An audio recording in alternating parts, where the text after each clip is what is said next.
Hi, good evening. I'd like to call to order the regular meeting of the Moorpark City Council for July 1st, 2026.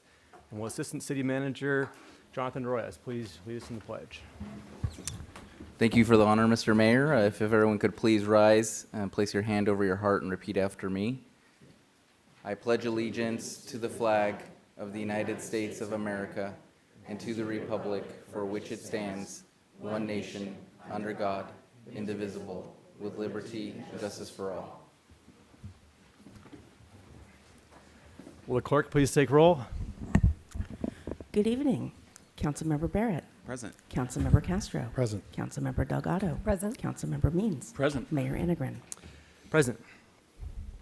Next item is 4, proclamations and commendations. Item 4A is a presentation of the 2026 Ventura County Fair poster. Will Fair Director Shante Morgan Carter please join me up front?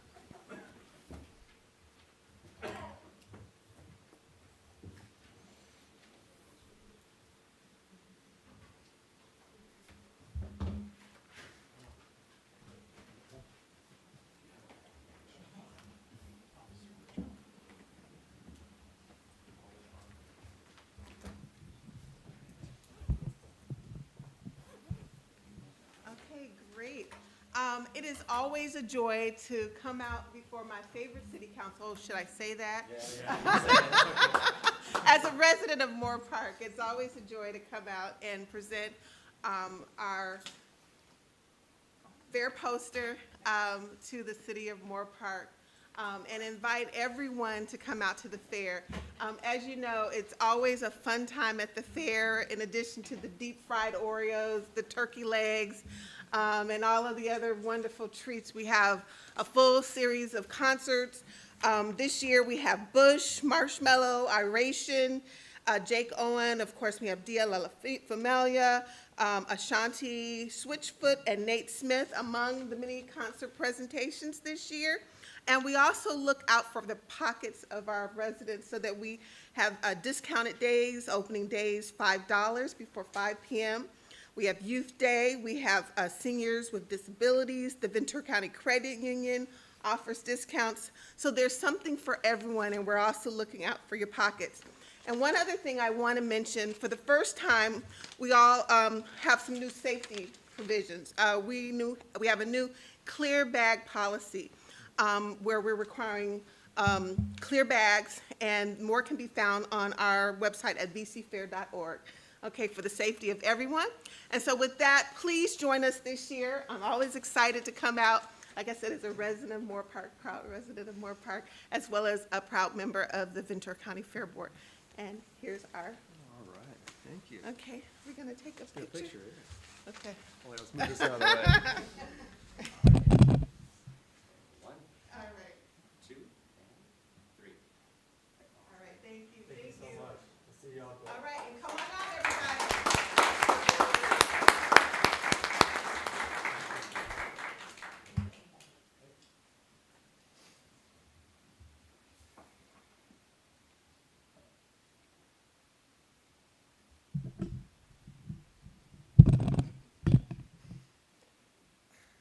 Next is item 4B, a proclamation declaring July 2026 as Parks and Recreation Month in Moorpark.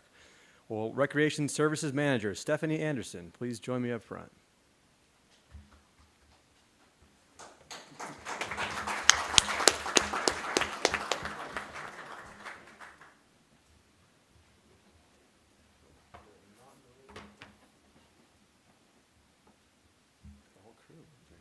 Well, not the whole group. Some of the crew, okay.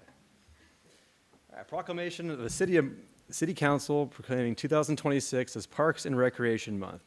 Whereas the park and recreation profession is a diverse and comprehensive field that enhances the social, personal, environmental, and economic well-being of communities. And whereas established in 1985, Parks and Recreation Month recognizes and celebrates the dedicated professionals, volunteers, and advocates who maintain and improve local, state, and community parks and recreation services.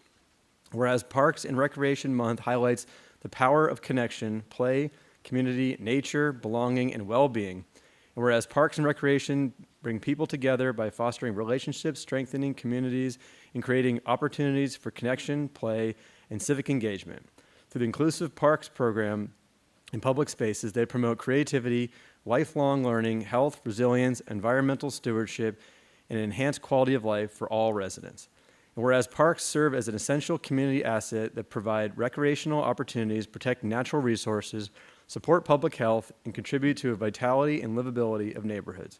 And whereas the value of parks is directly linked to their proper care and maintenance, without regular upkeep, community benefits diminish as facilities deteriorate, safety concerns increase, and public spaces become less inviting and accessible.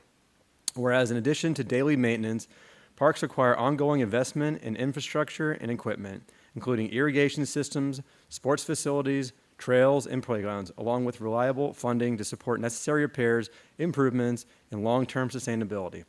Whereas the stewardship of natural resources within parks, including trees, gardens, landscapes, and water features, requires continued attention through practices such as pruning, pest management, and erosion control to preserve environmental health, beauty, and resilience for future generations. And whereas parks and recreation professionals, volunteers, and community partners work year-round to create safe, welcoming, and vibrant public spaces that enrich the lives of residents of all ages, and their continued dedication deserves recognition and support.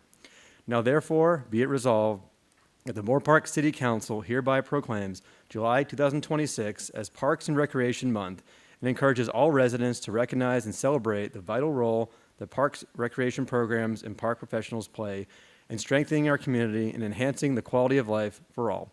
In witness whereof, the City Council of the City of Moorpark does set its hand and cause the seal of the City of Moorpark to be affixed this first day of July 2026. That was the longest one, so I think the parks are probably the most. So I'm from the recreation side. You've heard a lot of stuff about parks, which are also amazing, but I'm from the recreation side. So first of all, thank you, Honorable Mayor and Council, for this proclamation recognizing July as Parks and Recreation Month. I am Stephanie Anderson, the Recreation Services Manager, and I've actually worked for the city in the Recreation Division for over 30 years. And so during that time, I have seen the amazing impact that our recreation programs have on our community. Our events, which include the Fireworks Extravaganza, which will be this Friday, Haunted High Street, Easter Egg Hunt, our Concert in the Park series, Moves in the Park, skate nights, we have many events. They bring our neighbors together and help strengthen our community identity. Our Camp Moorpark and Little Learners Academy preschool not only provide fun and engaging activities, but they also promote learning and social and emotional development. We also have youth and adult sports leagues and recreation classes, which promote physical and mental health and wellness. And putting all these amazing programs together takes an amazing team. So I would like to recognize them tonight. We have Victoria Kozlowski, who's our recreation supervisor. We have Cody Hosking, who's one of our coordinators, and also Alicia Pena. Jose Medina couldn't make it tonight, but that's our full-time team. And then also, we have over 40 part-time staff, and representing them tonight, we have Josh Oxley, one of our parks and facility attendants. We have Connor May, our camp director, and Lisa Fuentes, our assistant camp director. So I do want to publicly acknowledge and thank all of our staff at the Recreation Center that bring great programs to our community. And also, again, thank you to the Mayor and Council for supporting recreation and giving us this proclamation tonight. Thank you. Thank you.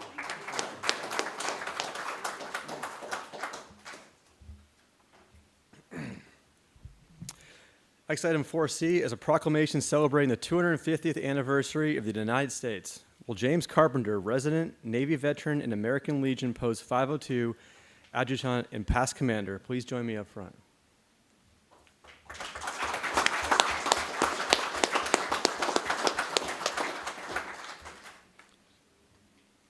you. I'm sorry to say we don't have 502 anymore. Oh, it's okay. We still remember it, though. All right. I wouldn't be able to read it. Oh, I can read it. A proclamation of the Moorpark City Council commemorating the 250th anniversary of the United States. Whereas on July 4th, 1776, the Declaration of Independence was adopted, making the birth of the United States of America and setting forth the enduring ideals of liberty, equality, and self-government. And whereas on July 4th, 2026, our nation will commemorate and celebrate the 250th anniversary of the adoption of the Declaration of Independence, a milestone known as the United States semi-cinquentennial, and whereas this historic anniversary is an opportunity to pause and reflect on our nation's history, honor the contributions and sacrifices of generations of Americans, and look ahead towards the future we aspire to leave for our future generations. And whereas the United States has been strengthened by the contributions of countless individuals from every background whose service, innovation, creativity, perseverance, and civic commitment continue to shape our country's future. And whereas the city of Moorpark proudly joins communities across the nation in commemorating this anniversary and recognizing its significance to our shared history and our future. And whereas this moment invites us to come together as a community to reflect on our shared values, appreciate our diversity, renew our commitment to civic participation in public service, and recognize that the work of building a more perfect union is an ongoing responsibility entrusted to each generation. Now, therefore, do hereby proclaim that Moorpark City Council hereby recognizes the United States semi-quincentennial and encourage all residents to reflect upon the significance of this commemoration and the role of our community as in protecting the rights for our future generations. In witness whereof, the City Council of the City of Moorpark does set its hand and cause the seal of the City of Moorpark to be affixed this first day of July, 2026. Say a few words. I'd like to thank the city and the city council for this honor presenting this presentation. This is an honor to me to have the privilege of accepting this on behalf of the millions of men and women who served their country over the years from the beginning.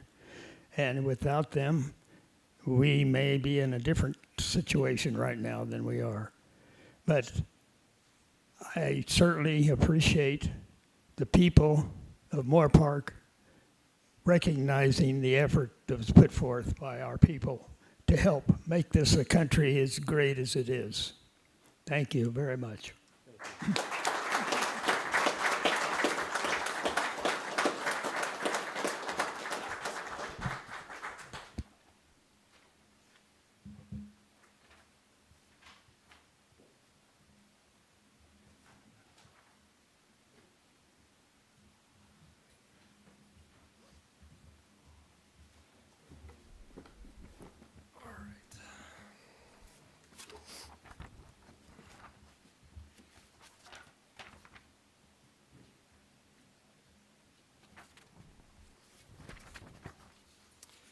All right, next item is 5, public comment. Do we have any speakers? Yes, Mr. Mayor, we do have several speakers this evening. Since this is public comment, individuals who are here in person or online, and we had a couple registrants, but not currently present, you do have 3 minutes to address the council, and public comment is for items that are of general nature or items not on the agenda. So our first speaker is Colin Velasquez, and he will be followed by Matt, and I'm going to mess this one up, Xerxes, perhaps? Mayor, Ingram, and council members. It's exciting because this is the first city council I've been to the new location.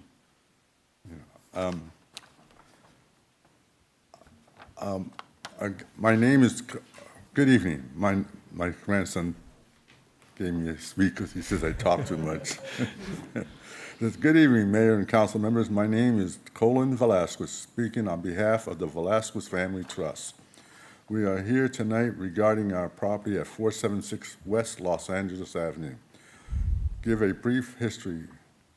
Back in the early 90s, actually it was 1988, we dedicated a strip of our land to the city for a street extension, Unidos Avenue a project, and we posted the required improvement security bonds at that time.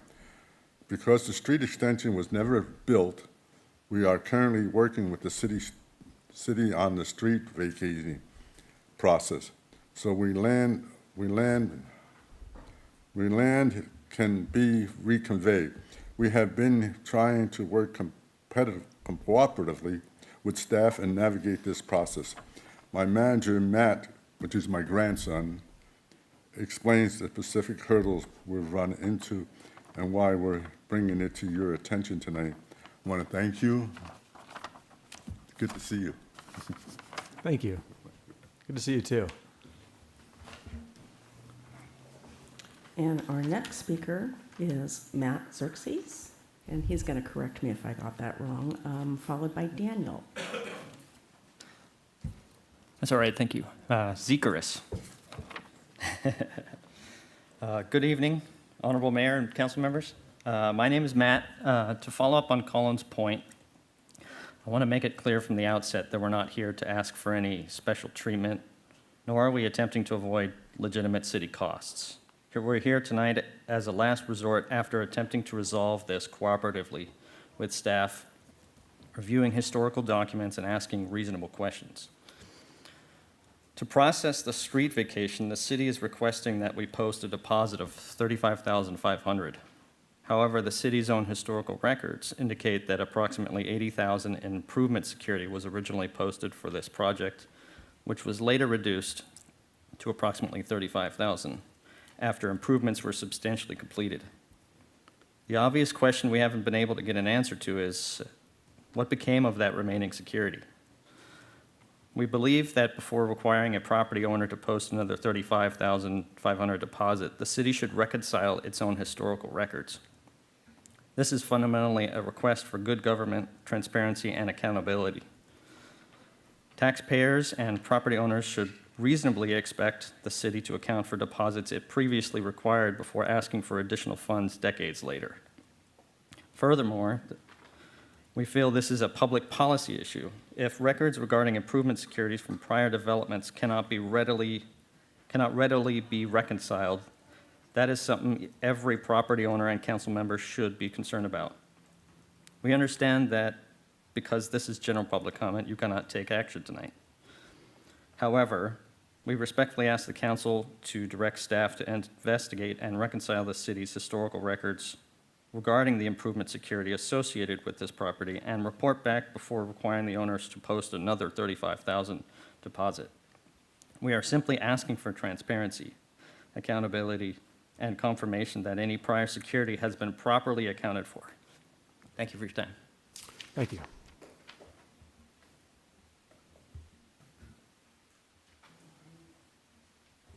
Our next speaker is Daniel, who will be followed by, and here's another last name that's going to give me a hard time, Greg Stratkalaus. Before my comment, good evening, Mayor and Council, I'd like to request that before the consent calendar is approved, respectfully ask that item 8G be pulled for a separate discussion. This is not because I oppose it. It's because the item involves public real estate, a discounted lease rate, a history of higher rents, city-paid operating costs, and ADA CASIP exposure. The public deserves a separate discussion before approval. But it looks like Kai started my clock anyways. That was a separate request to my public comment, so I'll just 25 seconds to 30 seconds if I can. All right. Good evening, Mayor and Council. Before specific lease and compensation items, I want to speak to the larger pattern I believe residents are being asked to accept.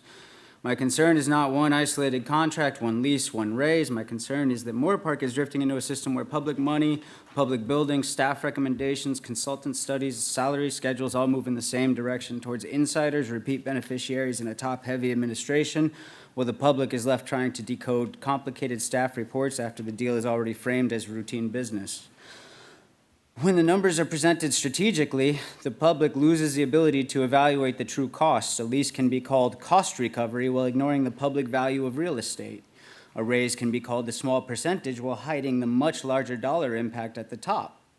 A compensation study can be used to suggest fairness for lower paid workers while the biggest dollar gains still flow to the highest paid employees. I want to address one excuse is resident here all too often when we question costs. The cost of everything has gone up since Corona, 2 times, 3 times, 5 times, even 10 times.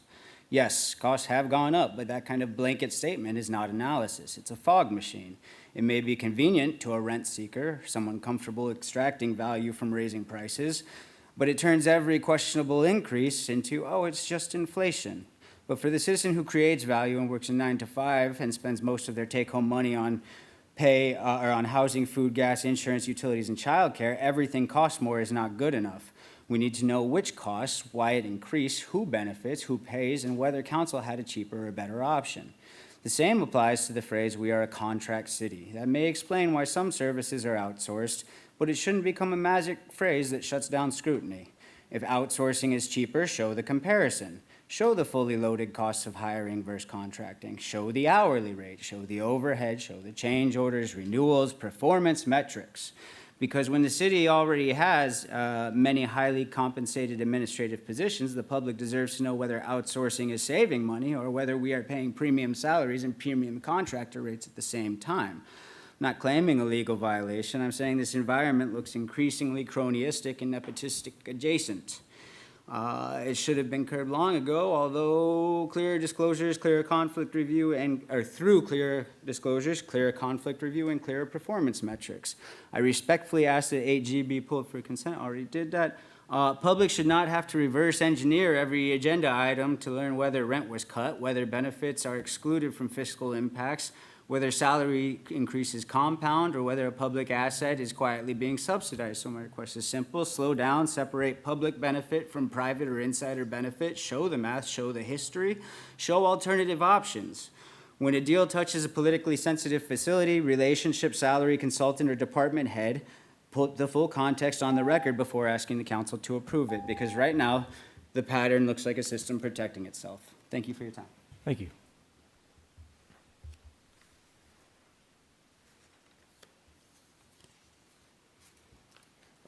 Good evening, Honorable Mayor, City Council members.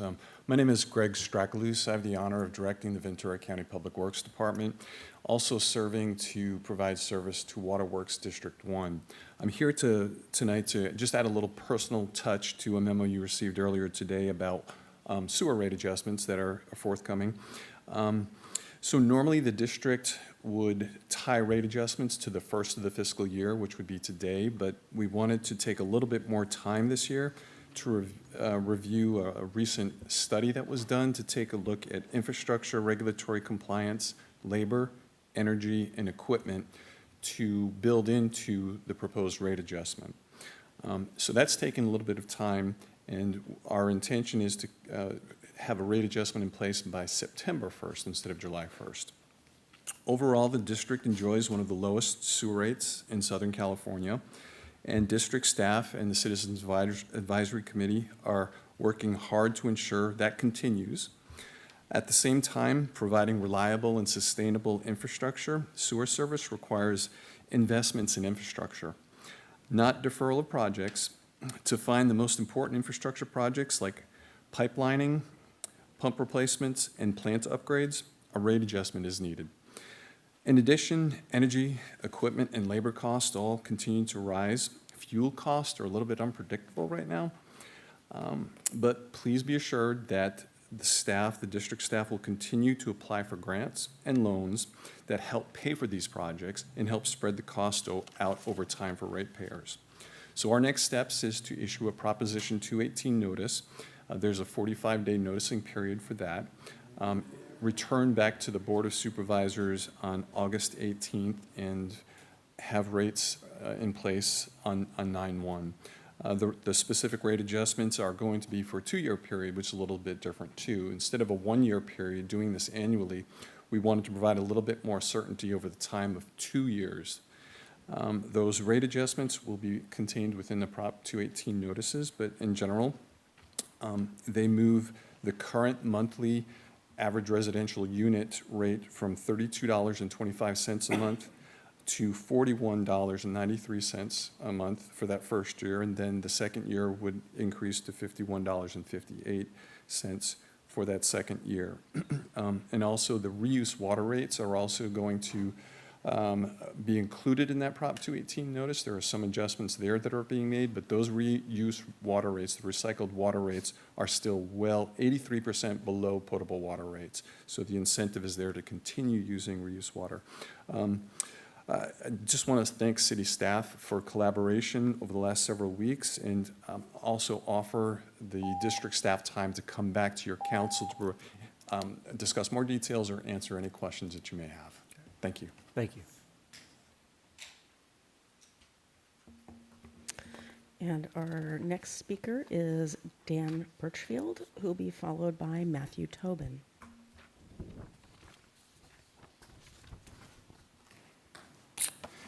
Good evening, Moorpark City Council and Mr. Mayor. My name is Dan Birchfield, and I am here tonight to thank you, the council, for considering the Joel Moorpark Angel plaque on Joel's Bridge. Standing up here before you tonight kind of brings back memories, even though it's a different building, 30 years ago, when my neighbors and myself appeared here many, many times in council meetings, crusading for that bridge over the Arroyo for safe passage of our community. Tonight, I'm here to explain why the Joel Birchfield Memorial Fund would like to install a new plaque next to the Joel Birchfield poem plaque. The Joel Birchfield Memorial Fund was made possible from the love from our community. Since 1999, we've given out over $165,000 to the youth of our community. Little leaguers, girls softball, and graduating seniors at Moorpark High School. We'd like to give a huge thanks to our Moorpark neighbors and use that plaque for future fundraising ideas. The plaque's gonna read, Joel's Moorpark Angels. The Joel Birchfield Memorial Fund is made possible by the profound love and generosity of our Moorpark community, keeping dreams alive for our Moorpark youth who will pass this way. So each year we're gonna put 2 names on that plaque, starting this year honoring those who've donated to the Joel Fund. So because of the compassion of our community members, and the inspiration from my son, Joel, the Joel Birchfield Fund was founded. Throughout the years, dreams were kept alive because of the scholarships given out to those youth. This plaque gives an ovation to those community members. Thank you for your time. Thank you.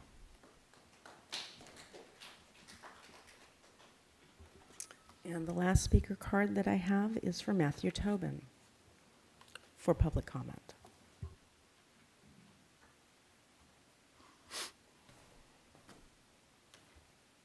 Good evening, council. My name is Matthew Tobin. I'm a Moorpark resident since 2019. I've been attending the last few meetings to get a general feel for how things are done by council and how things are being approached. I'd like to share a few general fiscal observations from the last few meetings I've attended and not tie anything to any one specific agenda item. First, on balancing the budget, I'd encourage the council to keep spending aligned with sustainable recurring revenue rather than leaning on reserves or one-time funds for ongoing costs.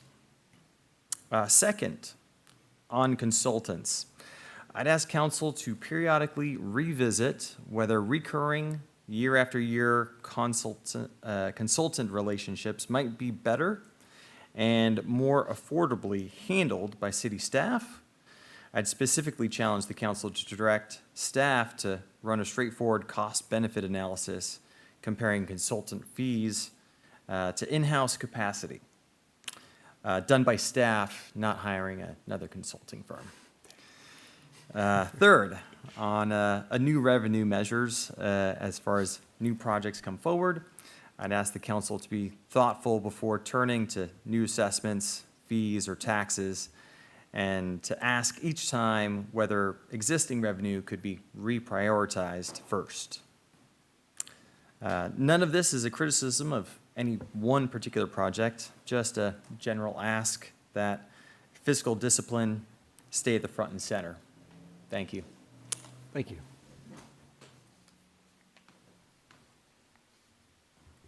And I see no individuals signed up to speak remotely, so that would be the end of our public comment. Okay. All right. Thank you. Mr. Gagahena, would you be able to reach out to Mr. Velasquez and maybe provide us a box and item on that subject? Yes, Mr. Mayor. And I actually talked to Mr. Velasquez before the meeting, and I'll definitely follow up and have a conversation with him. Awesome. Thank you. And thank you to all the speakers that came out tonight. Next item is 6, reordering of and additions to the agenda. Do we need to pull anything from consent? I'm going to go ahead and recommend we pull 8G for discussion.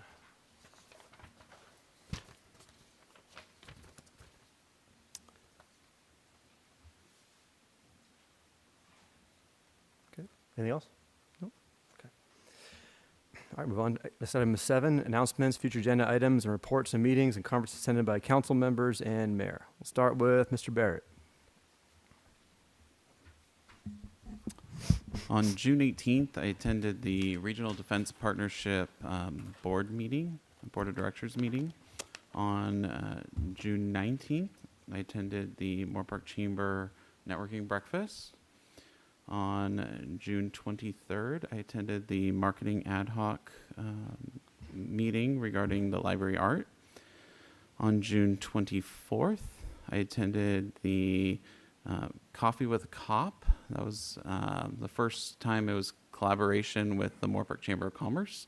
And an amazing turnout at that event. There was about 30 people, I believe, that came, which was great to see the interaction with our law enforcement. On June 25th, I attended the Moorpark Chamber board meeting. On June 29th, I had the honor of attending the closing weekend of Joseph's Amazing Technicolor Dreamcoat at the High Street Arts Center. If you haven't seen a show at the High Street Arts Center, make sure you pay attention. They've got a great season coming up for next year, and they just always amaze me with the production quality that we get right here in Moorpark. And on this afternoon, I attended the government relations meeting for the Chamber of Commerce.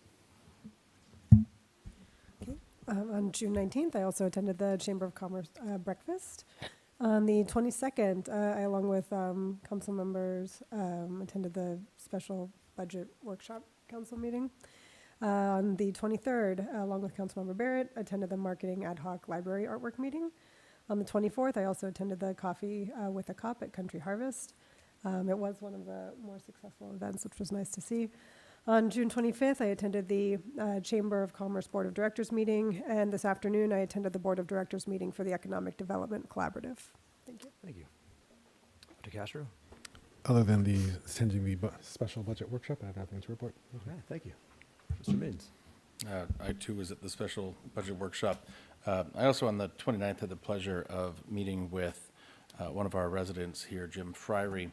We checked out some pavement together, but I also had the experience of being able to hear the song that he has written and produced and professionally done, called Moorpark, My Hometown. And I just want to give that a little play if you haven't heard it yet. What a fun way to honor our town, and what better day to talk about it than on our birthday, because today is the 43rd birthday of the city of Moorpark. So thank you, Mayor. Are you gonna sing it? I am. Me. Nope. Guys, for myself, Thursday, June 18th, I had a tour of the library in progress, looking pretty good coming up. Today, I apologize for missing the government relations meeting. I was hanging out with Tom talking about stuff, and that went too long, which is usually what happens. And then I also attended the Administrative, Finance, and Public Services meeting with Dr. Castro about 20 minutes ago. That's all I have to report, and I have a few announcements here. While tens of thousands of people will be enjoying our fireworks show this weekend, Moorpark PD will be out in the community strictly enforcing all fireworks laws with zero tolerance. A dedicated fireworks patrol unit and drone unit will be on the lookout this weekend for sparklers, firecrackers, and aerial devices. There are no exceptions for so-called safe and sane fireworks. Please be respectful of your neighbors, your pets, and your community this year, and celebrate responsibly. Celebrate USA 250 and Independence Day at a 3rd of July fireworks extravaganza. This fun family event is held at Arroyo Vista Community Park and features live music, food booths, games and attractions, the presentation of the American flag, and an aerial fireworks display. Admission is $10 cash at the gate. For details, visit moorparkca.gov/fireworks. Movies in the Park, USA 250 American Movie Road Trip continues on Saturday, July 11th, with a screening of Cars. The movie will be shown at Arroyo Vista Park starting at 8:15 p.m. Admission is free and food is available for purchase. For details, including the full road trip schedule, visit moorparkca.gov/movies. Put on your quads or blades and join us for an evening of skating, music, contests, and more at our first summer Jams Skate Night on Friday, July 17th. The fun takes place from 6 to 8 p.m. at the Arroyo Vista Community Park Multi-Use Court. Admission is free. For details, visit moorparkca.gov/skate. Moorpark Summer Concert Series continues on Saturday, July 25th at 6 p.m. with music by the 805 Social Club. In honor of USA 250, they'll present the history of American pop. Concert will be held at the Roya Vista Community Park, and admission is free. For details, visit moorparkca.gov/concerts. Next item is consent. We pulled item 8G, so I'll entertain a motion for the balance. Move to approve the balance. Second. A motion and a second. We'll need a roll call vote. Councilmember Means. Aye. Councilmember Barrett. Aye. Councilmember Castro. Aye. Councilmember Delgado. Aye. Mayor Integrin. Aye. Next item is consent, and that is 8G. That is consider approval of 3-year lease agreement with the Children's and Families First Commission of the Ventura County, Families First Commission of Ventura County for Ruben Castro Human Services Center, 612 Spring Road, Building B, Suite 401. Mr. Larentowski. Thank you, Mayor. I do not have a presentation prepared for this item, but I can give you a brief summary. First 5, their lease agreement is up for renewal. As with all the agencies in the Ruben Castro Services Center, First 5 provides valuable no-cost or very low-cost services for families and children. Because of this relationship with the City Council has previously approved a rate structure where the rates are essentially covering our operating costs. And those are divided up against all of the leasing organizations in the center. Currently, our operating costs are about $110,000 per year. The lease revenues bring in about $139,000 per year. So it covers our operating costs, and that's essentially how we've established that structure. Thank you. Are there any questions of staff? One question. Is this intended to be a market rate lease, or is this supposed to just cover costs alone? Correct. It's not a market rate, lease rate. It was never set up that way. Again, because these are low cost or no cost services to Moorpark families, we've decided that the lease rate structure for this, all the leasing agencies within the center would be essentially to cover our operating costs. Okay, and that protocol is similar to the rest of the groups, just like this? Correct. Right. Catholic Charities actually has even a lower lease rate because a lot of their leased space is storage and stuff like that. So they have a very small office structure. So. Okay, thank you. Questions? Yes. We established a fee schedule that nonprofits would have to pay a couple meetings ago to use our facilities. Is it safe to assume that because this is entering into a long-term lease, it is therefore exempted from that lease schedule? Correct. It doesn't have to be on that lease schedule, but it does follow the same premise as our fee structure that we currently operate under, where we allow certain group categories to pay our direct costs when the services are at no cost to the community. So it's similar to the same lease structure that we just passed. And then as a follow-up, if there was a vacancy in that building and there was interest from a for-profit organization or one that has not been identified as having a community benefit, would we as a city rent to such an organization? We could.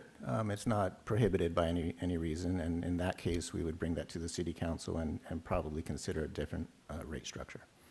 That was the follow-up question. So it would not be at the same rate Not, structure? not if they were a for-profit-based business, absolutely not. So. And then how do we determine what the difference would be? Is it the nonprofit status that? Nonprofit status, and then the types of services they're providing the community. Most of these are grant-funded, money coming from the state and things of that sort, or sponsorships and whatnot. So. Appreciate the clarity. Thank you. Thank you. Any more questions? Do we have any speakers? Yes, Mr. Mayor, we have one speaker for a pulled consent item. That would be Mr. Daniel.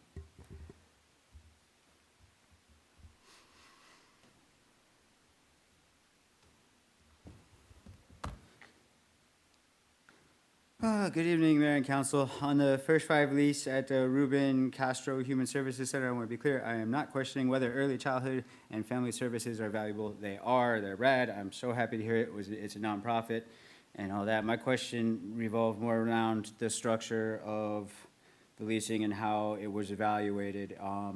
So it was awesome to hear Mr. Laurentowski say that the reduced structure is because they're a nonprofit. I saw the names and I was concerned that because of the relationship to the city council member and the lack of transparency around a potential recusal from that vote, we might not get a full picture. How in 2012, their rent was reduced a lot, and now it's 2026. And I understand being altruistic, but when you're the department that's got the biggest holes in your operating budget, it seems weird to give such a sweet spot deal to one tenant with the market values occurred. And I am so happy that they're a nonprofit that gives cool services to needing people. So obviously this is not the best case to take up arms against a reduced rate, but the lack of transparency around it in the first place begged the question. So I would implore people on the council or the city staff to look at the numbers I ran, because at a low-end scenario, in the new lease, you're missing out on $61,000 of potential rent for the city, and that's not increasing it to keep in pace with the upper market or even the market average. At the market average, we would be missing out on $120,000, and at the upper market range, approximately $237,000. However, that is all irrelevant because it is a nonprofit offering services to people who need them. But then it also begs the question of when their rent was decreased at a time when the rest of the world's was increased from 2012, and then it stayed right there. It's just, you know, they must have negotiated really, really well. So with all the projects that are being held for evaluation of long-term exclusive lease plans, I was just hoping that as the public, we could get increased transparency on these reports and products that are being presented to us to evaluate them before these individual council meetings. I'm not complaining about this one. I just wanted a little bit more transparency so we didn't have to reverse engineer the agenda item. It's a really cool cause. The relationship concerns me. I hope that a council member related to somebody at the company would recuse themselves from this vote. Thank you.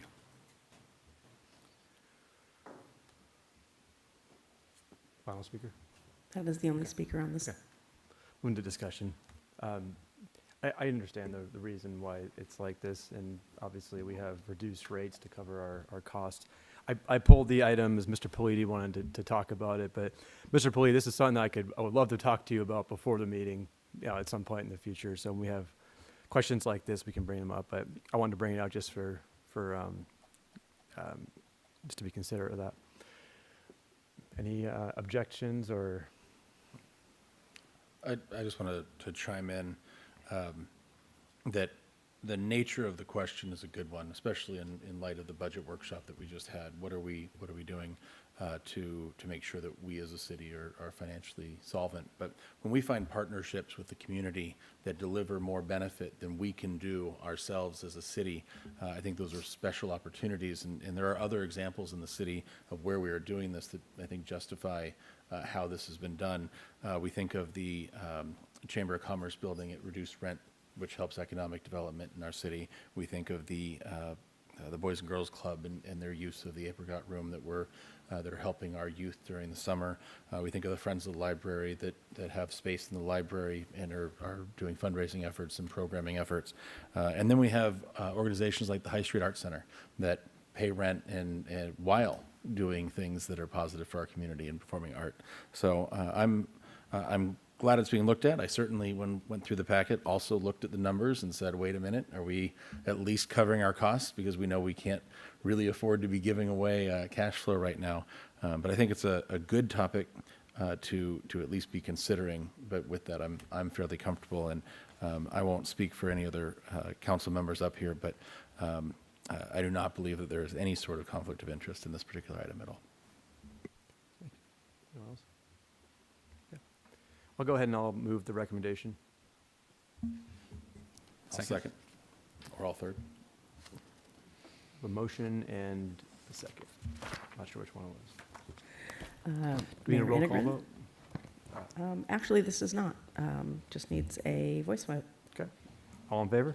Aye. Aye. Aye. Aye. Any opposed? Okay. All right, motion carries. All right.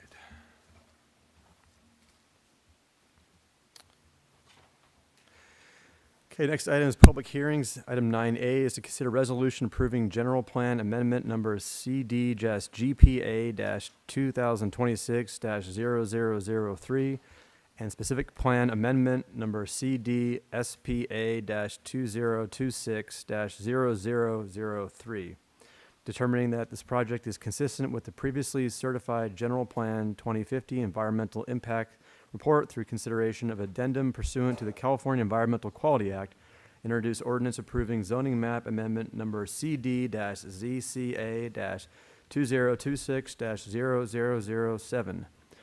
Mr. Spondella. Thank you very much, Mayor and council members. I'm sorry, Your Honorable Mayor, there are 2 recusals that need to happen on this one before the staff presentation.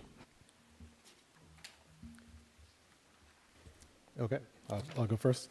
Mr. Mayor, I'm recusing myself from this item because the item involves changes to the development standards for the property I own and properties in the vicinity of the property I own.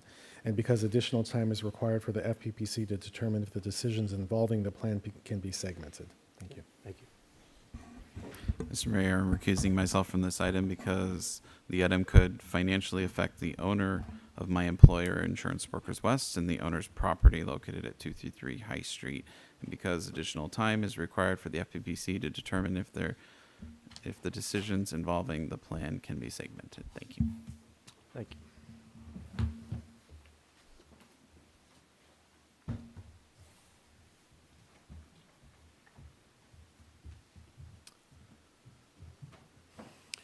Thank you very much, Mayor, and I apologize for jumping right into that. This evening, staff is requesting continuance of this item. We ask that you open the public hearing, accept testimony, and then continue that public hearing to a date uncertain. While the draft downtown-specific plan is ready and provided online at our website, moorparkca.gov/DTSP, staff is reviewing some procedural matters that relate to the council public hearing and will be renoticing this hearing for a later date. In the meantime, the public is invited to view the draft on our website and contact us should you have any questions or feedback that they'd like to provide. Thank you. Thank you. Are there any questions of staff? We'll go ahead and open the public hearing. Do we have any speakers? No, Mr. Mayor, we have no speakers on the public hearing item. Okay, we'll go and we'll close the public hearing. And Mr. Mayor, we need to keep our public hearing open and continue to a date uncertain. Thank you. We will keep the public hearing open and continue to a date uncertain. All in favor? Aye. Aye. Invite him back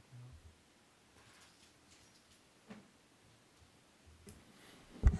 This will go faster if we don't bring them back. Just a True. suggestion. That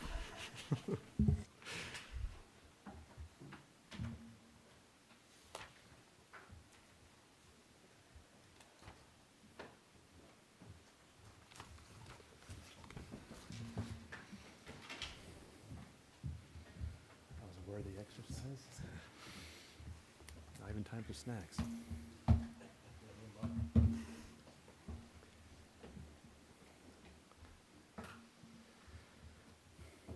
Okay, next is public hearing, item 9B, to conduct the Tax and Equity and Fiscal Responsibility Act. Public hearing to consider a resolution approving the issuance of conduit financing for the Villa de Arroyo Mobile Home Park. Ms. Dever.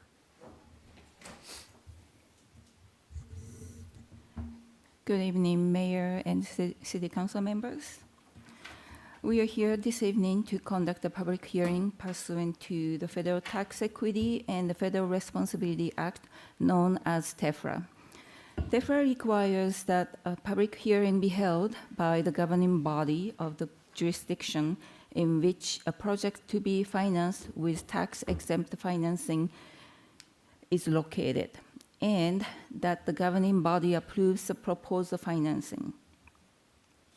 Augusta Communities has asked the California Municipal Finance Authority, the CMFA, be the issuer of tax-exempt financing in an amount not to exceed $15,610,000 of tax-exempt revenue bonds to, one, refinance the mobile home park with approximately 241 spaces known as Villa del Arroyo Mobile Home Park, located in Moorpark, California at 15750 Arroyo Drive, and finance improvements, and two, finance certain costs of issuing the bonds. The California Municipal Finance Authority is a joint powers authority formed to assist the local government, nonprofit organizations, and businesses with issuance of both taxable and tax-exempt debt. The debt to be issued by the CMFA will be the sole responsibility of the borrower, and the city will have no financial or legal obligations or responsibilities regarding the repayment of the debt. All financing documents will carry disclaimers that the loan is not an obligation of the city. The city will have bear no cost in the issuance of the proposed debt. This is a private loan with the borrower and their bank. Staff recommends that the City Council open a public hearing, take public testimony, close the public hearing, and adopt a resolution approving the issuance of the bond by CMFA for the borrower. Such adoption is solely for purpose of satisfying the requirement of TEFRA, the code, and the California Government Code Section 6500. This concludes my report. We have Mr. Suzuki from CMFA and Ms. Taylor from Augusta Communities are here for any questions you may have. Thank you. Do we have any questions of staff? I have a couple. I just want to confirm that any type of refinance is not going to, what am I trying to say? Is not going to change the deed restriction for it being affordable housing in any way? That's correct. Councilmember, it has no changes to the deed restrictions. Okay, good. And then also, do you know what type of fee we will be receiving? What? Yes, Councilmember, the approximate amount that will be issued to the city is about $9,000, based on the again the collected issuance fee from the Finance Authority. Thank you. Any questions? No? Okay, we'll go ahead and open the public hearing. Do we have any speakers? Yes, Mr. Mayor, we have one speaker on this item. That is Mr. Daniel Politi again. And since this is a public hearing, you have 5 minutes in which to address the council. All right, I just had two questions. So I guess one of them might be for the two organizational people back here supporting the effort is so does TERPA allow us to give interest-free loans, or does it demand we give interest-free loans? Because $15 million earning $9,000, there could be some more money earned on a $15 million investment, is what I was thinking, even at like whatever 0 something percent. And then she referenced certain costs. We see certain costs blanketed like that. It just seems like an invitation for everything and the kitchen sink. So as a citizen, I would like to see some specifics of what those costs are and how they're associated to the loan, because the interest on a $15 million loan seems like a pretty easy win to pick up some of the missing money that our city is looking to recoup these days. Thank you.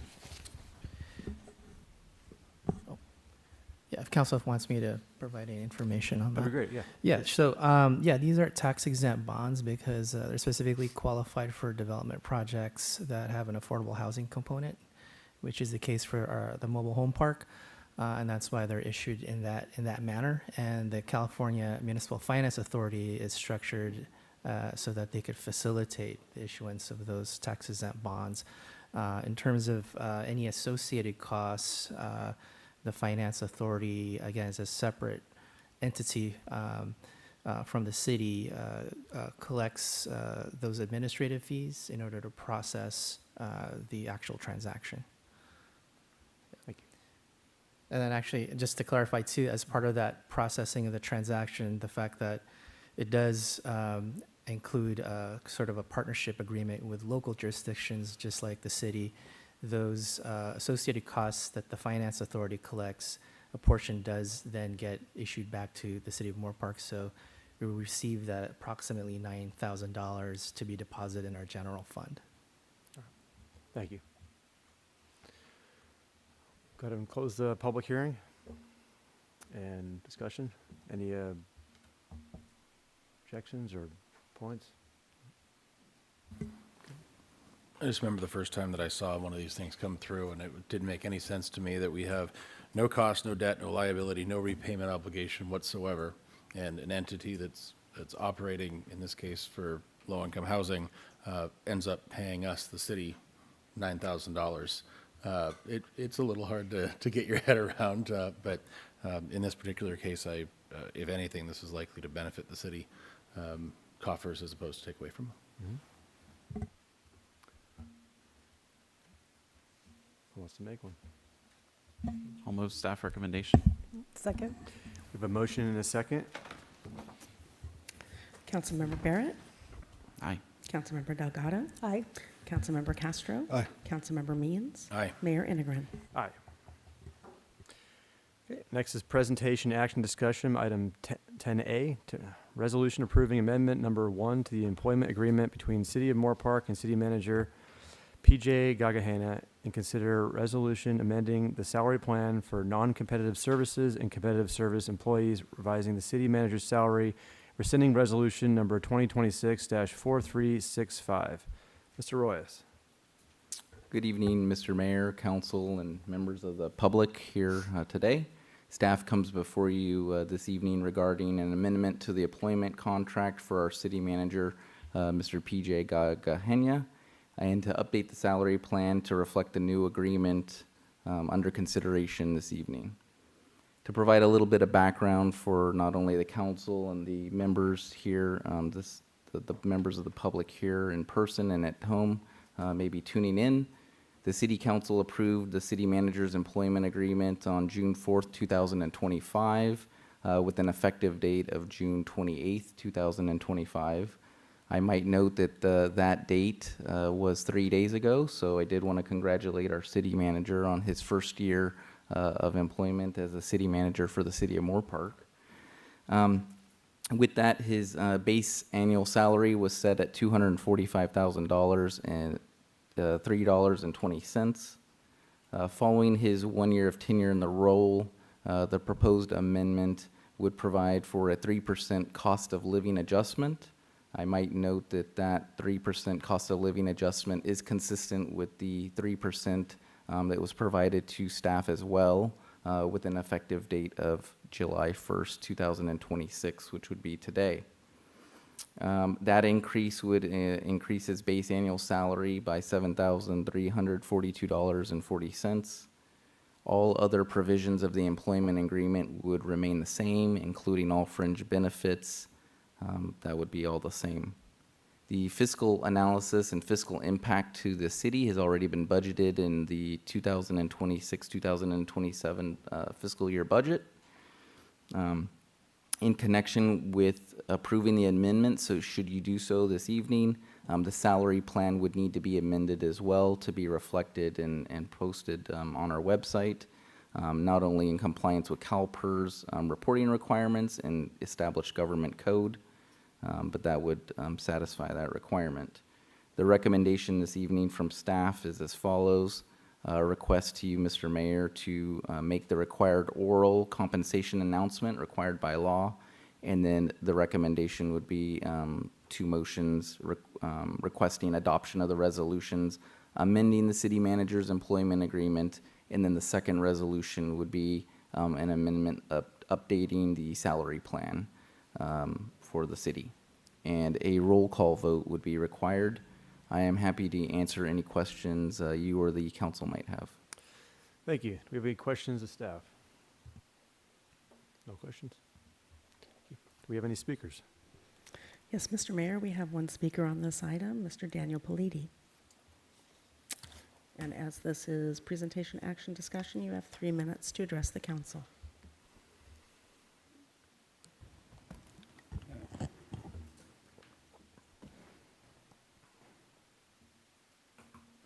Good to go.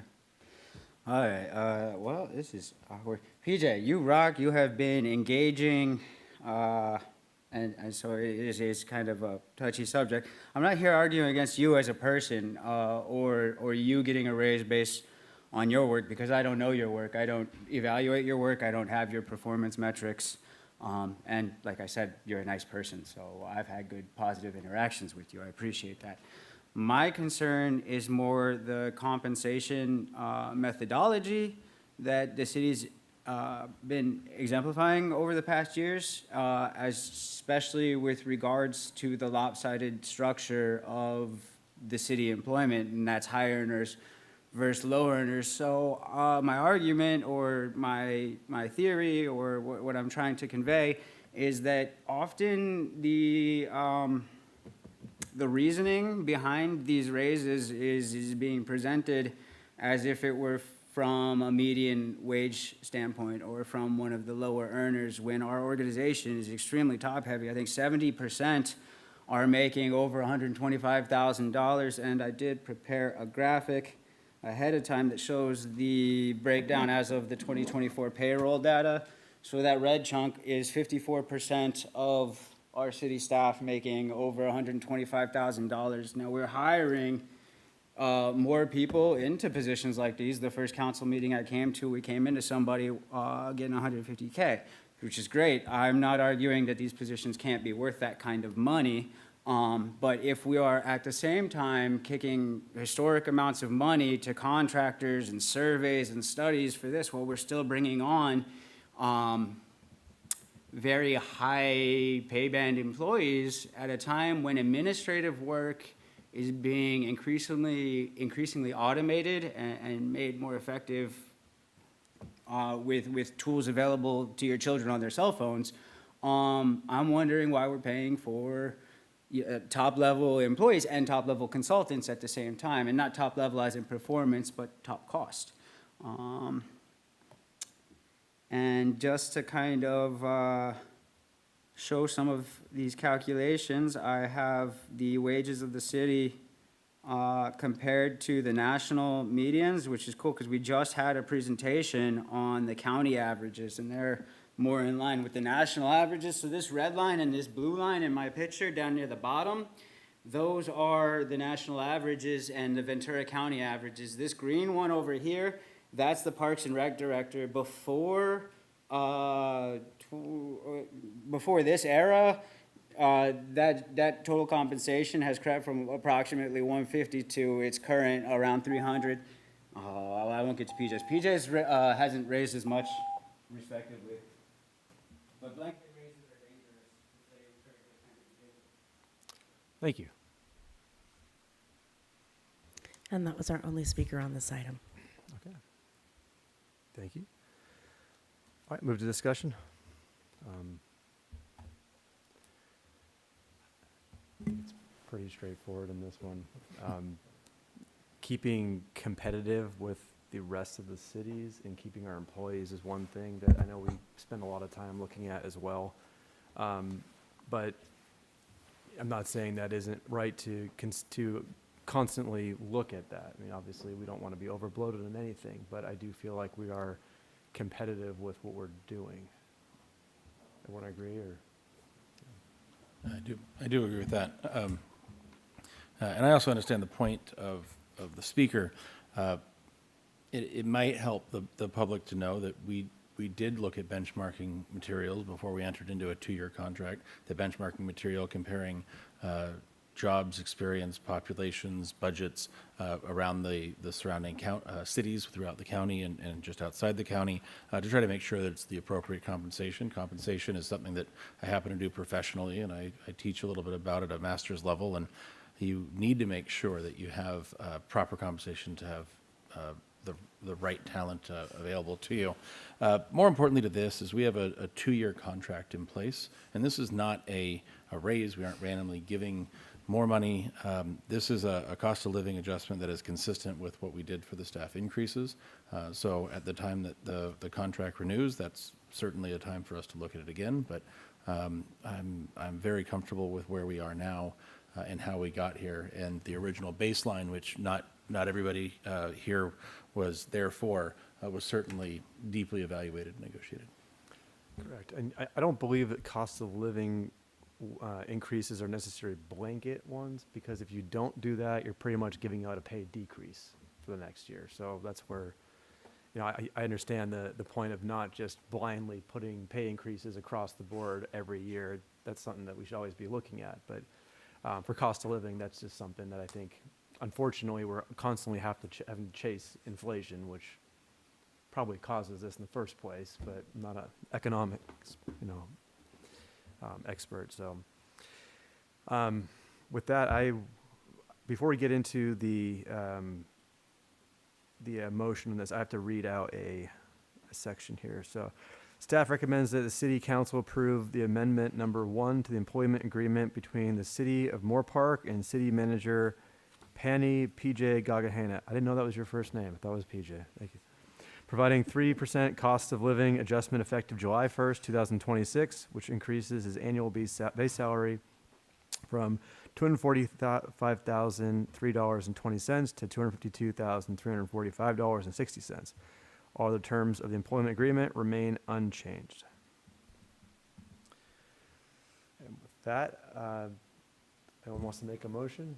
Move to adopt the resolution approving Amendment 1. Second. We have a motion and a second. We'll need a roll call vote. Councilmember Means. Aye. Councilmember Delgado. Aye. Councilmember Barrett. Aye. Councilmember Castro. Aye. Mayor Integrin. Aye. Honorable Mayor, if I may, there's 2 resolutions on that item, and the motion was to approve the amendment number 1, but there's also the resolution amending the salary plan for non-competitive services, so if we can get a motion on that one as well. That's a great catch, and I would also like to move the second part. And I will second the second. A motion and a second. We'll need a roll call vote. Councilmember Means. Still aye. Councilmember Delgado. Aye. Councilmember Barrett. Aye. Councilmember Castro. Aye. Mayor Integrin. Aye. Come on, Tom, you gotta get all 3 of these next time. You gotta get all 3 of them next time. Okay.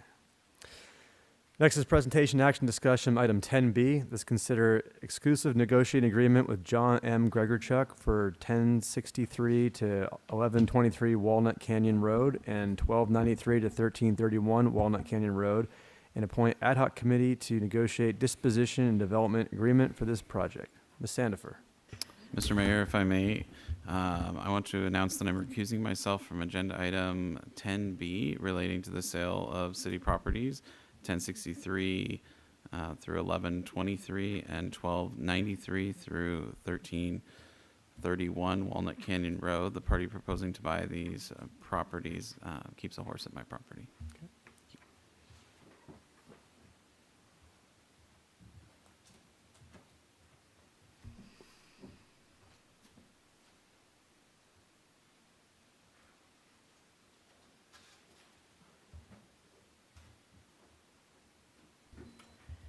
I could start talking really slowly. No. Good evening, Mayor Integrin and City Council members. The parcels on Walnut Canyon Road, located at 1063 and 1123 Walnut Canyon Road, and 1293 to 1331 Walnut Canyon Road, which is a total of 9 parcels individually, were purchased by the former redevelopment agency to provide an aggregated site for affordable housing.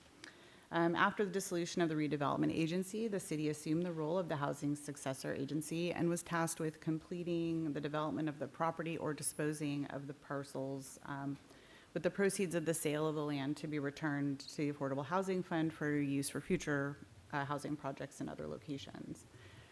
While many attempts were made over the years to develop the properties for affordable housing, the loss of the redevelopment agency financing had hindered those efforts.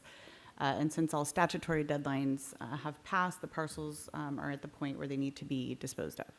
So the properties were declared surplus, and all associated SLA requirements were completed in June of 2023.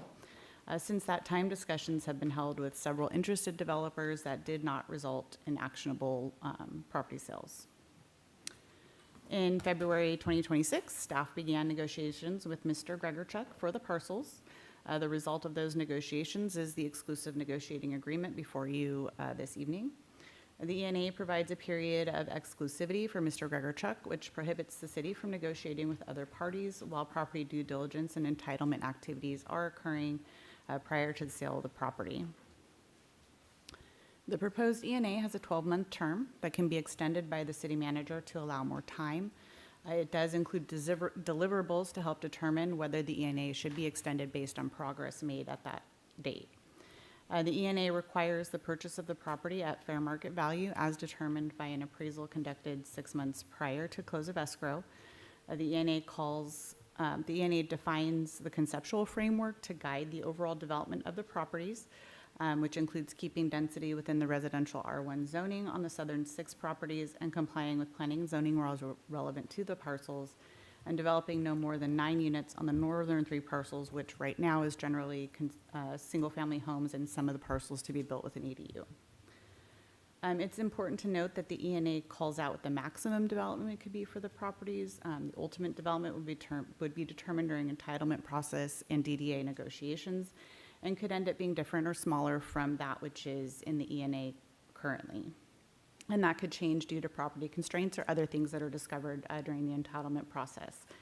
So staff is recommending the approval of the ENA for the 12-month term and authorizing the city manager to sign the agreement. As I mentioned, one task that needs to be accomplished during the ENA period is the negotiation of a disposition and development agreement, or DDA. DDAs are used to discourage land speculation and controlled development on property owned by the city and are then planned to be sold to a developer. It helps to define the project design and also becomes the final conveyance instrument for the properties. So staff is recommending that an ad hoc committee of 2 council members be appointed to work with the developer and the planning department to negotiate the DDA and provide input on the project. So this concludes my report, and I'm happy to answer any questions. Thank you. Are there any questions of staff? Just out of curiosity, at what point does a new appraisal come along?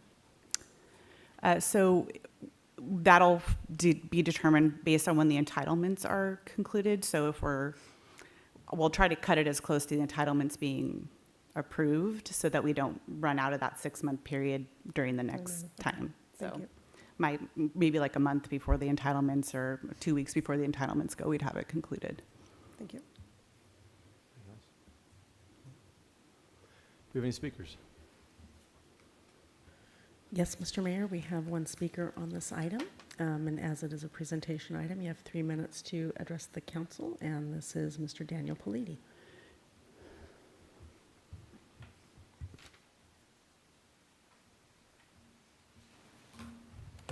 Hello. So I just want to say the Gregorchuk's reputation is amazing, and I'm happy to say that I grew up at a school where his brother taught and had a very good reputation as well. I am not here. I was using this as a proxy to talk about fair market value rigor, and my only question was, it was extensively applied in this situation, whereas the first 5, it was. And for an arguably okay reason, it was not so extensively applied. And that is the kind of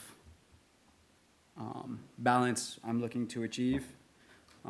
And this one doesn't even have the risk of overrunning and having to have the city pay a bunch of money to modernize ADI compliancy like what happened over at the theater. So there's not a bunch of hidden costs that might show up later that get subsidized by the city. This seems like a really awesome project, and all that stuff that I just said had nothing to do with that, except for I'm questioning the fair market value rigor applied. Thank you. Thank you.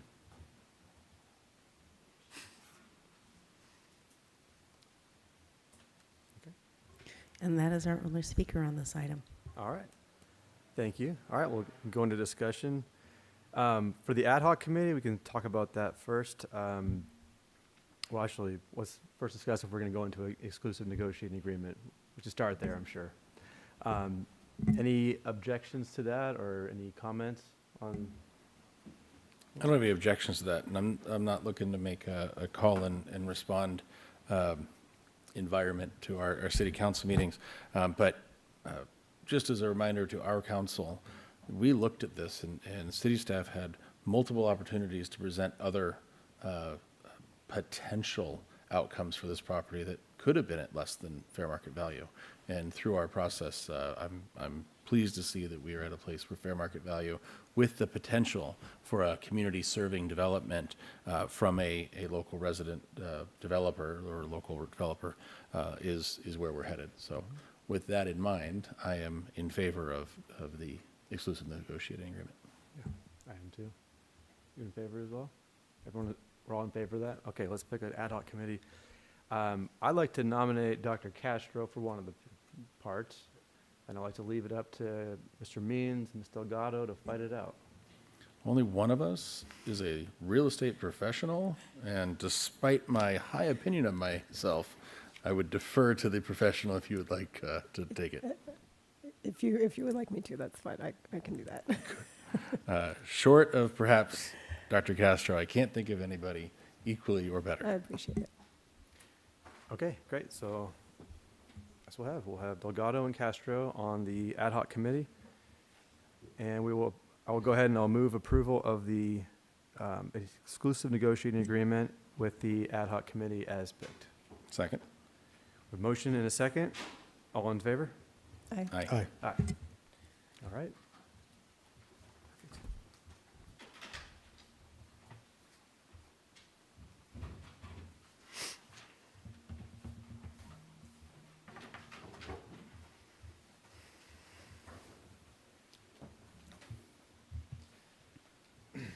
Okay, next is presentation action discussion item 10C, and that's to consider additional conceptual artwork designs for the Moorpark City Library Children's Area. Mr. Ball.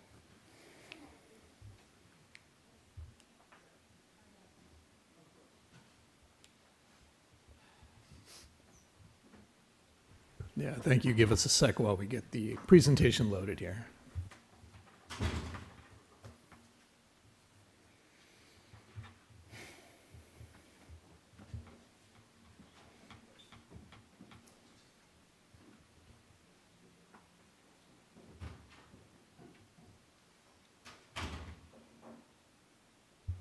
All right, thank you. Good evening, Mayor Enegren and City Council members. City Council Policy 6.7 is titled Public Art in New City Public Facilities, and it requires that new public facility projects include public art as a feature of the design. Funding for the public art is allocated from the Art and Public Places Fund, which is comprised entirely of developer in lieu fees for use exclusively for the Art and Public Places program. In December of 2024, the City Council allocated $350,000 from the Art and Public Places Fund to the new Moorpark Library project. On May 6th, the City Council approved an initial set of art elements for the children's area of the new library, along with a contract with Studio Y Creations, Inc. for fabrication and delivery of the approved artwork.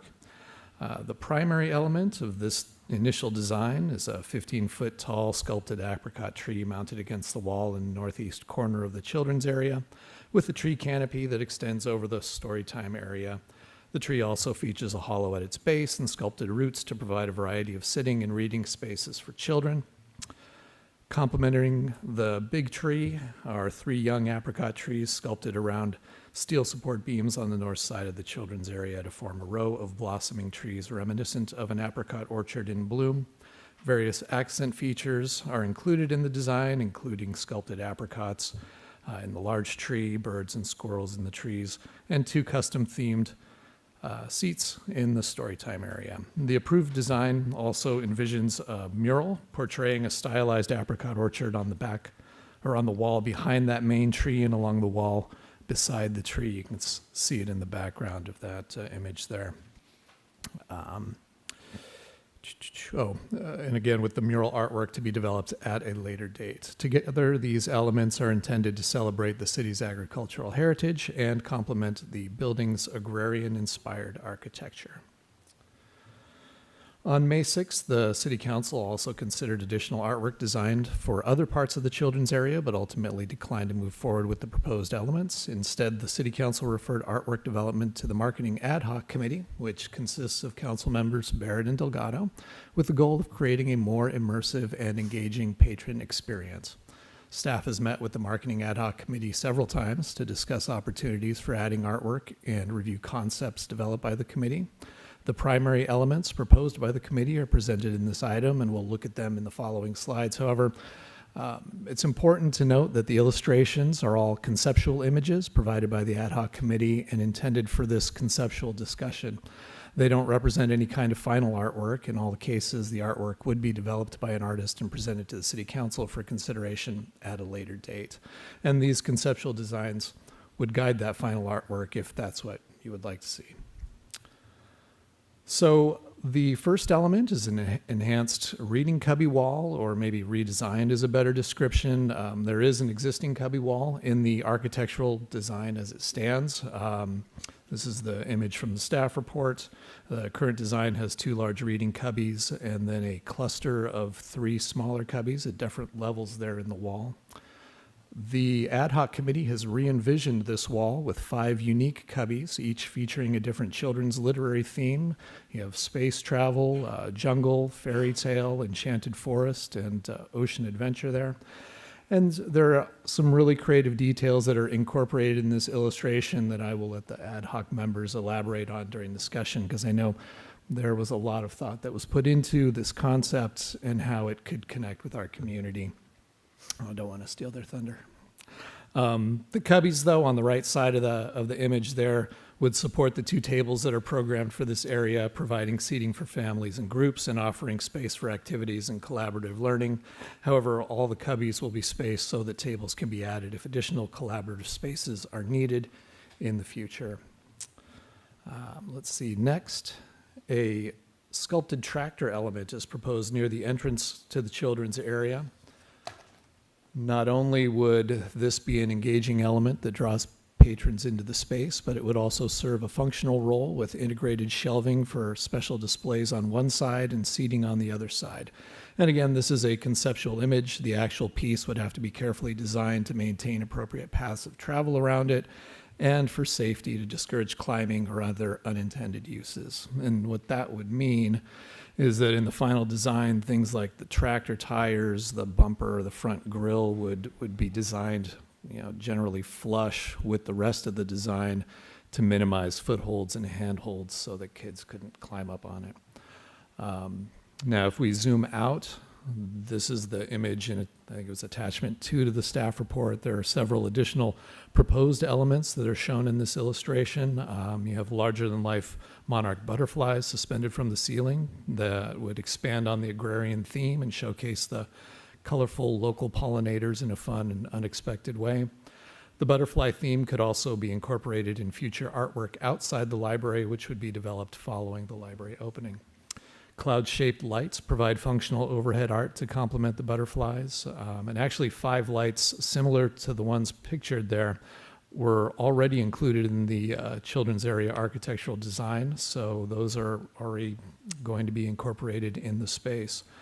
There's also an illuminated sign at the entrance to the children's area. The idea here is that this would be a changeable sign that could be used to highlight special events or activities. And then while we're still on this image, it's also proposed that electrical and audiovisual infrastructure is installed to strategic overhead locations that would allow for the addition of other digital or multimedia elements later on after the library has opened and once the children's area usage, programming needs, and spatial constraints are better understood. The animal footprints projected onto the floor in this image are one such idea. Also proposed are a couple of additional murals. There's already the one behind and alongside the big tree that was part of that initial approved artwork. Now, opposite the tree, on the south wall of the early childhood area, the committee is proposing a farm scene with a barn and a variety of farm animals. And then a third mural at a location to be determined would depict a southern mammoth, which would be the kind that was discovered during the construction of the Meridian Hills development. And for all of the mural elements, it's suggested by the ad hoc committee that the city engage a local artist to create the original designs, which could then be printed on vinyl and affixed to the walls. And so if City Council supports the concepts proposed by the ad hoc committee, the next step would be to coordinate development of the final artwork designs, which should be brought back to City Council for consideration. For the cubby wall and tractor elements, it's recommended that we engage Studio Y for design and fabrication, since they specialize in creating things like this for high-traffic public areas where safety and durability is a priority. And since they're already working on the trees, they have indicated that they could also prioritize the reading cubbies and tractor ahead of the library completion. And that would be as long as we can get the final design approved and the artwork in production by October.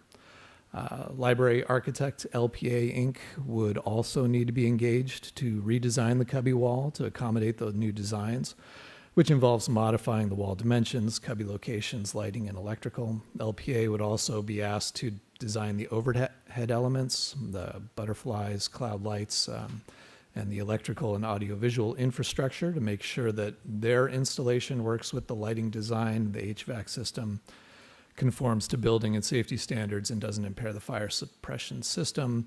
LPA would also be consulted regarding that illuminated sign. And then to actually get the work done, LPA would prepare a construction change directive, which is essentially a revision to the architecture plans, so that the library contractor can complete the modifications and consider any associated change orders. So the total cost for the entirety of the proposed art elements is not known at this time. Based on preliminary discussions with Studio Y, the cost for the reading cubbies would likely range from $35,000 to $50,000 each. The tractor element would range from $50,000 to $65,000, and design fees are 5% of the artwork cost. The estimated budget listed in the staff report of $331,000 represents the top end of those ranges. But that does not include costs for the other art elements, like the murals. We would have to negotiate a cost once an artist has been identified. It also doesn't include redesign costs by LPA, construction modifications, or installation costs for the art elements, all of which will be determined based on City Council direction and brought back with the artwork designs for consideration.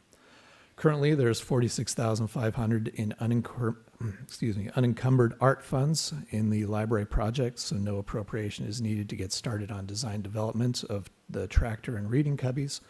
Additional funding for their fabrication and installation, as well as the costs associated with the other elements discussed in the report, would come from the Art and Public Places Fund. Currently, the estimated fund balance, accounting for all the currently funded art projects, is about $2.87 million. Let's see, and so the staff recommendation, there's several things that we're looking for direction on. First of all, regarding the various conceptual artwork elements presented this evening, the cubby wall, tractor, suspended butterflies, entrance signage, audiovisual infrastructure, and the murals. And then if you're in agreement, direct staff to enter an agreement with Studio Y for design development drawings in an amount not to exceed $16,000.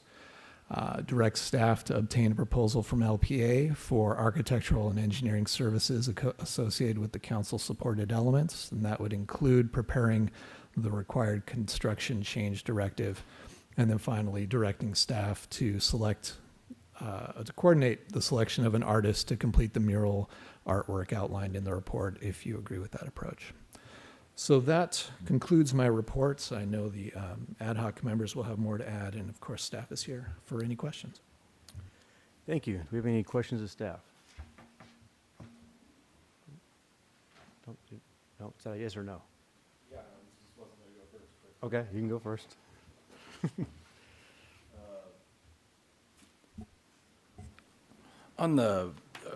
Thank you for the presentation. Thank you for the work that went into this, both city staff and ad hoc. It clearly took time, effort, and energy. On the, in our packet, there was a children's area cubby wall architectural design. I believe this was the original version as illustrated here. Is this a secondary concept? Where was this concept, and what was originally going to be on this wall in the original designs? Yeah, I think it will help. There we go, that one. Has that always been the concept that we were looking at, or has this been modified at some point since the draft? This, It and wasn't a Jeremy trick. can correct me if I'm wrong, but this was the original design that the architect included in the original design when it was approved by City Council. You've seen other iterations of this in some of the artwork that have been brought forth where they gave it different treatments, so it may have looked different, but as it stands right now, without any modifications, this would be essentially what you're getting, if I understand correctly. Yeah, correct. So this is being constructed with the library as of now. Right, so this is what, I can always phrase these questions better. Immediately after asking them, I figured that out. This is what has been designed and paid for at this point. Correct. Thank you. Looking at the next, I think it's the next slide, if you would, Mr. Ball, the cubbies. Have we gone to library staff and asked their reaction to the cubbies as far as usability, programming, and desirability of having these cubbies in that location? We have. We've spoken with our library director. She was pleased, pretty pleased to see the concept. She enjoyed them. She thought they were very good. Her main concern was that we retain the collaborative spaces. And so we went through a few renditions with the ad hoc committee to make sure that we could have spaces for tables and clearance requirements between the tables so that we could retain those. We also met with our interior designers and showed them this, and we met with our library consultant, Linda Demers, who did a lot of space planning for the library and really determined how many tables we need and how many chairs we need based on a lot of community input, actually. They didn't really have too much to comment on the actual designs themselves. They just cautioned that we make sure that we don't overdo it and make sure that we find a compromise. Just make sure that we're not just overdoing the artwork, that it might age itself over time. But that was generally their comment. They also had very strong feelings about retaining collaborative seating areas. Their concern was just that, most parents come in with more than one children, and this really provides a great location for them to meet together and work together and sit together in interesting spaces. Our librarian thinks these will be the most popular collaborative spaces in the library. It's good to know. And as I'm looking at this image, there's two that have tables and two chairs. Is it proper to presume that those are movable furniture and would be able to move to the other cubbies for collaboration? Correct. They are movable. Our furniture plan for the library as it stands now only showed two tables because the other rendition that Mr. Ball just showed you had smaller cubbies that weren't really appropriate for tables. So it just had the two in the furniture plan. Talking this through with the ad hoc, we think it's a great idea, especially if collaborative spaces are going to be really popular, that it would allow us to add more tables in the future if that was something that was needed. And leading with, I am not an artist, I noticed really graphic designs here that elicit emotion and themes, and the tables and chairs are literally black and white. Is that something that would be built in, the furniture would be built into those sorts of spaces, or would they continue to be black and white? They would absolutely not be black and white. Thank you, sir. That's all I have on that one. I had library staff's reaction, and I believe that, could you explain for my memory how the art in public places, and I say you, it may be Mr. Ball, it might be Mr. Laurentowski, it may be Mr. Gagahania, how the Art in Public Places Fund gets rejuvenated, how funds move into into that and what kind of future projections we have for that category? Sure. So, Art and Public Places funds are developer impact fees.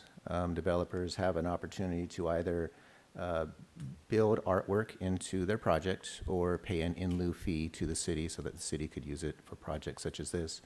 The in lieu fee is 1% of construction costs, not land value costs. So depending on a development project, and Councilmember Delgado might know construction costs better than me, but for instance, Hitch Ranch, if they were to pay an in lieu fee, let's just say their construction costs were $400,000 for a single family home and you have 750 homes, you would take 1% of that building valuation, which could be substantial. But they could also potentially drive those funds back into the communities. They could. They have that opportunity to use that funding. So if they decided to build artwork into their community, it would have to still be at that equal value, and they would have to show that to the city in order to do it. And would we as a council have input into what art they would put at that value in their project? Absolutely. It would be very similar to what we just went through with the Daily project. Thank you very much. Those are all my questions. Thank you. I got a question on the cubby wall area. If you can go to that page where it shows the cubby wall and yeah, that one right there. Okay, so this is what is being designed. We have a interior designer on this project. Does that mean that when this library is built, this would be a bleach white wall with even bleach white cabinets and chairs on there? Or would there be something on that wall? Yeah, What would we get if we didn't go ahead and do any additional cubby work? Sure. So the cubbies themselves are part of the library cabinetry or carpentry work. So it's all wood products built by a carpenter. The beams there, I kind of pointed them out to some of you when we went and visited the library. There's brackets in the ground where the wood beams would be installed. There's barn-style lights. As far as the paint color, that hasn't been chosen for the backdrop. There has been paint colors chosen for the inside of the cubbies.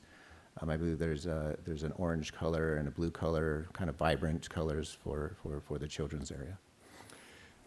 Correct, but is there a mock-up of what this would look like that the designer put together? Because what I'm seeing is we're judging between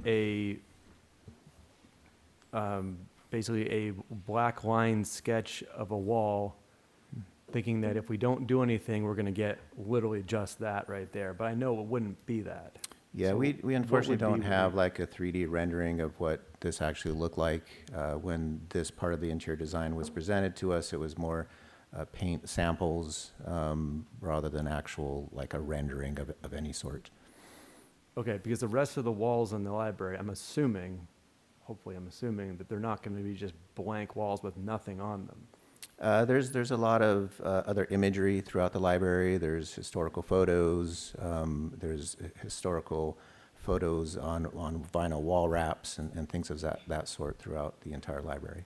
Okay, because I'm having to weigh this blank picture versus something else.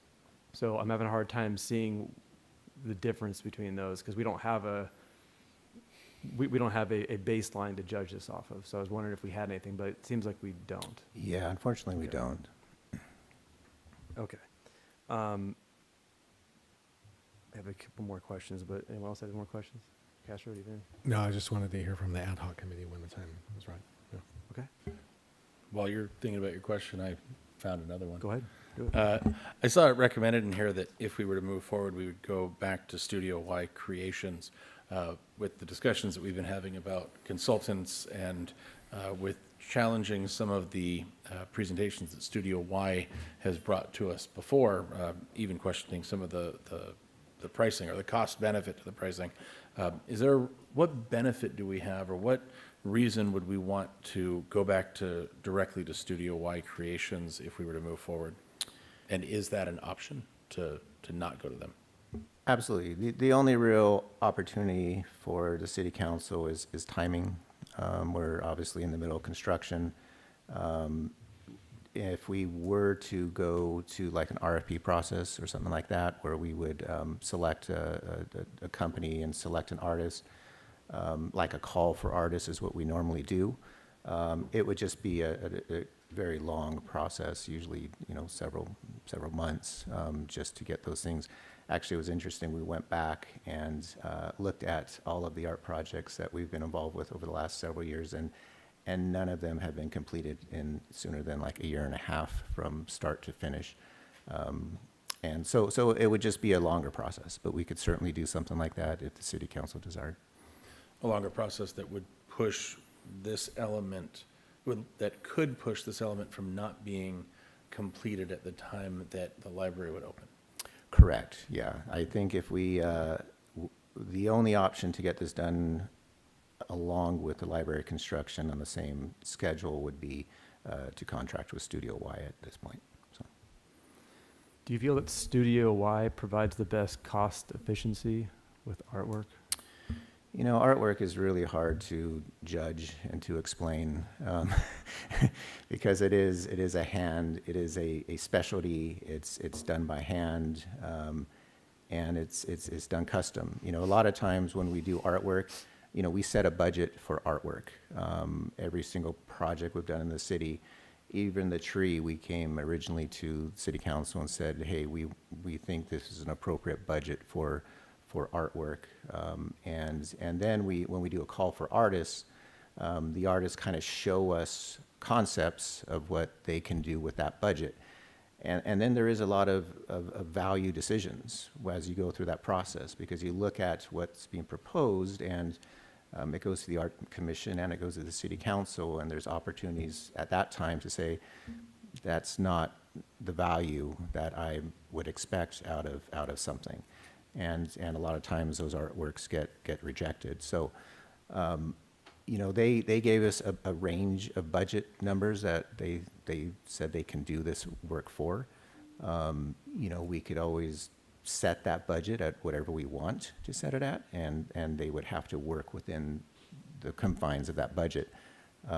So, is it worth $35,000 to $50,000 for a cubby? That's a difficult question to answer.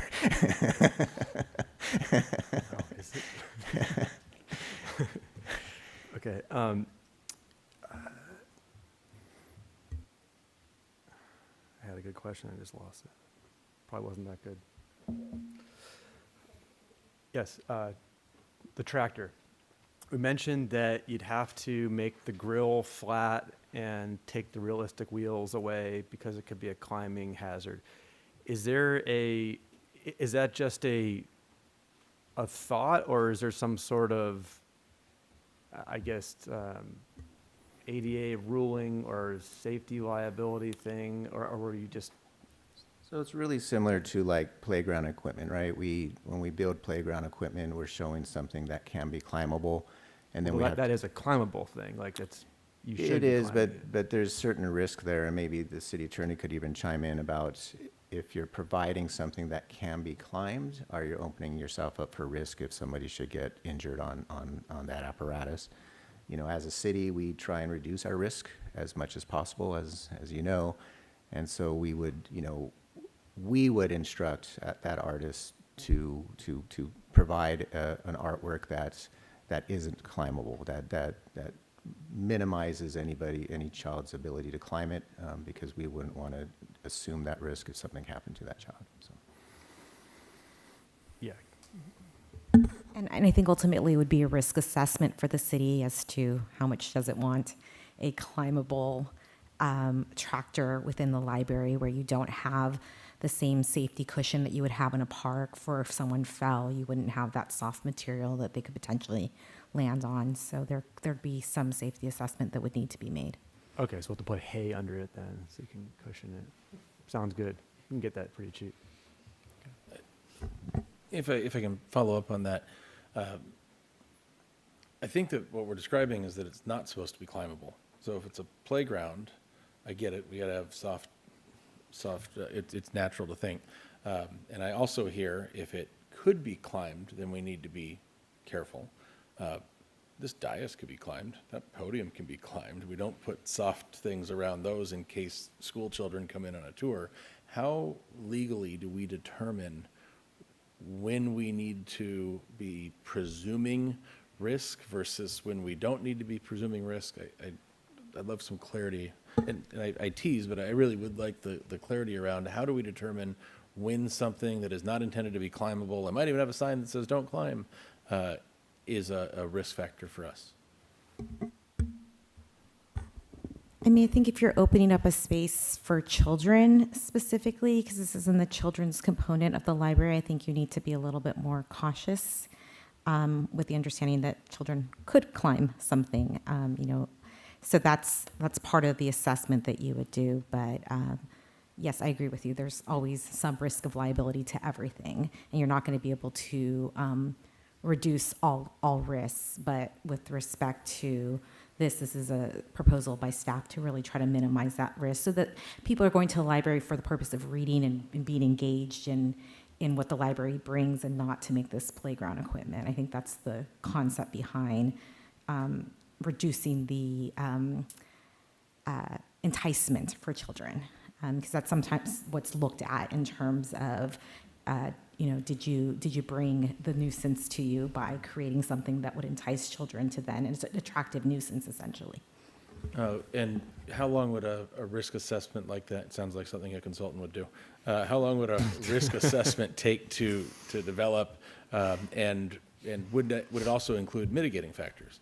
Again, this is broader than just the tractor. It's everything we're doing here in the library. And I went back and watched some Arts Commission discussions about the children's area, talking about if kids can reach the trees and if they can't reach the branches and tripping hazards. So it's broader than just the tractor, but I'd love input there. Yeah, Councilmember Means, I mean, without having to contract this thing out, I mean, staff, we would internally look at what would be the proposed type of sculpted tractor. I mean, we'd want to make it as realistic as possible, so it wouldn't take away from the feature, so that it's something that's still attractive to children. But we would discuss it internally with staff, and we have sort of a risk management team, but also rely on the experts of our staff who know playground equipment well, and we would make it determine the height and other features of whatever that proposed tractor would look like, to see if there's any type of dangers or possibility. Because I mean, you could have a child climb up on the shelves, right?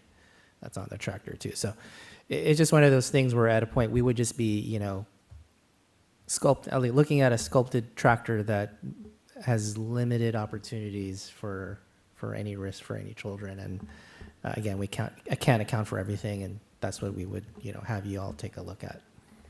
And Councilmember Means, if I may, when we look at things like this as well, because if I was 6, I would be all over that thing, and I know our mayor would too.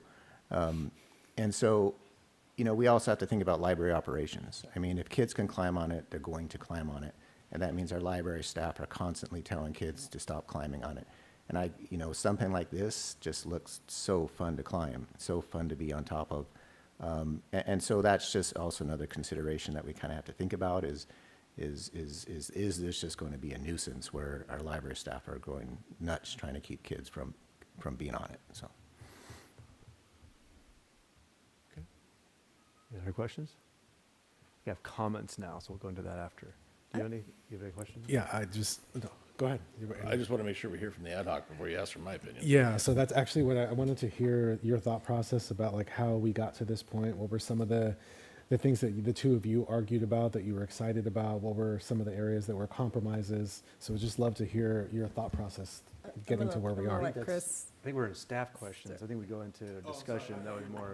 I do have one staff question. It's more of a clarification for the other council members, that these are not two-dimensional cubbies. These are the reason that I think we would be moving forward with that specific company is because these are inserts, three-dimensional inserts. The shapes are three-dimensional. The different nuances are three-dimensional. They're curved. You can touch them, feel them, very much like the trees. So that's, and it's just inserted into just like a 6x9 whole. So I just want to make sure that that's correct and clarified. Absolutely correct. We kept calling them shower stalls, so it would be like a shower stall, full 3D around. That the back would most likely be painted to match the sculpture elements around the side, but the sides and the fronts would be 3D elements. Thank you. If there's no more questions, we'll go ahead and see if we have any speakers. I do not have any speaker cards for this particular item. No speakers. All right. Okay, we'll move into discussion then. All right, ad hoc committee, explain yourselves.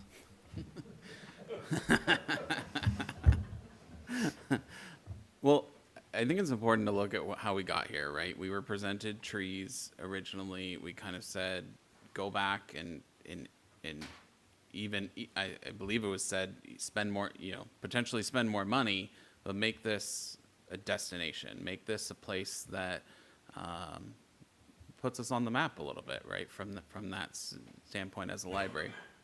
And what we got from that, we were overwhelmingly disappointed with at the last time we discussed this.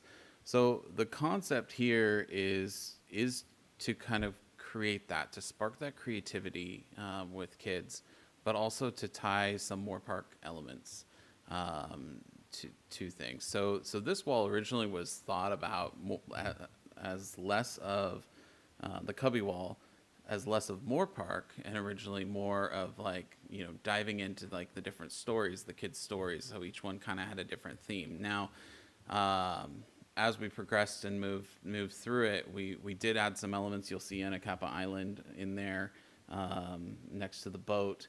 The tiger could absolutely be painted to be like Neil, the tiger at the Moorpark Zoo, right? And we could be intentional about the other animals as well, with animals that are at the Moorpark Zoo. Things that are not reflective in this image could also be, again, we're hiring an artist. Studio Y, they are artists, right? And so it gives us the opportunity to not be generic. We're not buying something off the shelf. Like, let's make it special. So like when you talk about the space theme, obviously this is generic, but what if you put the Mars helicopter and you're landing on Mars or something there? Mars helicopter was developed by AeroVironment right here in Moorpark. They've gone to the schools and flown it, right? And it has that opportunity to create some tie-in to Moorpark while still creating this fantasy adventure space. The Hobbit house shape. What if you took the Birkinshaw, thank you. Birkinshaw property and created the shape of the building to be like the Birkinshaw house. Obviously very, very different, that we're creating this fantasy land around it. But what if you had that element of, just the roof line and the window placement so that it kind of gave homage to Moorpark a little bit more? And those are things, because we're hiring an artist to do this, we absolutely could do that. The castle element, I learned fairly recently, and was doing a little bit of research on the history of hot air balloons in Moorpark. And there was a history of a lot of hot air balloon companies here and launches here. And obviously that time has passed, but there could be, you could do a hot air balloon element. You could, bring in different things. So I think there's opportunity, and I would love your specific thoughts too on potential opportunities while still keeping it fantasy and children, to have that Moorpark tie, I think helps create a really unique space. When visiting some other libraries, we've seen, they might do an image from a book, right? That's very specific. But I think we have an opportunity here to create a more generic from a book standpoint, but create a more specific from a Moorpark standpoint with some of this and count throughout the county. When we talk about like the tractor, I think there's opportunity when you think of a tractor wheel. A smaller wheel, like in the picture, could be a seat, right? And if it's set up to be a seat, right, and designed to be a seat, right, like depending on how they sculpt it, you could still have that wheel element, but it's more of a seat, right, instead of a step up higher. And again, that just depends on how you develop the other parts of that. A large wheel could be something that they intentionally could climb in. You could put a pillow in there, and you know, it could be another reading nook in a large wheel of a tractor. But the idea of a tractor as you walk in, the original art that we were presented was apricots boxes that spilled out into the hallway, covered up stone that we're already paying for, and you lose the consistency of all the branding that was established for the different areas of the library by covering that up. So, you know, by taking that part out, those elements, and kind of leading people in with the tractor, it has the agrarian theme, of which we've done the architecture for the building and established, you know, the Moorpark heritage there. You know, we can do something like the mammoth on the wall as the mural, and again, it brings, like, rather than doing dinosaurs or something that is, you know, from a book, it's making it Moorpark, but it's giving you some of those same elements of things, but bringing it in. And that was kind of the root of how we landed here. We haven't talked much about that illuminated sign. The idea there could even be it could be a TV screen with some, you know, fun, but to kind of project that programming specific to the kids area. Or, you know, we had talked at our last meeting about, you know, maybe this is Dinosaur Week, and so we have an image up there that's related to that, or, you know, different programming elements as you kind of walk in. But you don't necessarily change that architecture from the outside. The monarch butterflies, again, give the opportunity to tell the story of the monarch butterfly local to this area, and conservation efforts. There's lots of different things there. We talked about as a ad hoc potentially, and I know as of right now, it was on the schedule, and then it was kind of taken off the schedule of doing some art outside of the library. But if you potentially did butterfly wings that you could stand in front of, that kind of, you know, create that image of almost like an angel wings. Don't right? say Instagrammable. There you go, right? Okay. But no, but create that moment, right? And tie in. So the butterflies, you'll notice there's a caterpillar in the zoo, right? Again, thinking about Very Hungry Caterpillar and stories like that, right? Trying to have those little Easter egg elements. I think in the art we could put something specific from the zoo in the art for that category, but just creating something that is fun, that is for kids, it's engaging, but it also is Moorpark. Okay, so we had the idea to go like agrarian. We've got like nature scenes. The mammoth fits in with that. Clouds, butterflies, trees, tractor. I understand the link towards like space and fantasy stuff and pirates and mermaids, but I feel like without explaining all of that, it gets lost in kind of like a rogue direction, and all of a sudden, whoa, we just kind of, like the next cubby hole could be like the cowboy riding a dinosaur, like might as well put that up there too. What does everyone think about that? You know, we talked about it last time. What do kids want to see? It's random stuff all the time. But. Well, I just wanted to give Councilmember Delgado a chance to I would love to hear your thoughts on. No, I mean, his thoughts were collective of mine as well. But it was, I understand what you're saying too, that it seems a little bit just not as cohesive, but at the same time, it was trying to tie in the story element. So whereas before it was just one theme and everything was one theme, that is why, one of the reasons why different themes were chosen, and to give kids that had different likes, dislikes, opportunities to find their nook, to find their spot. And just so that it wasn't all one, maybe agrarian theme. Yeah, in terms of the question, I thought initially, and that's why I wanted to hear your thinking behind it, because these are such generic images, right? It's hard to get a sense of what your thought process was. Now I better understand what you were hoping to do.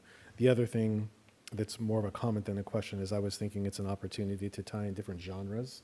And so this was kind of dominated by just science fiction and fantasy.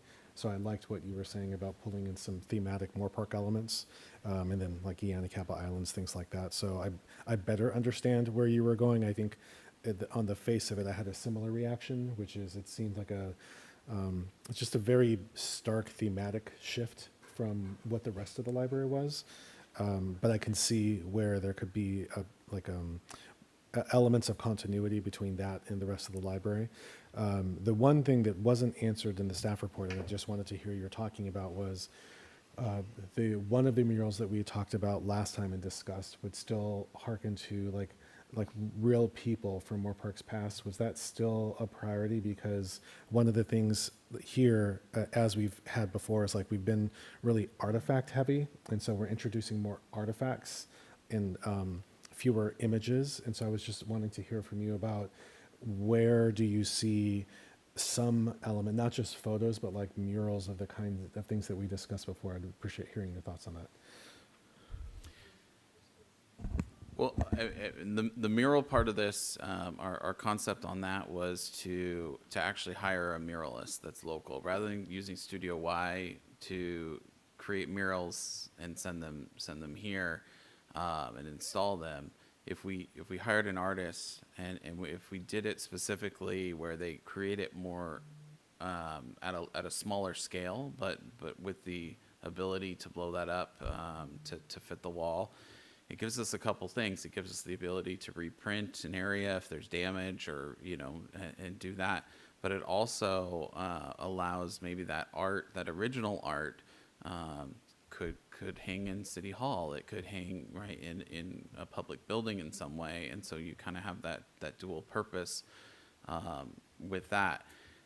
The idea was to behind the tree to kind of keep that orchard feel, right? So that orchard, so if, certainly could incorporate some of that, the picking of the apricots and the people and that experience, while keeping it, I think, still fun for kids. I think where we went last time got really historical and really,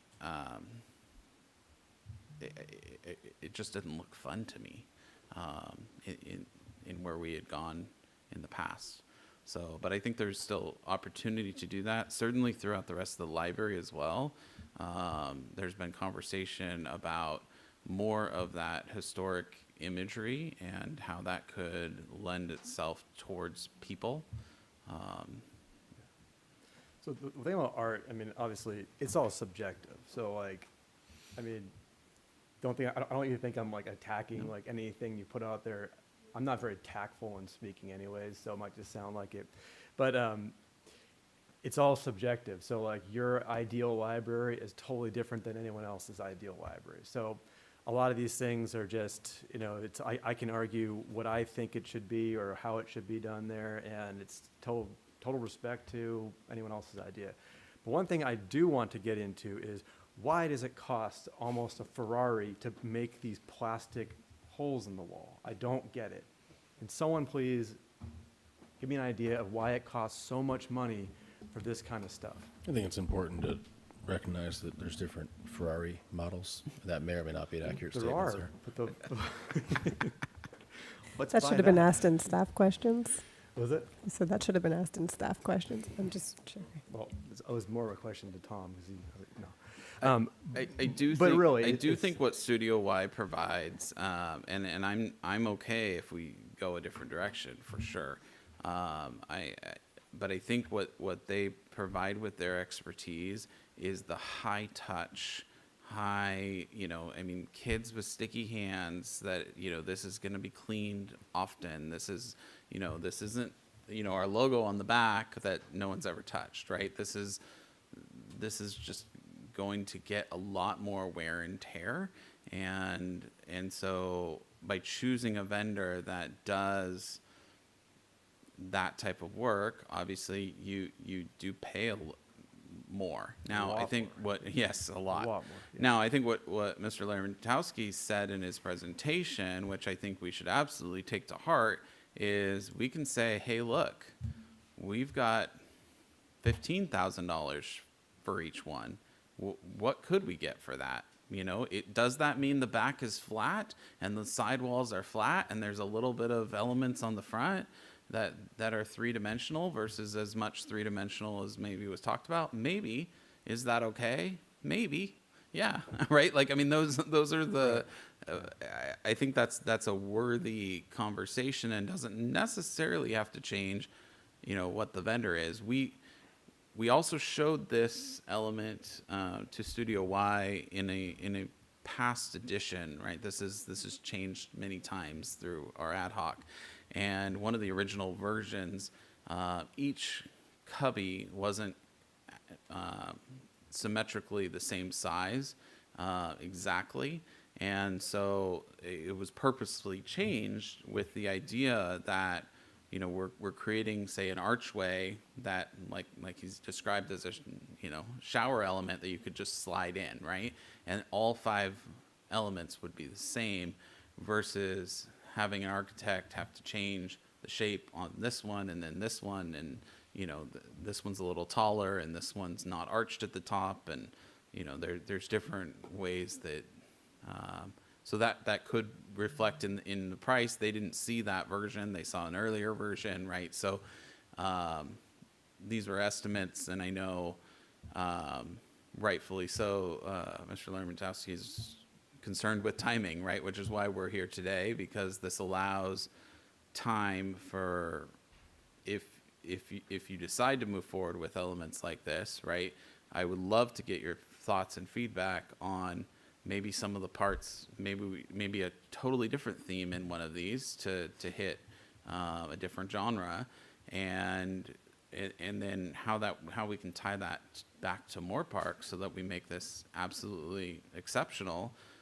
We're going to then, as an ad hoc, go through that, try and create that, make that as easy as possible to send to Studio Y for their development so that we're not getting back their interpretation every time of what we're trying to say. Yeah, one thing I want to be a little wary of is that I don't want to get into a design by council thing where each one of us picks a cubby hole to have something in there. Mine would have a train in it. I'm just going to tell you that because I love trains and it's a thing, but I wouldn't expect us to all have some random, thing in there, which is why, with the idea of a theme, I like that idea of having it thematic instead of having so many different elements in there. But the part that really gets me is that when we budgeted this thing out at $350,000, that was back in 2024. And when I'm thinking about $350,000 and, I've designed the inside of, places before, and I know what it costs to put businesses together and restaurants, and I'm thinking $350,000, we're putting in an art installment in there. Around that art installment, we hired a interior decorator that's going to make the place look like we actually decorated it, I'm assuming, correct?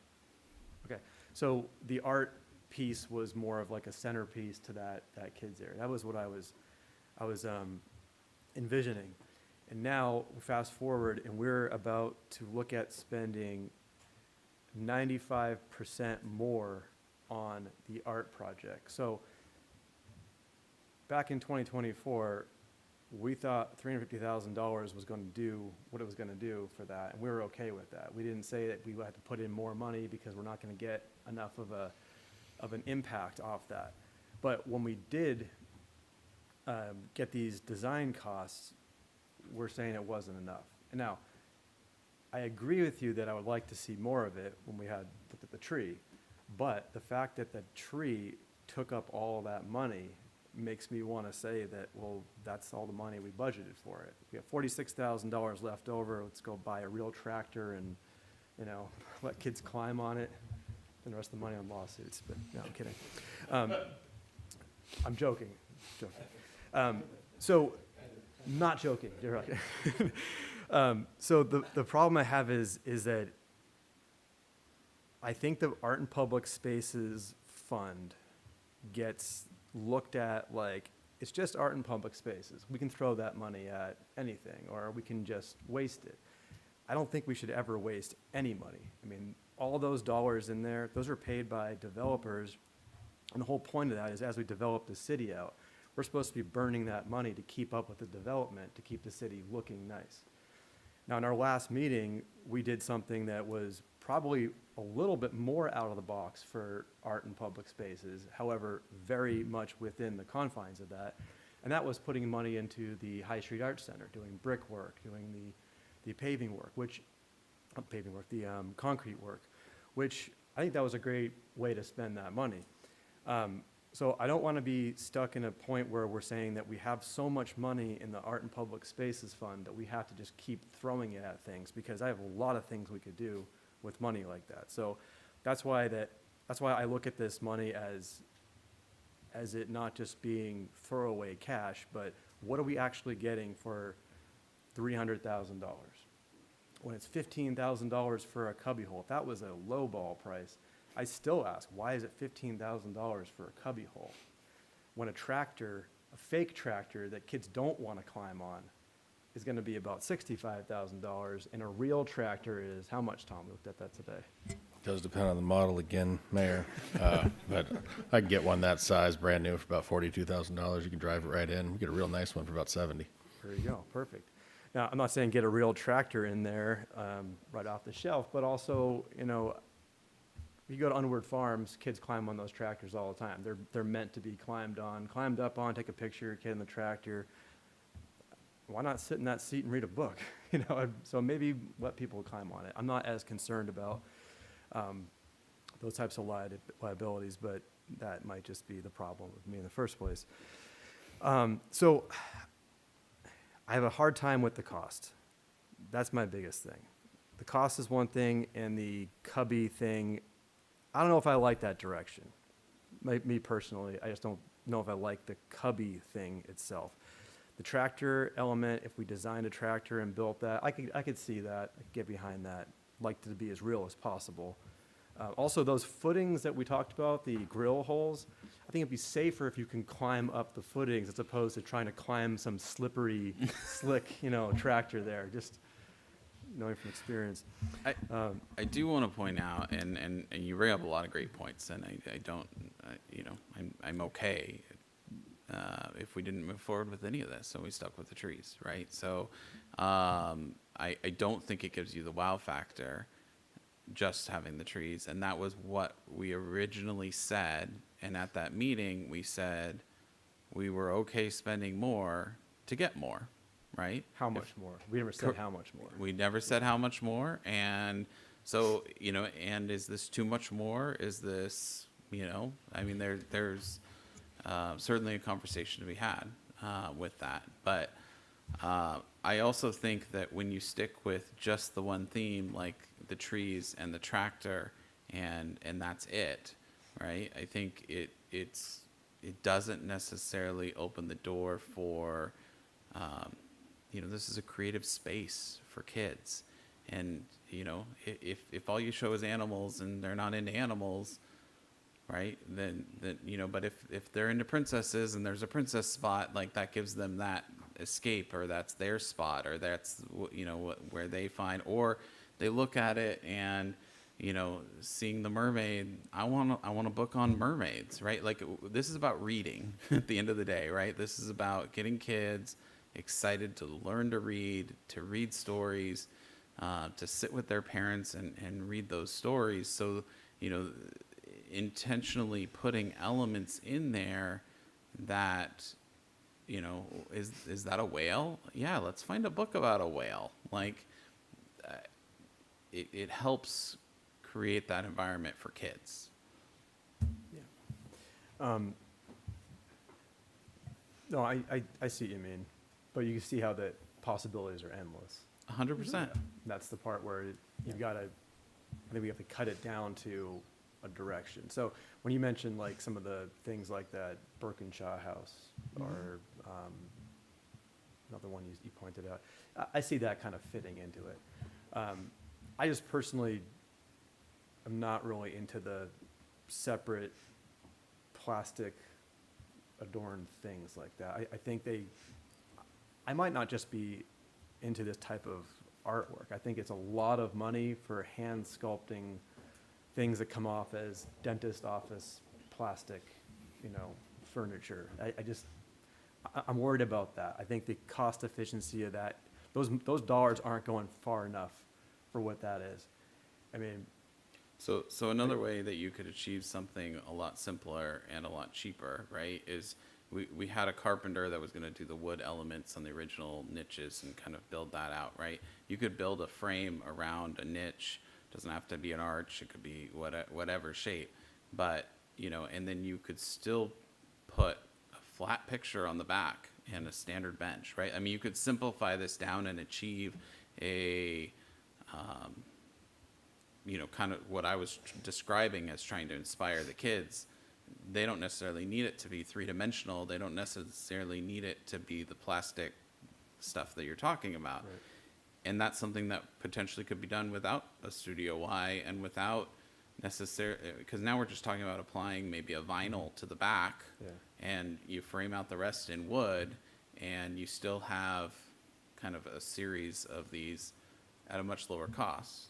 right, because the butterfly idea, I like that. That's nice. It adds something to the ceiling, but it also doesn't take away from the exposed beams. It's a good idea. But from what I understand, those butterflies aren't hand sculpted $1,000 or We're not $10 going with million Studio Y for butterflies the each. butterflies. Right, okay, so Correct. those are, how are those made? Those aren't those put together? I don't know that it's determined how they're made. I believe the idea was to utilize the architectural firm or the interior design firm that kind of spec'd that. They actually, Mr. Larentowski, I don't know if you want to elaborate. They had something similar. Yeah, sure. So we've already reached out to our interior designers, and they've done something similar with butterflies, frankly. They were cloth-made butterflies, and they said it was really interesting because the light kind of shone through them. They were larger-than-life butterflies. Their concerns are really where are they located in this particular room, and actually most of our rooms, to preserve the exposed beams and things like that. The air conditioning equipment is on the side coming off of a wall, so it's blowing straight into the children's area. So their concern obviously was where are these going to be located. Last thing we want is a bunch of butterflies getting tangled up in wire. But we would have our interior designers look at that and spec a product, not a custom product per se, but a product that you could purchase. So. Okay, right. So I think the concept you got together for that was great, and the execution of that portion right there, I like that. Now, if we were to go to Studio Y, they have a certain way they handle things. This is the type of art they're going to do. Just like if you were a sculptor and I asked you to do an art project for the city, it would not be a mural, it would be a sculpture. So I think taking that offline and doing it like that is much better. We're involving more interior design and artistic themes that we're bringing up here. I'm not confident in bringing Studio Y into all of these things. I've seen where that money is going, and frankly, it didn't go far enough, and that's why we're back into this whole pickle, and we're now bringing them back again to put us back in the same spot. That's my issue. So the last meeting we had with the studio-wise concept was also right around this price point, and so from our understanding, it was we weren't wowed enough. So what can we do to make it feel like it's worth that cost if we're going to go with studio-wide and do something that's more of a wow factor? So that's why we were going more with that three-dimensional tactile nook, as opposed to just a wood frame and a background with a vinyl cutout in it. So I think studio Y, the Y factor of the last one wasn't that it wasn't wow, it was that it was that much money for that little wow. If that was a normal price of, I think we were joking around, but actually kind of serious, like let's go to Home Depot, buy a bunch of wood and we can paint something up there. If it was that cost, I would be okay with it, not, scrutinize it so much, but that is a lot of money making plastic look like wood when wood does the exact same thing as wood. So, but it's a very different end product that has different uses and different amount of wear capability. sure, then replace it once a year That, with a different one. Let's keep it fresh. Yeah. No, so I just think it was just way too much money for that. I could not see that. I mean, I'm an engineer. I build machines all the time. I just bought a huge machine.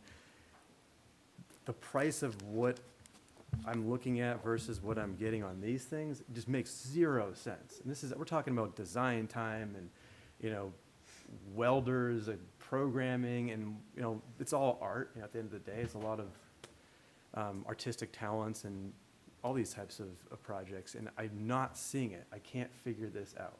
I can't see how this much money is getting us only these things. That's the part that I'm stuck on. And I can't, in good faith, go into a scope creep that's 95% more than we've already had before. That's where I'm stuck. And we had a timeline discussion with, well, if we don't do this, then we're not going to have that ready when we open the library up.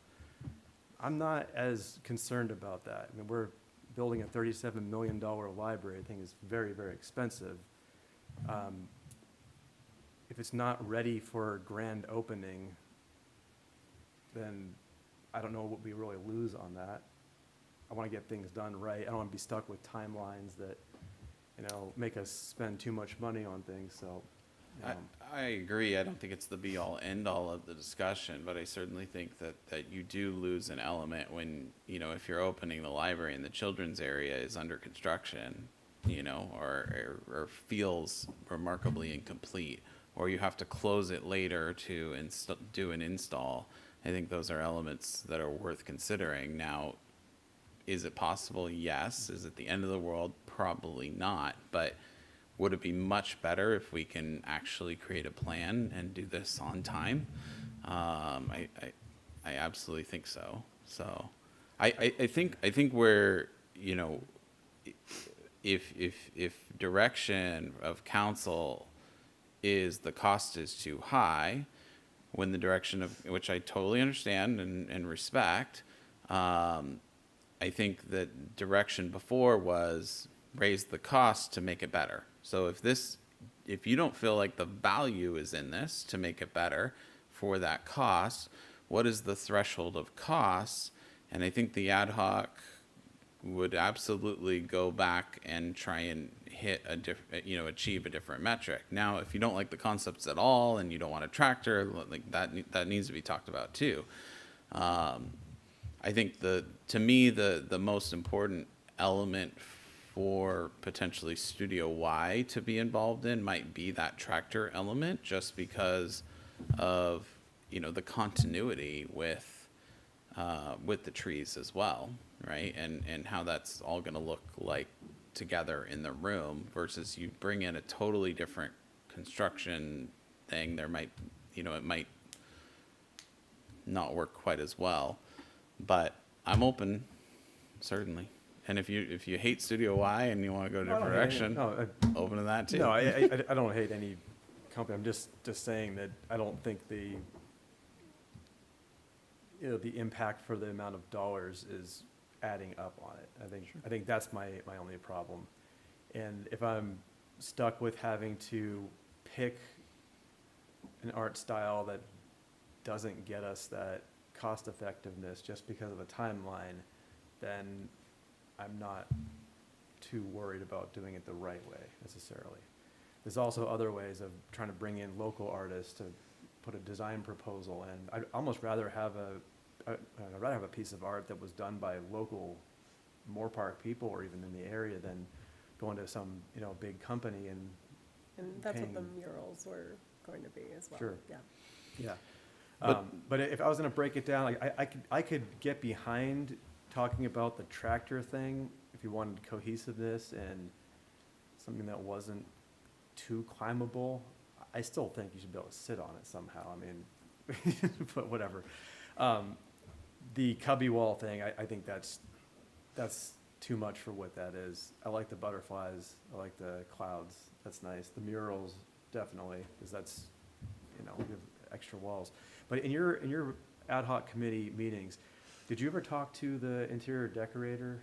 Not directly, we did not. Okay, so we're trying to solve a problem that someone else was supposed to have already solved, but we have never seen it.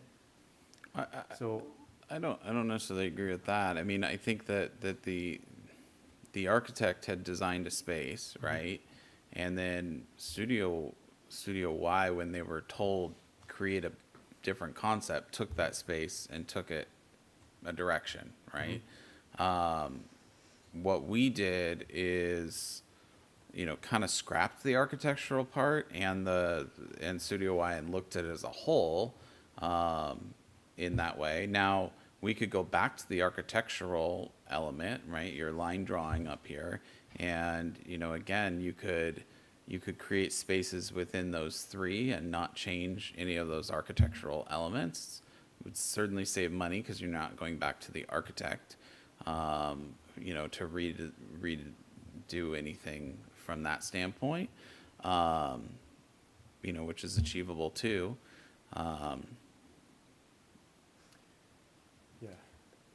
Also, one of the reasons why we had the 6 kind of equal sizes as well. And we realized that the smaller cubbies were supposed to be kind of catered towards small children, but at the same time, a lot of small children, or most small children, like to read with their parents, and no parent can fit into one of those small cubbies, which is why we thought, a nice 6-foot bench can include the parent reading with the kid. So there were more opportunities for more full families to be in those spaces, which is why we also changed that whole kind of layout, that portion of the design. Sure. Yeah, so one thing I'm trying to make sense of is that we have a company that is basically giving us art installments. And then we have an interior decorator, which is also an artist, because that's also art too. But now we have the art company doing the interior decoration with the art, but the interior decorator is not really a part of that. I would envision the interior decorator being in the same room discussing what we're doing here, because I think there's a plan for these things too, and I want to know what they were doing, because putting the butterflies and clouds up in the ceiling, that's an interior decorator realm right there. That's good. I like that. What do they have for that wall there? I don't know what that is, because if I ask Studio Y what that is, it's going to be a hand sculpted plastic $1 million thing. Well, I do believe, if you we don't have Studio Y's image from last time, but essentially, I mean, they replaced the wood beams with kind of their faux beams, right? But the structure, of wood beams that's in the line drawing, do you want to pull up the line drawing on here? Jeremy described, right, Mr. Larentowski described the boxes around are wood, right? So a carpenter framed out in wood. They actually do project out, which you can kind of see a little bit in those elements. There will be, upholstered seating, and I believe the backs are also upholstered in these. Is that correct? I believe the backs are painted, but as you mentioned, that is an opportunity for something to change, because it's just essentially drywall and paint. What kind of engineering change order cost would that be to even open that up? So that's, that's something that, that's obviously why we brought this to you now. If we're considering this cubby wall, we kind of have to make a decision if it's going to change. And that's why we've kind of brought it to you now with a budget to see if this artwork is going to move forward, because it's really, nothing else is critical other than that cubby wall, because they're going to be building that cubby wall in October. That's when that framing is going to start. So we have an opportunity to change it if we want to change it. Now, what is that going to cost? I don't know. At this point, we've only got these concepts. If the city council likes this concept of the cubby walls, we would go back to the interior designers and find out, okay, what is it going to take to redesign this wall, so that they could give that to the contractor so that they could build the cubbies. And what Councilmember Barrett was saying before is we thought through this a little bit, so that's why all of the cubbies that you see are the same size, because it would be very hard to coordinate if these were different. So essentially we would give the artist a dimension. This is your cubby, and this is what you're designing to, so that the contractor could build them, and then when they show up with the artwork, they could essentially slide right in, and that was the concept. So it's hard to say. It just depends on where the council wants to go, what their direction is, but we would still have to get together with the architect to figure out what that change would look like. And there's also lighting. All of the cubbies that you see on this line drawing have downlights in the cubbies. Now they would be part of the artwork. So it's just getting together again with their electrical engineer to redraw that. And it's essentially just so the contractor has something that they could look at to build. So. Okay, so if you were going to put an estimate on that, just a guess, where would that be? $100,000, $1,000, $20,000? I mean, I would think it's probably in the $20,000 range for the interior designers to redraw this and take a look at all of those electrical systems and things like that. Now, as far as the contractor, it's kind of hard to say, because they've already bid this as a cubby wall, right? So they already owe us a cubby wall. So then they're going to look at it as, is there more cost to changing this versus less cost? It's hard to say. The new design is slightly longer. I think this wall is 36 feet. To get the spacing between the cubbies and be able to put tables there, I think that wall extends to about 40 feet. And then it's a little different, because this wall is actually comes out a little bit further and is flush with the artwork, where before it was the cabinetry work or the woodwork that actually protruded a little bit more, but the wall was back. I mean, it's really up to the contractor to kind of do this add, deduct kind of thing to find out where there might be some extra costs. Okay, and these extra costs, would those come out of Art and Public Spaces funding, or is that special projects? We assume that it would, because it's necessary for the artwork. So. Okay.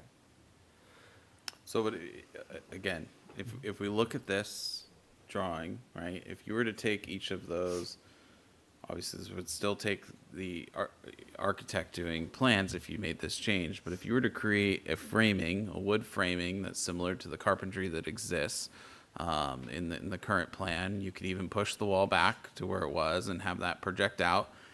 But you have the bench, and you have, we could essentially hire a local artist and do a vinyl on the wall behind each one.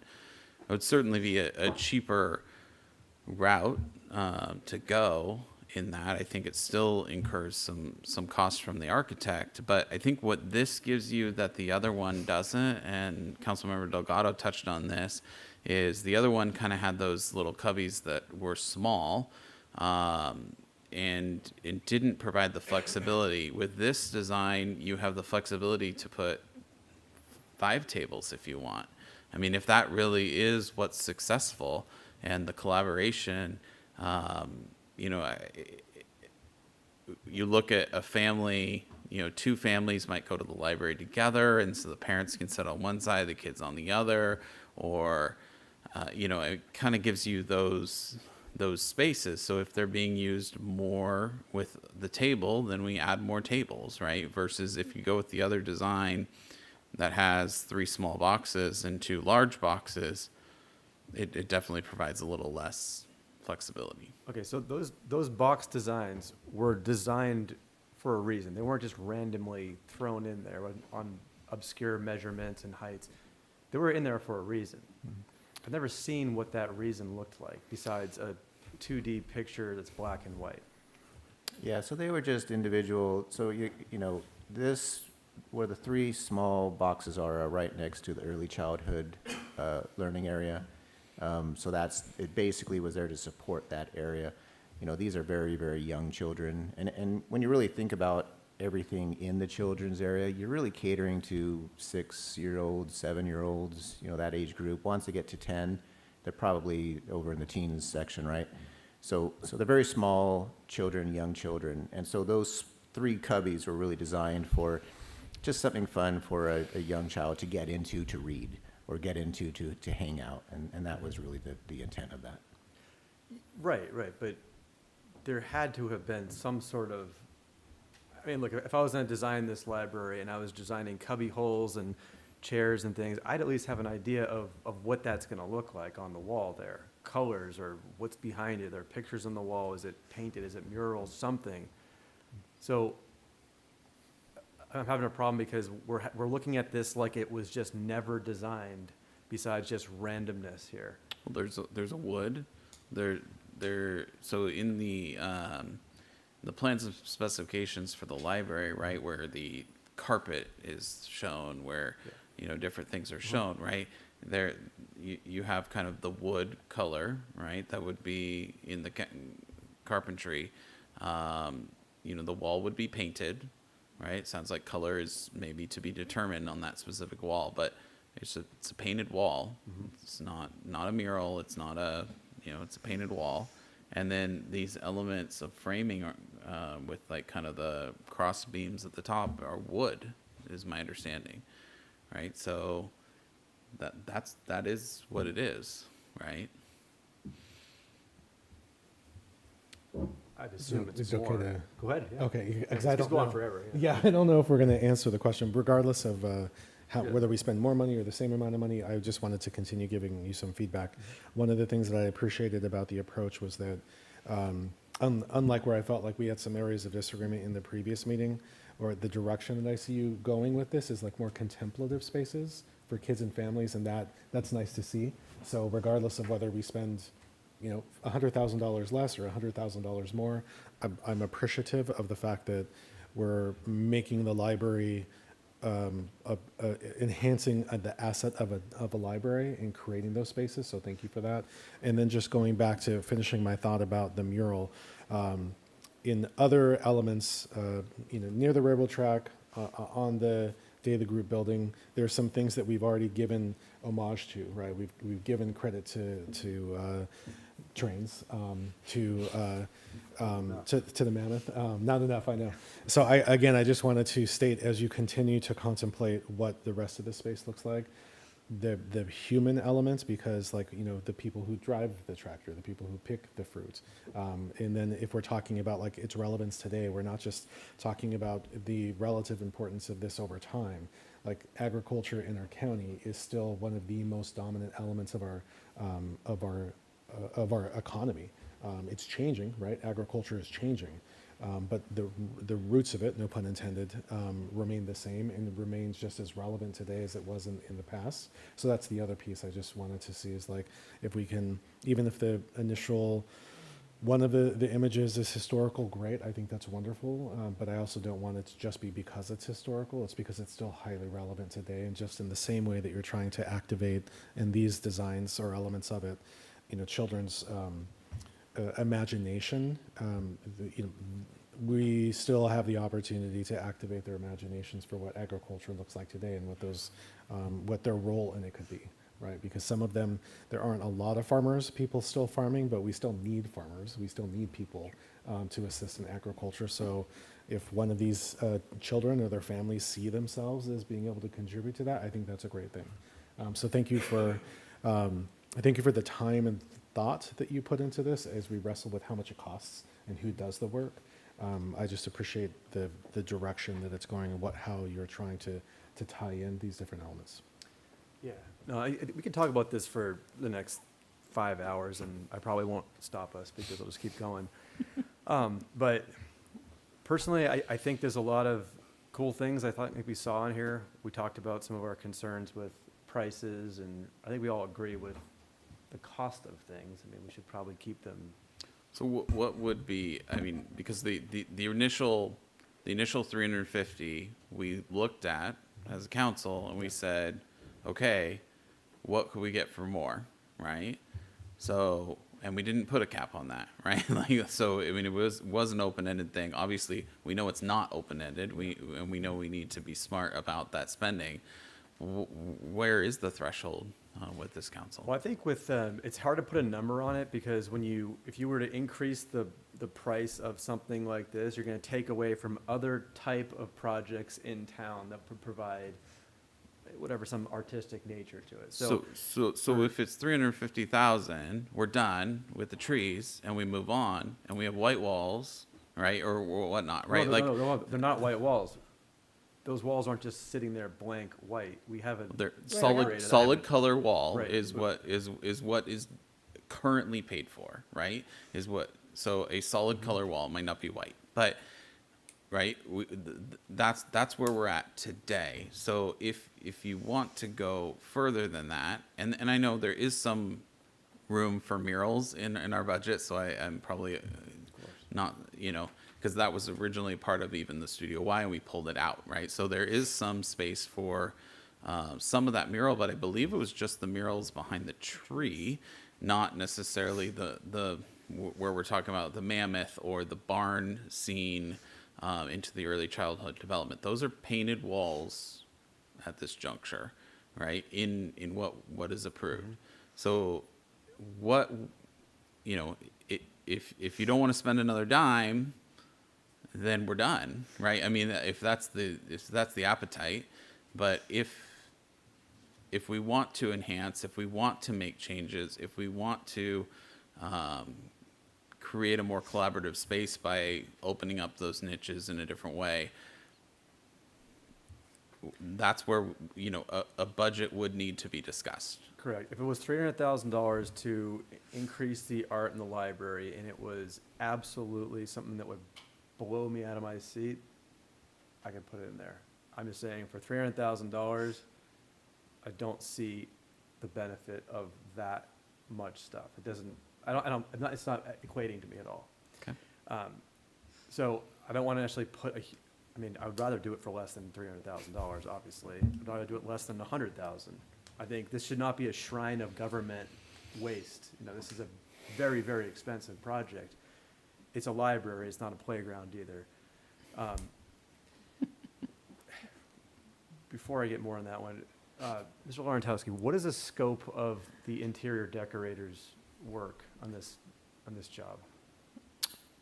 Gosh, everything from picking out wall colors to paint colors to carpet to book stacks, furnishings, you name it. I mean, everything you would visually see as you're walking around the library.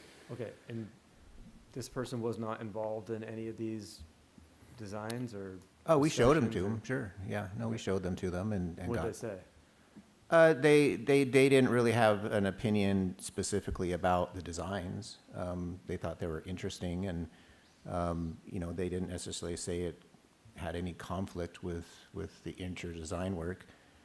They did caution us just to make sure that we weren't overdoing it. I'm not sure what that really meant, but they just said, you just got to be careful with how many elements you put in there. Sometimes you could date yourself pretty quickly. So that's kind of what we did. We really showed them the cubby wall to try and understand timing and conflicts and what we were up. And actually, quite frankly, their response is that we can do all of this. There was nothing that was overly complicated. Redesigning that cubby wall is you know, it's very, very simple compared to the construction of the library. So there was nothing that was outstanding, and that's really what we looked at them for, was more direction, if there was anything that we were showing them that they were worried about, or that that we were maybe going on a wrong track before we got to here. So. Okay.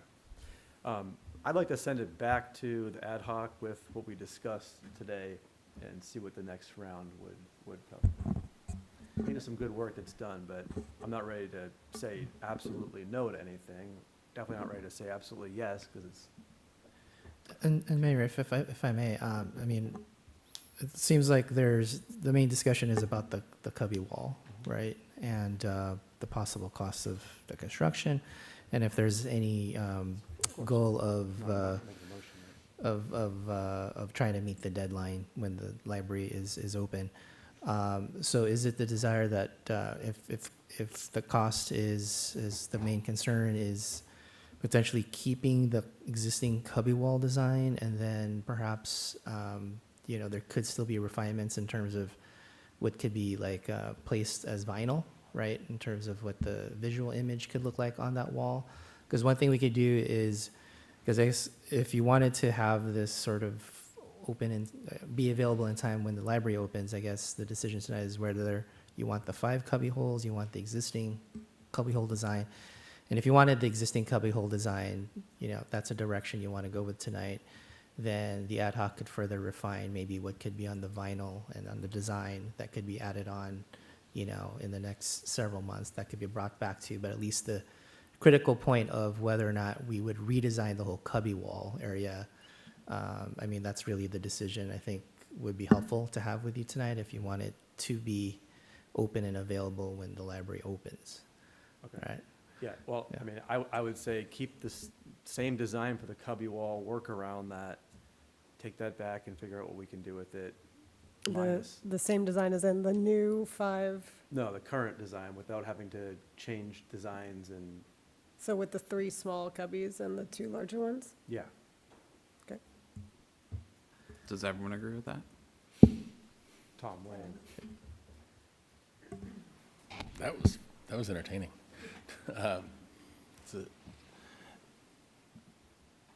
I'm going to be a complete contradiction with just about every statement that I make here, I think. I think what happened for me is that Studio Y has lost my trust and my confidence, because we've seen what they brought forth, and we've seen the pricing that they put on what they brought forth, and we weren't pleased with it as it came along. And so I find myself suspicious of the designs that might come back. Like, these are all creations and thoughts, but by the time it comes back from Studio Y, are we going to be here again saying, no, that wasn't what we intended, send it back? So I'll admit to that bias, that I'm a little gun shy with Studio Y's work. And I also want to recognize that I don't want to turn, and maybe it's a bit too late, this into a design by committee, ad hoc committee, yes, but by council, no, because I am not an artist, and I will probably say that a few more times throughout this discussion. And so I try to establish and try to figure out value. How do we determine value? I do think that timing matters. My strong preference would be to have this completed at the time that the library opens, whatever this is, whatever we decide. I don't want to be silly with money. If it means that we do this in phases and we get better concepts for better dollars, I wouldn't be against it. But all things considered, I'd prefer it be open. I've been to a lot of libraries all over the world, and there is a major difference to a library that is unique and to a library that is a room that was designed with an interior designer and paint and whatnot. Like, oh, we had a square room and now we're going to try to make it a library. And the ones that I walk into, and they've been a room that's been, you know, oh, we're going to have some creative ideas and throw some stuff up. I don't want to say as an afterthought, but not as a priority. They just aren't interested. They don't capture, and you don't want to stay in those spaces. The ones where there is interesting and unique elements to it, I understand that I am not the target demographic for the children's area, but my wonder and awe gets the best of me quite often, and it's fun to explore those spaces. I think it's why early on we were talking about the Camarillo library and the pirate ship. Right? You don't expect a pirate ship in a library, whether or not it's good, bad, too big of a climbing structure, whatnot. It's interesting. It draws you in. You want to see. And I'd really love for our library, which from a dollar and cent standpoint is the showpiece that we've decided as a city to build. I'd love for what I think is one of the most important areas of that library to also be the showpiece of the showpiece. And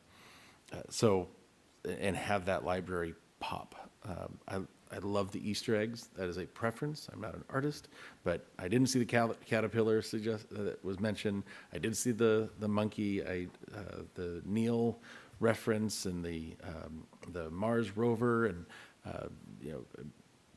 not an artist, not suggesting it, but you replace one of the butterflies with an AeroVironment drone. Like, oh, look at that! Like that sort of stuff is neat for me and it stimulates my imagination. So I like those elements being involved. I think what's really pivoted me most, I had a conversation with somebody on the Friends of the Library who's involved in the library and there multiple times a week, and her comment was, I don't want this to take away from programming, right? Does it take away from story time? Does it take away from librarians being able to act out stories, engage with groups of kids, get learning stimulated? And so to hear from the library staff and the people that they may not have a short, medium, or long-term goal that they're trying to accomplish, but every day they're in there with those kids engaging. And when they say, this is cool, and we think this will be the most popular part of our library, it really moves the needle for me and says, okay, this might be a concept that we should explore. If the people that know what kids like in that space think that this could be the most popular, it went from being pretty contradictory for me to really escalating it quite a bit. I had a concern that these 5 cubbies take away from the agrarian theme that we have everywhere else in the library. Again, not an artist. But then I started thinking of them as portals. And when I started thinking of them as portals, they worked for me. If I'm reading a pirate ship book, if I'm interested in space and I'm exploring planets or whatever it might be, those elements being different and differentiated and not consistent with the agrarian theme is an advantage. And I think it's cute. I think it's, I could see myself, crawling in and reading I'm not saying this is exactly what it's going to be, but if you're going to read Lord of the Rings, I'm not going to be in the spaceship one, right? I'm going to be in the one that's a little more fantasy. So I dig that, and I think it really brings people in. I am very much honor Dr. Castro's concept that we've had artifacts, we've had things, we've had specific histories. Where are the people? Where are the people that made this community? And I don't know that we can mix this concept, or these are portals, with that heritage.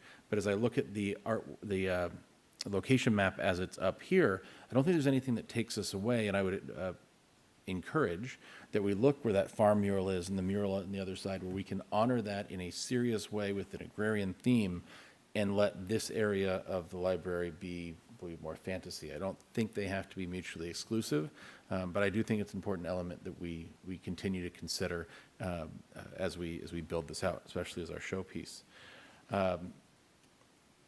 I love the local artists that you guys developed that. I want to get people involved, having traveled and seen lots of different museums and universities and cities and collections.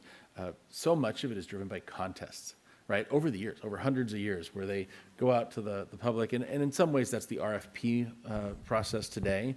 But to go out with a contest and say, all right, we are looking for a seascape that includes these elements, and let our high schoolers and our local artists and our art department at the local college, produce items. I love that idea. I don't know how feasible it is, but it engages the public. And then when I walk through the library, I say, oh, did you know that one right there was done by my friend Renee's mom? Or, oh, it was Dr. Castro's daughter that did that. It brings that connection in, and more than what's on the wall, but who did it and how we're connected. And Moorpark's such a connected community. That's what I love about our small town feel.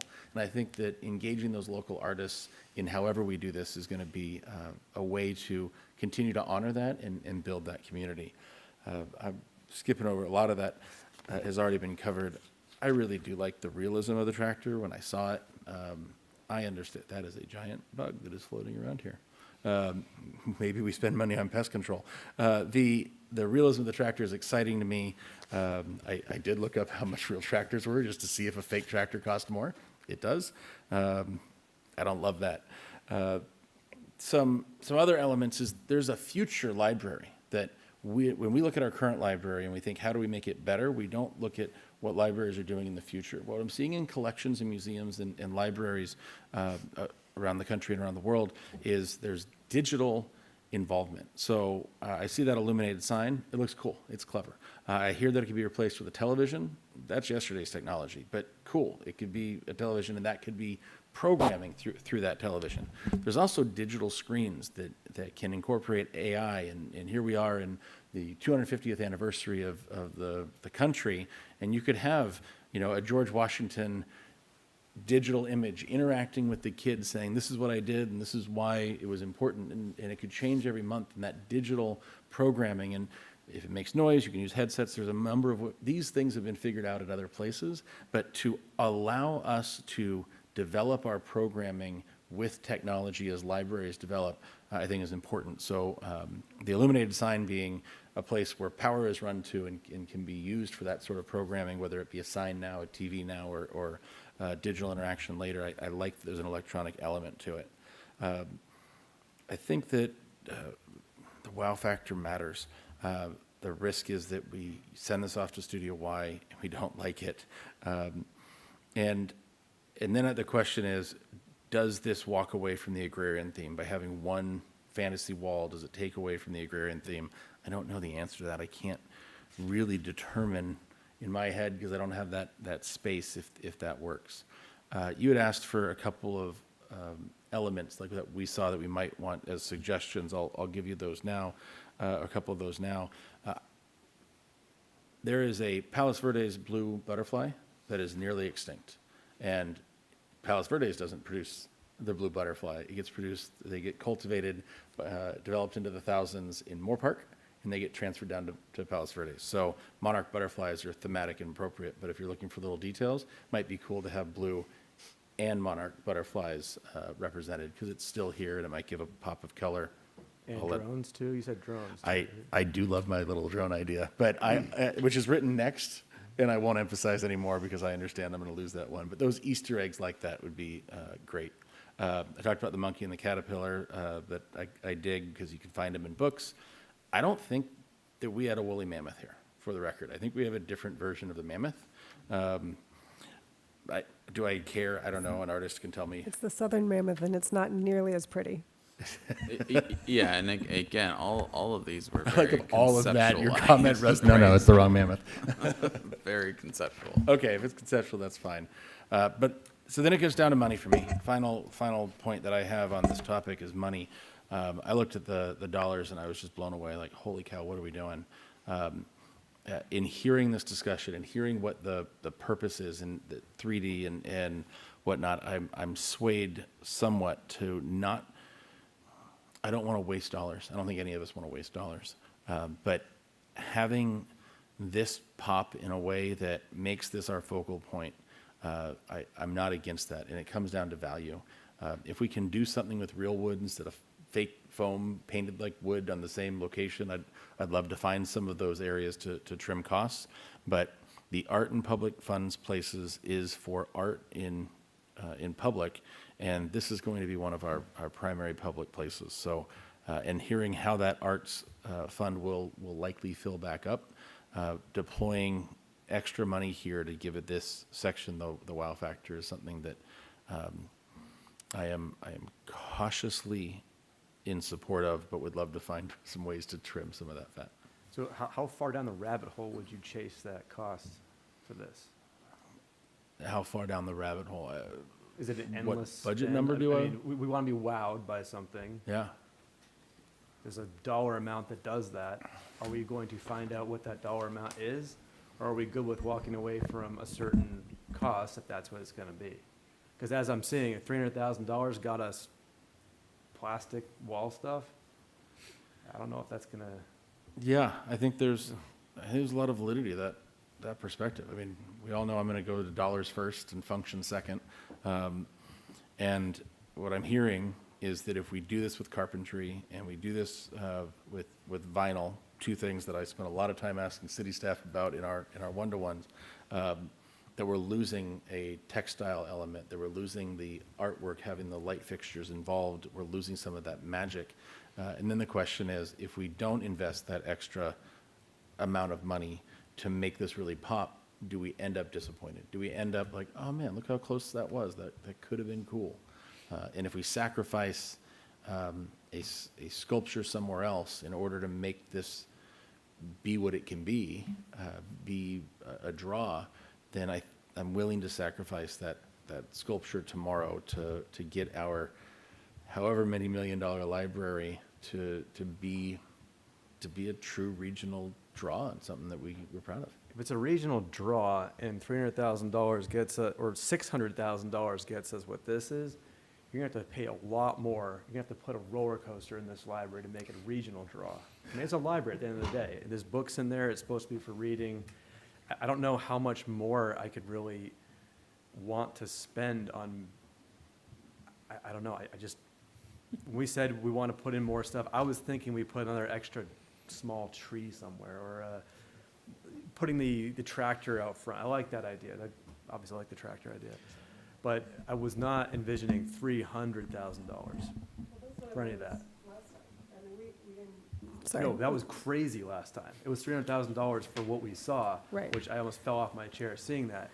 I didn't So that's expect why it we to be were- the exact same price for something I think is very similar in what that is. So that was, okay, yeah. so that's my question. You just think it's the same or It was similar? $300,000. I looked at that, and it was just the most cool-looking thing that my kids would be like, I want to go there right now. Then we could be in the discussion of, all right, it's art and public spaces funding. We're taking away from somewhere else, but making this extra cool. I understand that. I don't think we're getting anything extra cool out of it, though, and we're spending twice as much money. That's my problem, so. And I think that's probably where the reason there's 5 of us. I think that we do get a lot more, wow, that's neat by having this there. My question is, does it take away from the theme that we were building towards? And then trying to put a number on it, is it $300,000 more wow? I don't know. I don't know the answer to that. It might take away from the wow, some of it actually, but yeah, I personally think the theme is too out there.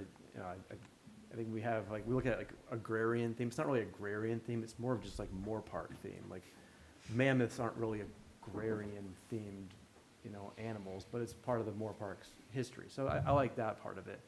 I think when there's like Little Mermaid and a pirate ship, it goes a little bit further than, Moorpark stuff, even though those things are inside books. I get that. So if our theme was book characters and different weird lands and things that we find in reading, and that was how we would theme this whole library, totally get it. That could be a good idea, whether people like it or not. It's a good point, but I think we're kind of just combining stuff together, and I guess I'm not a big fan. the way I was looking at it, this isn't the whole library. This is for children. So it's very specific for children, and it's only one spot that's this different.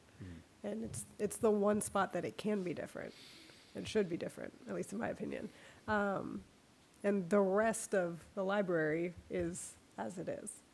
So I don't necessarily think that, it's not like you're walking in and, you see this weird wall with princesses on it. You have to go into the space to get there. So I don't think it's necessarily distracting from the overall feel or look of the library as a whole. Well, we're not putting art in any other parts of the library, really. Right. We're just Well, putting not the at- kids No, we in. are. Not We at are. this We are time. throughout. Absolutely. Not Yeah. at this time, but I envision that Oh, yeah.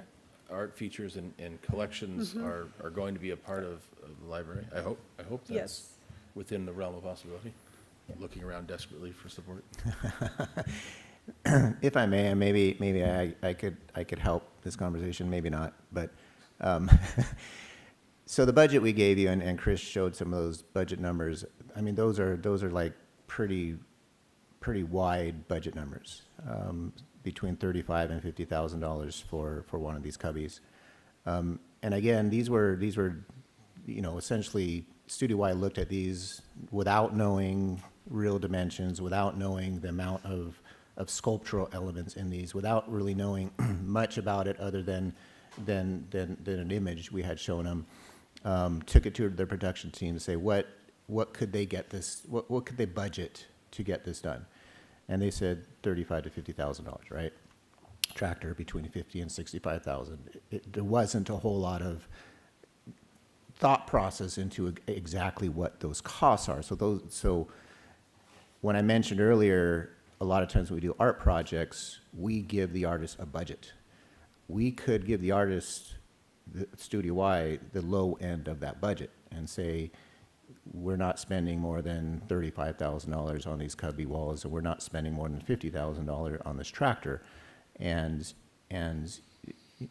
work with Studio Y, with the ad hoc committee, to design these based on the budget that we give them. And we give them that budget; they have to come within that budget. You mentioned there was some concern about letting Studio Y get involved, and are they going to be able to give us what we want? They would prefer that we show them exactly what we want, and they can replicate exactly what we give them. And so having the ad hoc work with Studio Y through that process, we will get what we want. And remember, those have to come back to the city council as well. So just thought I'd add those, so maybe that helps. Mr. Lawrentowski, since we're talking about X's and O's for a moment, right now we're talking about this hypothetically. In terms of a real timeline, whether we're working with Studio Y or some other, it sounded like if we work with someone else, then that's a delay. If our intention is for whatever design and architectural elements are added or engineering elements are added, what is our drop dead timeline to give that to whoever is doing that, so we know how much time we have to make a decision? Yeah, we pretty much need to kind of have some design direction tonight. So Okay. So especially with the cubby walls, if the council wants to move forward with cubby walls, we need to know that so that we could. There's a lot of different consultants and trades and contractors that have to get involved in order to get that done. Okay, thank you. Seems expensive. Let me clarify that though for a minute, because it doesn't it doesn't mean each cubby needs to be figured out, or exactly what's going to go in each cubby, or whether we go with Studio Y versus a much cheaper framing out, version. What is needed, in my understanding, please correct me if I'm wrong, is are we going to make changes to the architectural that are going to require the plans and that type of specification? That's what is needed, because in October they're going to actually start building and they need plans, if that makes sense. So it's not necessarily like Studio Y has to have the direction of, we're going to put a mermaid or we're not, right? So, but if we're going to change that wall to not be exactly as it is today, that's what needs the direction. Is that correct? Kind of. So Yeah. Well, the first one is provide direction on all these ideas, which I think we provided a lot of direction. It's not really a coherent single direction, but there is a direction. Number two is direct staff to enter into an agreement with Studio Y Creations for design development drawings for the cubby wall and tractor. That one, I don't like that idea. From what I've seen before, I don't think we're going to get something that is cheaper. The second meeting, when we had them look at what we're going to do, I'm assuming we didn't put a budget on that because they came back with the same price as the original one, or doubling it. And if that's what that cost us to get that little work, this seems more ornate than that first one. Mr. Mayor, on that point, could I just ask a clarifying? Go ahead. Because I feel like we have to, at some point, wind the conversation down. So I just wanted to, from the ad hoc committee on those 2 points, working with Studio Y being one of them, were you comfortable with some direction from the council? Were the two of you comfortable continuing to move forward with Studio Y being a part of it? Because that is also to me, an inflection point about meeting our timeline. And so I feel like we need to make it and I recognize exactly what you're saying in terms of the elements of that relate to construction. We don't need to decide on exactly what goes in those cubbies, but it sounds like tonight we do need to make a decision about the cubbies themselves and some elements. So were you, the two of you, comfortable moving forward with Studio Y? I mean, I was. Okay. Sorry, I was. I wanted to kind of hone down maybe a little bit of the pricing as well, just so that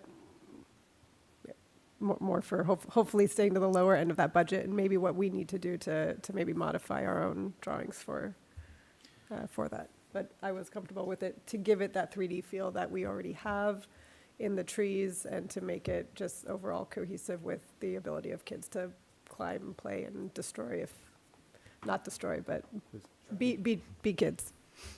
I think what gave me comfort is the fact that they said, you know, you talk to artists sometimes and they're like, well, no, you're gonna, you know, I'm the artist, you can't decide. But when they said, no, we would love very specific direction, that actually helps us. I feel like that provides some comfort in getting, you know, what we're trying to achieve. I don't know if you have it, Mr. Lernchowski, but there was another version of a tractor image. Councilmember Bear, before we transition, I just Sure. wanted to try and get like some parts. So if it's helpful, I can say I will go along with the recommendation for Studio Y. I get the fact that you have some reservations about that, but I also know maybe picking up where Mr. Lorentowski left off on the amount, because that's something like if people wanted to weigh in for the ad hoc about, okay, so if 300,000 is too much, regardless of who does the work, like is there an amount that we can give the ad hoc committee to work with?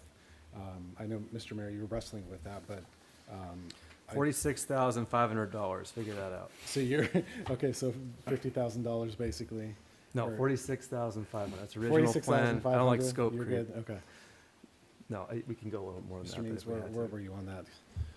That's a tough one, because I don't think this is a $600,000 proposal in front of us. I think with change orders and all the rest, we're probably looking at $800,000. I mean, I will be putting you in a really tough spot to ask you this question. If you'd rather I not, I'll just move on. It'd be really hard for me at this point to kind of estimate that. But, you know, the lower end of that budget, you know, and again, it was just a budget, it would be like $225,000 for the cubby wall, or I'm sorry, $175,000 for the cubby, which is the lower end of that, $50,000 for the tractor, which was the lower end of that, $11,000 or so and change for design drawings.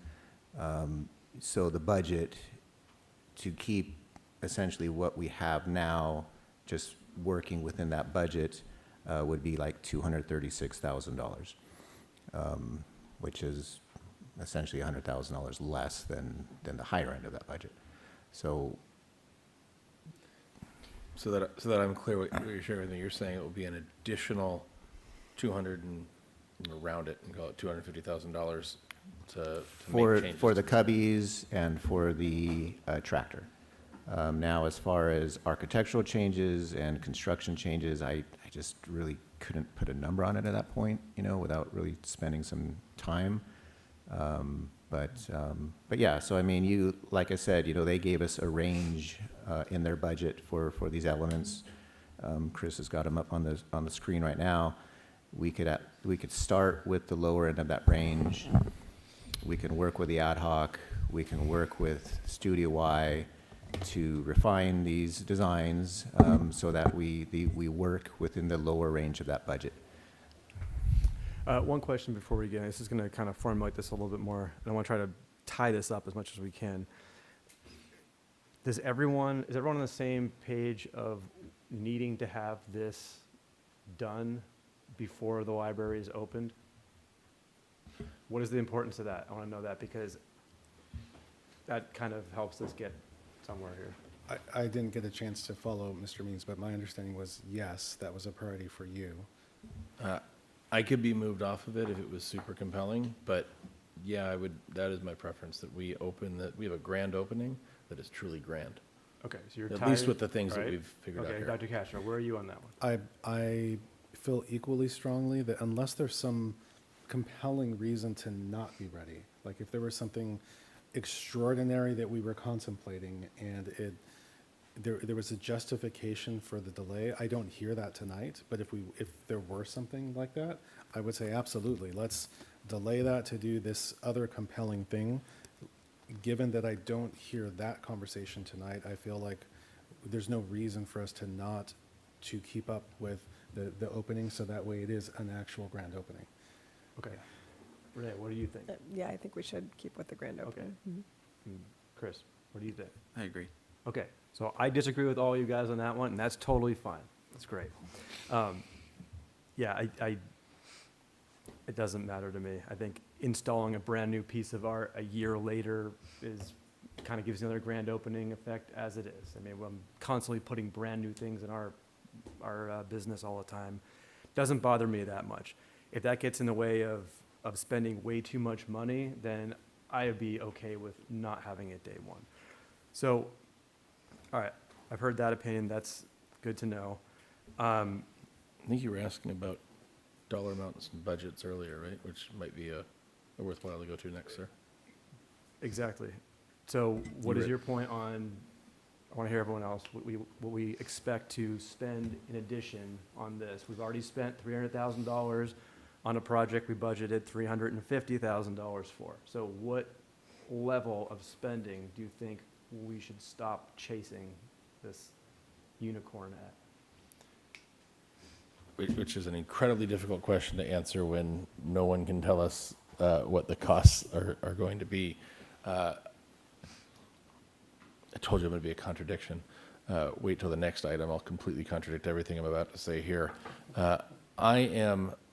I'm prepared to say $300,000 more on this art project is something I will support, knowing that it is drawing from future art projects that are likely to be prevailing wage and artist need. I don't know that what we're spending here is going to get terrifically cheaper in other art projects. So I think what I'm talking about is not could we do this cheaper, more efficiently? I think we probably can, and I hope we'll look for those ways. But will this piece of art be more impactful to our community than the next piece of art? And I think this will. When you say piece of art, do you mean just the cubby walls or all the things we're talking about in this whole? I mean the build out of the part two plan of it. The Because build out of the children's there's a section lot of the of library. stuff, and I kind of assumed we were just going to have one more thing to this thing. We're now having an artist interior decorate this whole area, so it's hard to piecemeal this whole thing because it's kind of like a proposal here. So you're okay with spending $300,000 more to make this really cool looking? Yep. That is what I am willing to trade $300,000 of art expense today for $300,000 of art expense tomorrow in order for our children's area to be the best it can be. Okay, so you think that is worth $300,000 right there? You don't even think that, I know that. Dr. Castro, what do you think? What's this dollar amount that you're willing to If I answer, are you going to believe what I say, though? Because I don't know if you're believing Mr. Means. I can see his gears grinding in there and himself contradicting himself right there. Yes, So go ahead. What do you think? I don't know Just if it's an actual irony, but I was fine not spending the money 2 designs ago. But what I've heard us talk about since then is we want this to be something that not only are we proud of, but the community's proud of. And if that means that we have the money in the arts budget, and if we can do something that we're proud of, I love the concept of building out like actual contemplative spaces for kids and families. I love that, to have those protected, dedicated spaces. I wouldn't have necessarily, the interesting thing is I wouldn't have gone about it the way that the two of you did, but I really like the direction, as I already stated. The thing that I struggle with is like, each of those cubbies are, I imagine, we're probably close to being right on. They're $35,000 to $50,000 a piece, right? And if that's how much it is, and that's how much we can squeeze based on the design in that wall, I'm fine spending the money just as much as I was fine from the very beginning not. No, I mean sincerely, because my original comments were about when people come into the library, they're coming into a library. There's an expectation that the library is not the movies. But what I love is that it feels like if this is done well, and it feels like we're heading that direction, that it adds to that mystique in the allure. And maybe there are some people that not just go into a library, but they've gone in and I love that term portal, right? That we've created a portal to other experiences that people wouldn't have even considered had we not done it. And that feels worth it. So yeah, I'm in support. Okay. Renee, what is the dollar sign for you, or dollar amount? I would say 350,000 total, and for me, that's including changing the drawings, any potential additional construction costs. Now, you have to remember too that this is not a structural wall. This is a bump out, a build out. So it's, in theory, it shouldn't be that much more to just draw out a build out wall, because they're not changing plumbing or major posts or anything like that. So in my head, I'm thinking 350 as a total budget. For everything, including what we've already spent? No, just this new part. So 600 and... Well, we're only talking about this 80. part because we already agreed to the other part, so that's why Okay. I'm saying for this new part, this part that we're talking about tonight, I would say 350. Okay, and Chris? Yeah, I mean, I agree with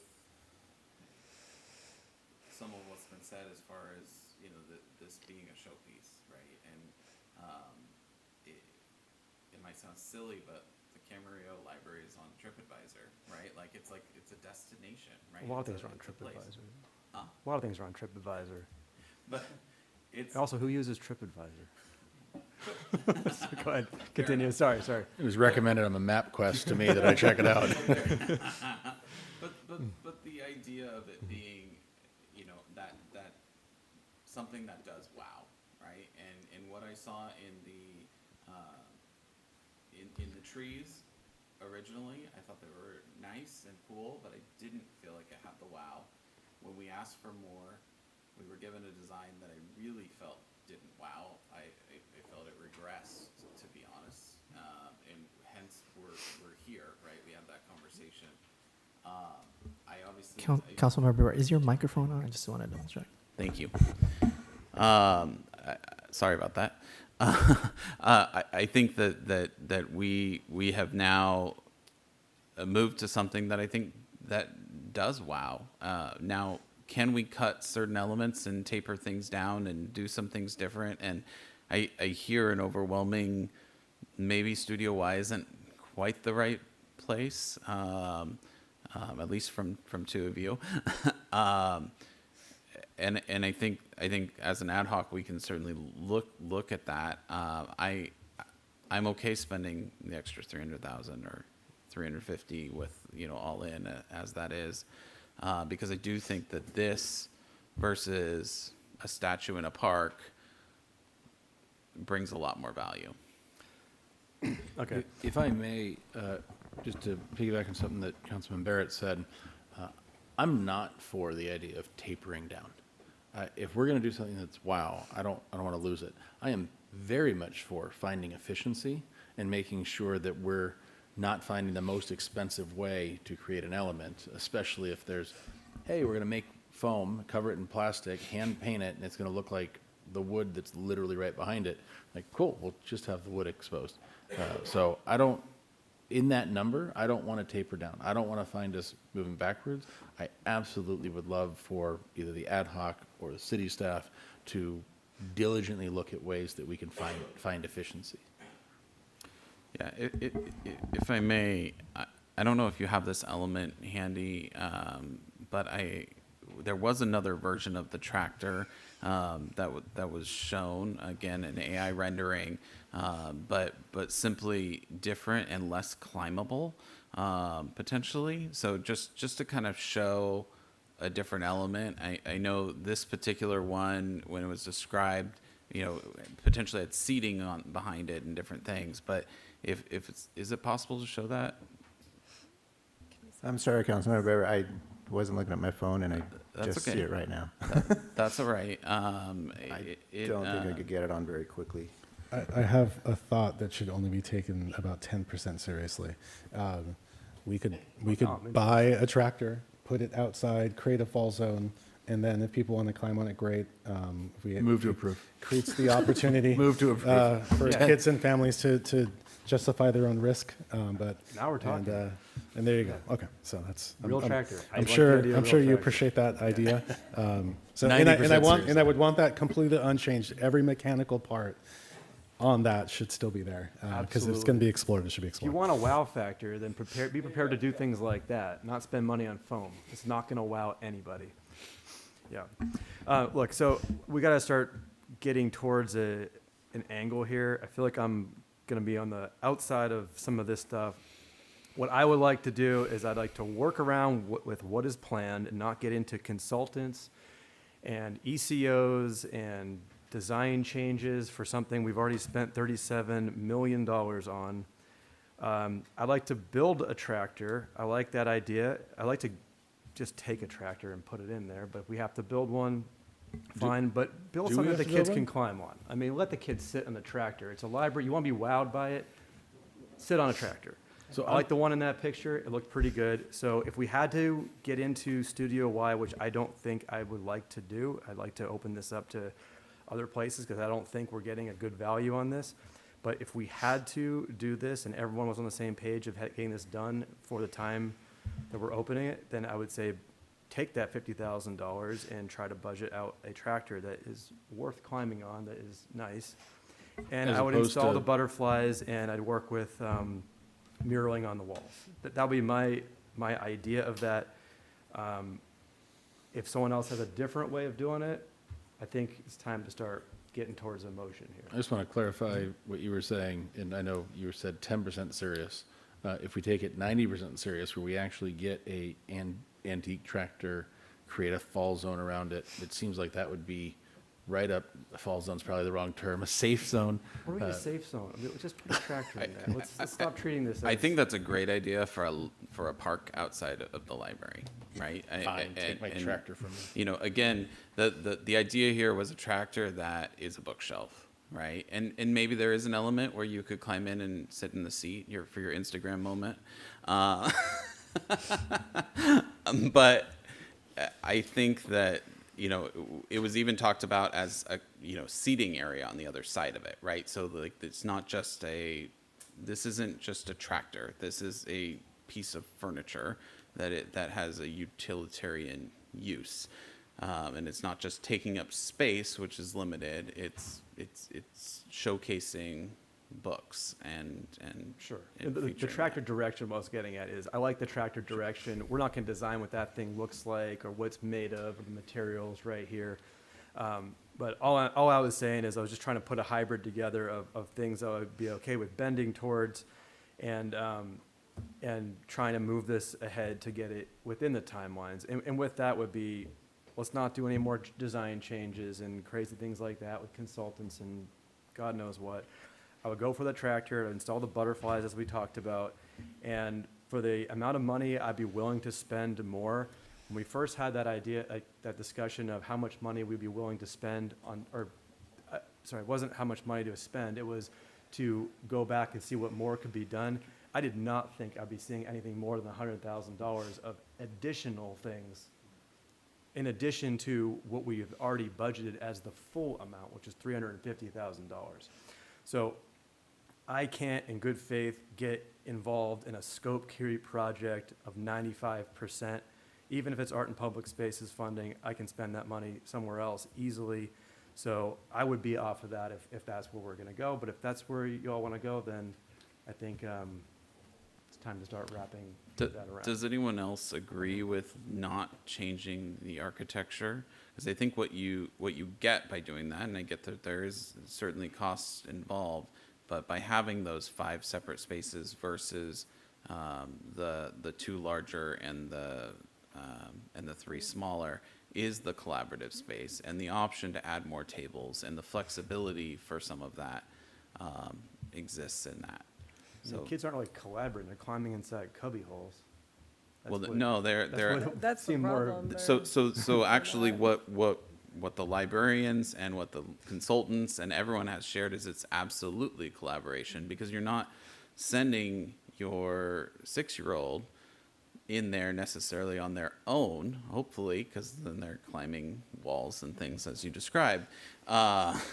You know, this is a library and you're sitting with them and, you know, you're reading to them. You're a part of this process, or you're maybe you and your 2 kids, 3 kids, you and your friend and their kids, right? And you're creating these spaces that they're working together versus, you know, climbing in a cubby, or the early childhood concept of having these little cubbies on the ground that a kid can get in there. You can't read to a kid in there. So yes, a kid can get in there and probably look through a picture book, but that doesn't provide any more flexibility. They can also climb on the bench seat and look through a picture book, and now you can sit with them and be engaged. Seems like we could have thought about this a long time ago. Yeah, it's like it was We're designed. scope creeping badly. It was designed. It just was. To me, it just was poorly designed for that one. If we want to do that, let's Yeah. put the coffee shop back in while we're at it. I mean, we got to go with something. I don't disagree. So I don't like the scope creep.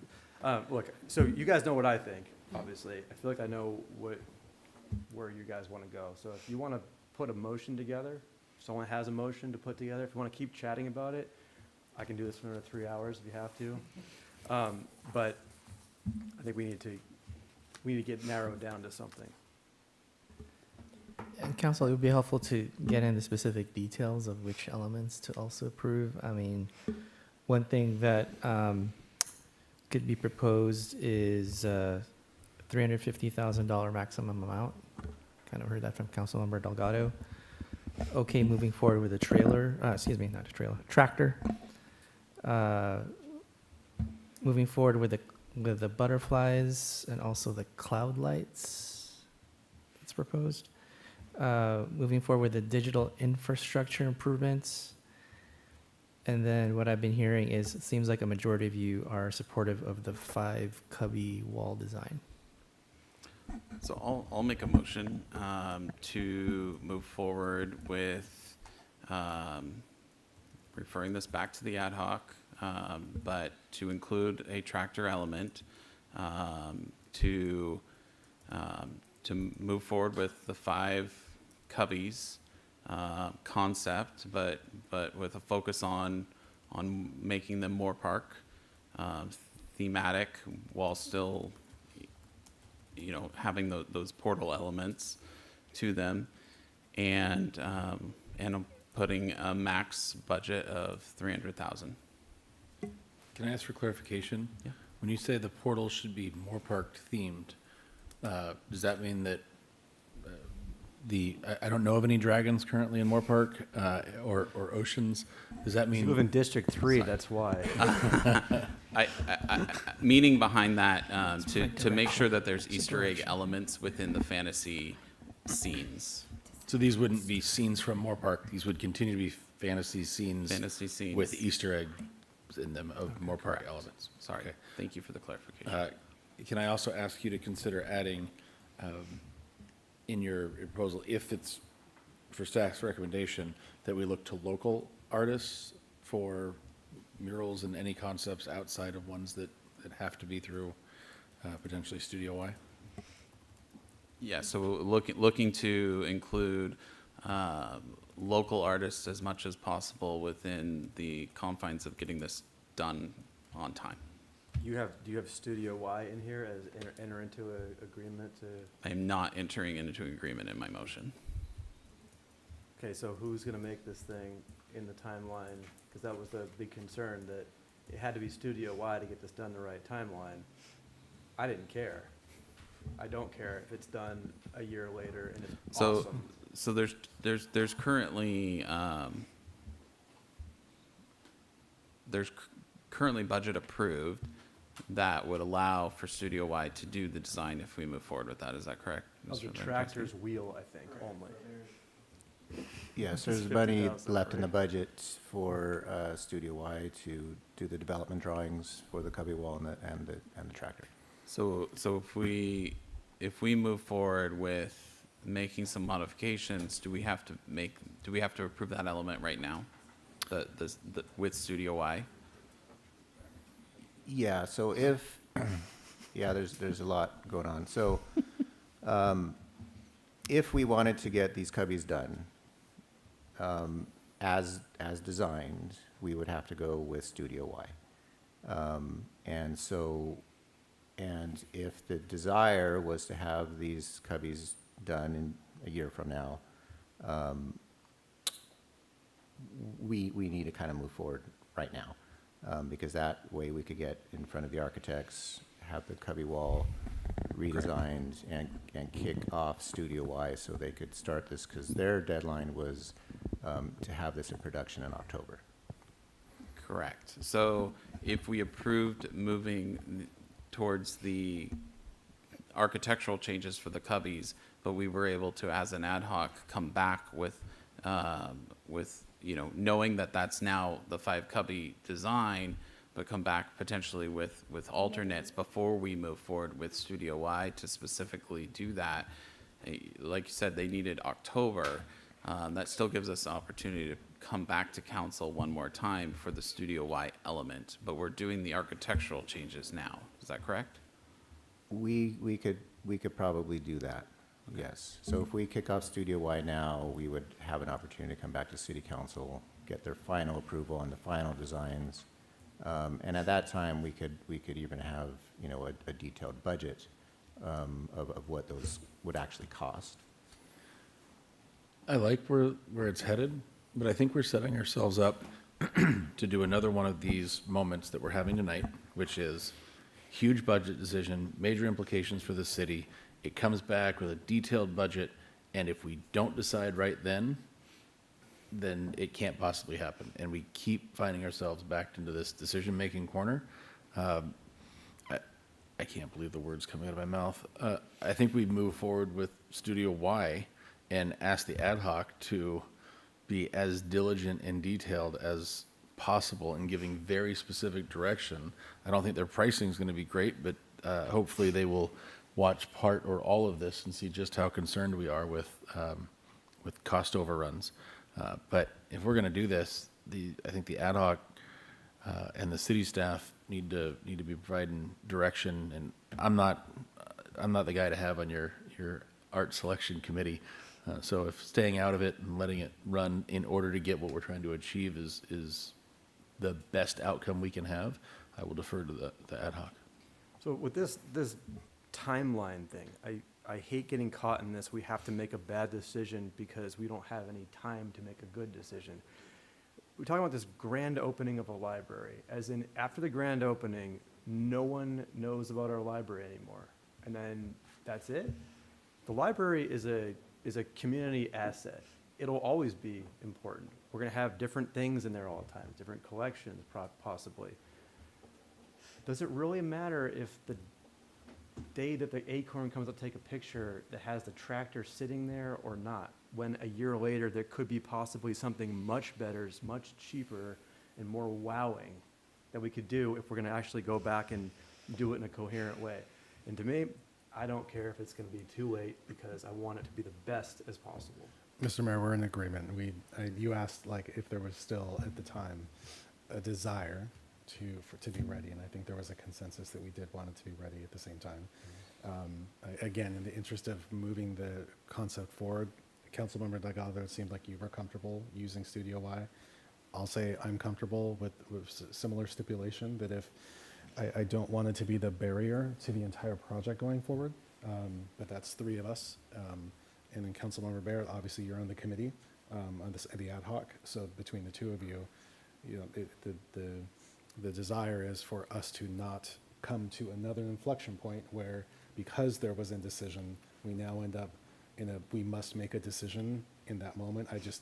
Likewise, I don't want to be in that moment again, because you have it sounds like the authority to not put us in that place. So the final version will be a surprise to everybody. There you go. So, well, okay, so,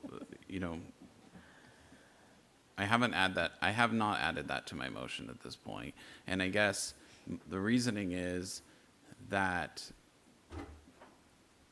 first of all, I value all of your opinions greatly on this. And I get that it does put us in a tighter spot if it comes back for another point of decision. But if as an ad hoc, we are able to find alternate things that maybe the staff hasn't considered right now in order to achieve something without using Studio Y that maybe does realize cost savings, because if we set a $300,000 budget, that doesn't mean you have to spend $300,000. That means you have to spend less than $300,000, right? So We already did that. hopefully a lot less than $300,000 We already did that. Now we're potentially, spending right? 300. So it gives you, it gives opportunity. So like, I wouldn't go back to Studio Y and say you have $300,000, or, right? That idea.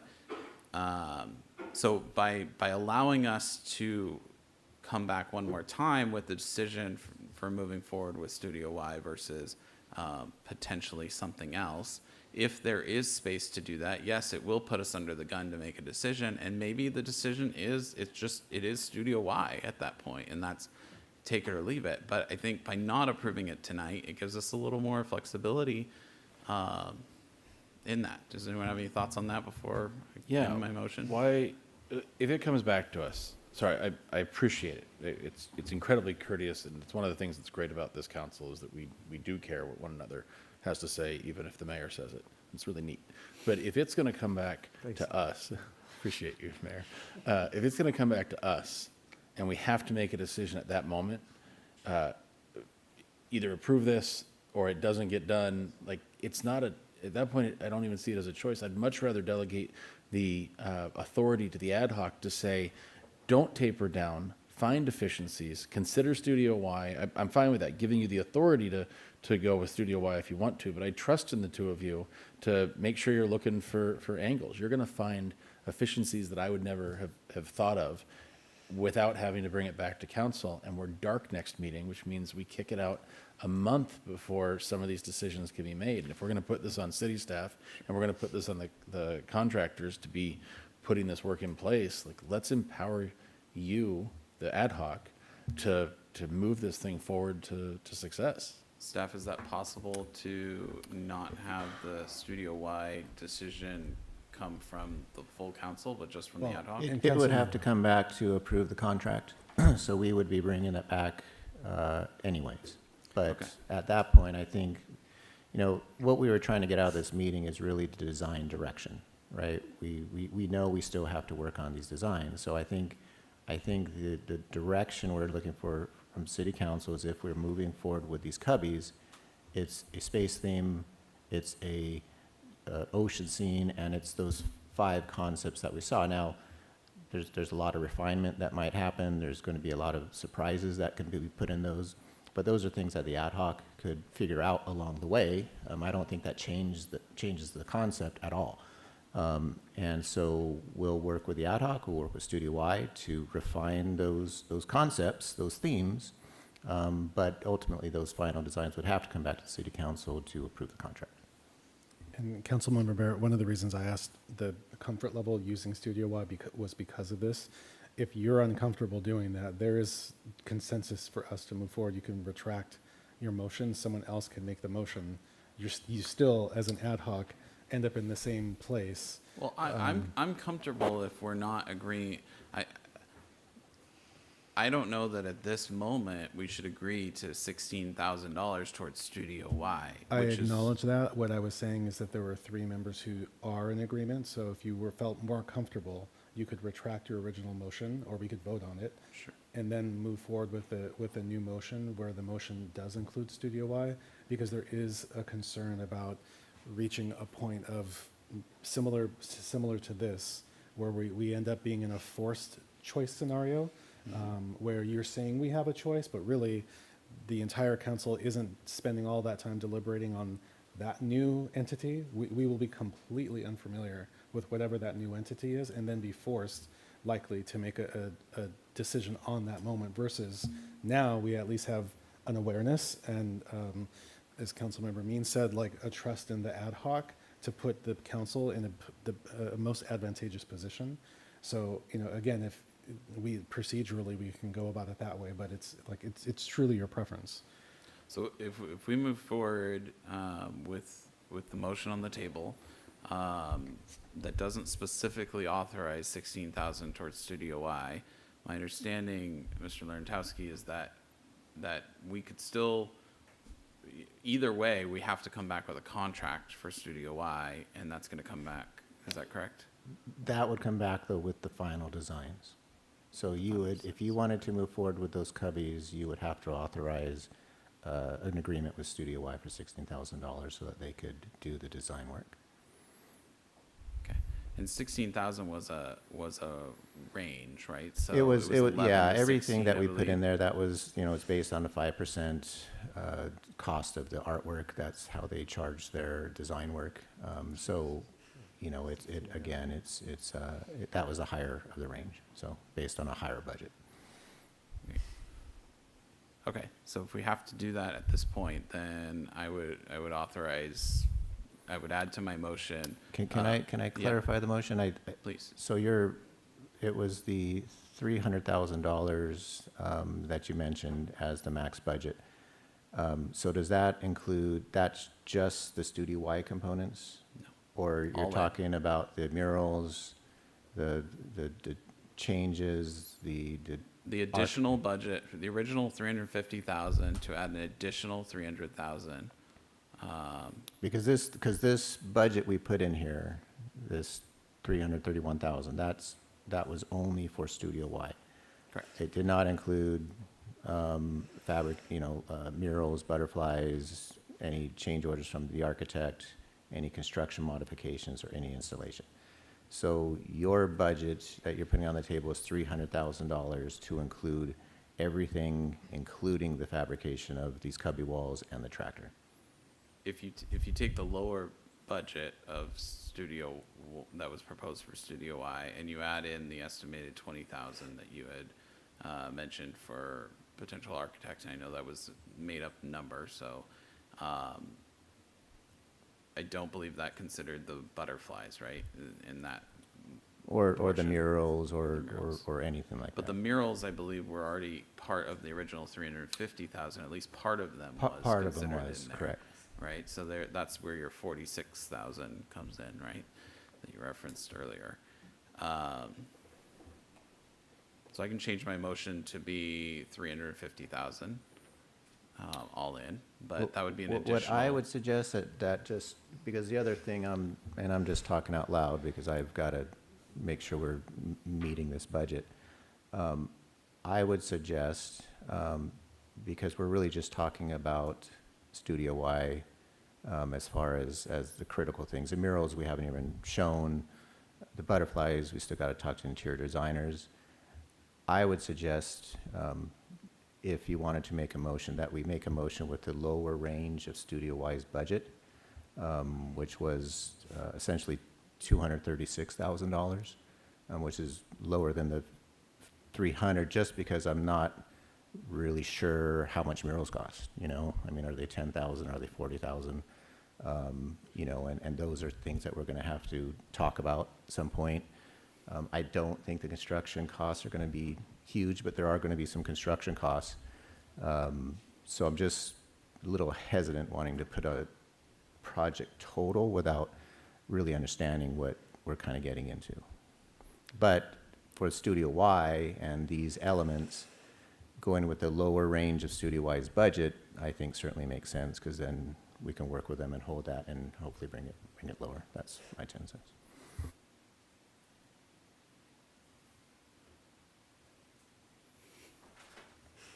So what do you want to do? You got a motion. I'm going to withdraw my motion and let someone else do this. Okay, I want to put a motion together, and it's going to get rejected, but just for fun. I want to make a motion to not enter in an agreement with Studio Y. No, hold on. Wait a minute. Sorry. Okay. No. It's all right. I'll make a motion to work around the plans of the library as it is, as they're designed, without going into wall changes and anything else. Get into an agreement with Studio Y to build the tractor, since they've already built the trees.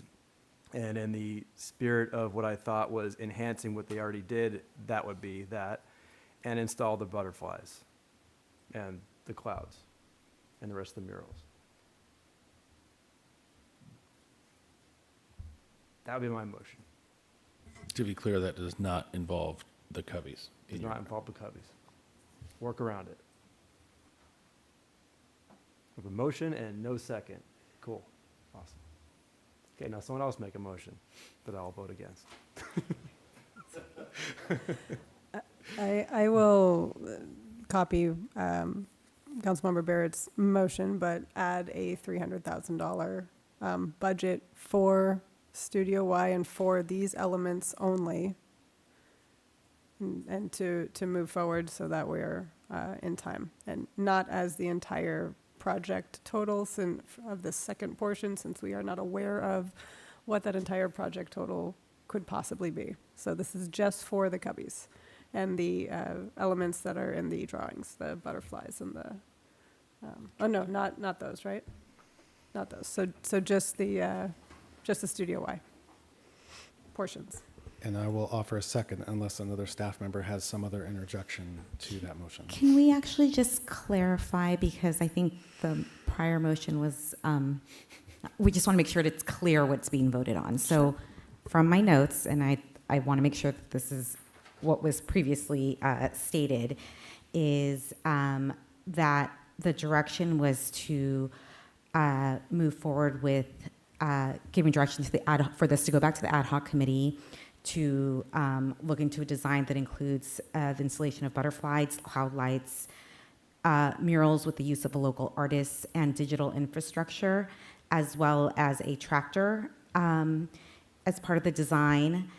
Moving forward with the 5 cubby concept with a max budget of $350,000 for the Studio Y side of the design. We're going to change that to 300,000. 300,000 for the Studio Y side of the design. Part of that $300,000 budget would include this entering into an agreement for the design development drawings for the cubby wall and tractor in a not to exceed amount of $16,000, and would also allow for the direction of staff to obtain a proposal from LPA for the architectural engineering services associated with everything else that the council is wanting to move forward on. That is correct. I have a clarifying question before we vote, if that's possible. If we're moving forward at 300,000 Studio Y specific budget, would that mean we can still give them direction to spend less as an ad hoc? Or do they take that budget and they build to that budget? No, absolutely. I mean, I think the direction is $300,000 max budget. Again, we haven't really sat down with them and had a detailed discussion about what we're doing. You know, again, I think we push them to the lower end of this budget. And when we talk to them, let them know this is where we expect the artwork to come in at. And if there's, if we have a $300,000 budget on the table, that might give a little wiggle room, but I think we could, I'm sure we can get a very good product for the lower end of that budget. So, Mr. Laurentowski, if you were to give me a range, which you don't want to give me, I don't blame you. So I'll let you have 95% certainty instead of 99 for what the other elements are likely to come in at. If we approve not to exceed $300,000 for Studio Y, could the architecture, the murals, all those other elements end up being another 300,000? I really don't think so. I mean, the one thing that I'm just hesitant to want to put a number on is just what the change order might be from our architect. Architects aren't cheap, and any construction modifications that might occur. We're dealing with a contractor that we don't really have a whole lot of. They're basically in the middle of construction, so I just don't know what those costs are like. Murals, we've looked at those in the past. You can get a mural for $10,000. You could get a mural for $40,000. So, we have some cost savings from the contract with Studio Y, because remember, we contracted with them to do the mural behind the tree. We decided we're not going to do that. We're going to get a local artist to do some of that artwork. So, now I know you wanted a dollar amount. I'm trying to figure out, if we give $300,000 to Studio Y, what is the rest of that budget look like? If you say it's a mural, it could be as low as 10 grand, it could be as much as 100 grand. So, That's yeah, I different mean, I than- think if we're talking murals, and let's just hit the middle, there's 3 murals we're thinking about putting up, that could be $60,000. We already have the cloud lights in the architectural design, so there won't be really any additional costs. The butterflies, I'm a little uncertain, but, you know, I mean, you could get them pretty cheap. You could probably spend, you know, $1,000 each. Did you? I don't know, you know, Okay. I'm not a butterfly. I asked for a range, please keep going. $20. Not a butterfly expert. I don't know what these things actually really cost. I mean, I know we've found them on Etsy for $100, right? So, So as you're adding that all in there, could it be $100,000? I think $100,000 is probably what it would cost. So, To put butterflies in the ceiling, that's what you think that would cost to do that? well, we're talking murals. No, okay, all of that, or? So Yeah. it takes that $300,000 number that's currently on the table, and it projects without certainty, that it would actually be 400,000. Right, and this is all because we want to rush a timeline too. So, just being clear. Fine, we can do 250,000 if that makes everybody feel better. Nothing As that far makes me as, feel good at all. Now that I know that it's 100,000, This is getting worse. Approximately. You should probably just put a motion out there before I we start did. talking past the sale, because it's getting worse and Mo- worse. mo- So- motion and a second is there. It was at 300,000. for just the studio-wide components, so that I understand. Up to, but really trying not to spend that much. Not to exceed 300,000 for the Not to studio-wide. exceed, not to get into their higher end. This would be the middle portion, but to strive for the lower number. Was there a second on this one? Yes. So we have a Oh, I motion. Yes, thought- we have a motion and I- a second. I thought Dr. Castro said. Yeah, I was just waiting because every time I tried to, staff had something else to add, so I didn't want to jump in. Are you sure about your motion? Okay. So There's still a motion pending. There's not a second yet. Okay, so I still wanted to go back to my original offer to second that motion. I just wanted to make sure that any clarifications were completed. Okay, so we have a motion and we have a second. Is there a roll call vote in this one? No, there is no roll call vote. So all in favor? Aye. What? Aye. Any opposed? Aye. I'm sorry, we do need an affirmative Yeah, I'm for not the sure. record, please. Let's That do a went roll quick. call. Yeah, I think it might be better to do a roll call, just Let's have a roll call vote then. Councilmember Delgado. Aye. Councilmember Castro. Aye. Councilmember Barrett. Aye. Councilmember Means.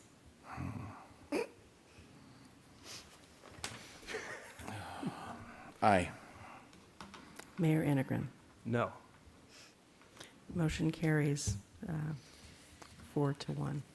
It's my first 4-1. That was cool. That's good, yeah. That many years? Yeah.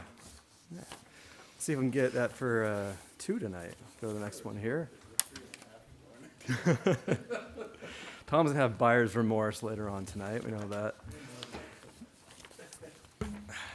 Okay, next is presentation action discussion item 10D to consider a resolution preliminarily approving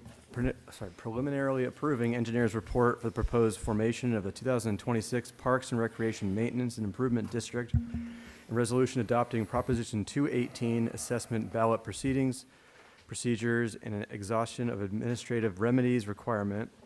Resolution declaring the council's intention to order the formation of the 2026 Parks and Recreation Maintenance and Improvement District and levy and collect assessments, making determination pursuant to the California Environmental Quality Act. Mr. Larentowski. Thank you, Mayor and members of the City Council. So this one should be a lot easier.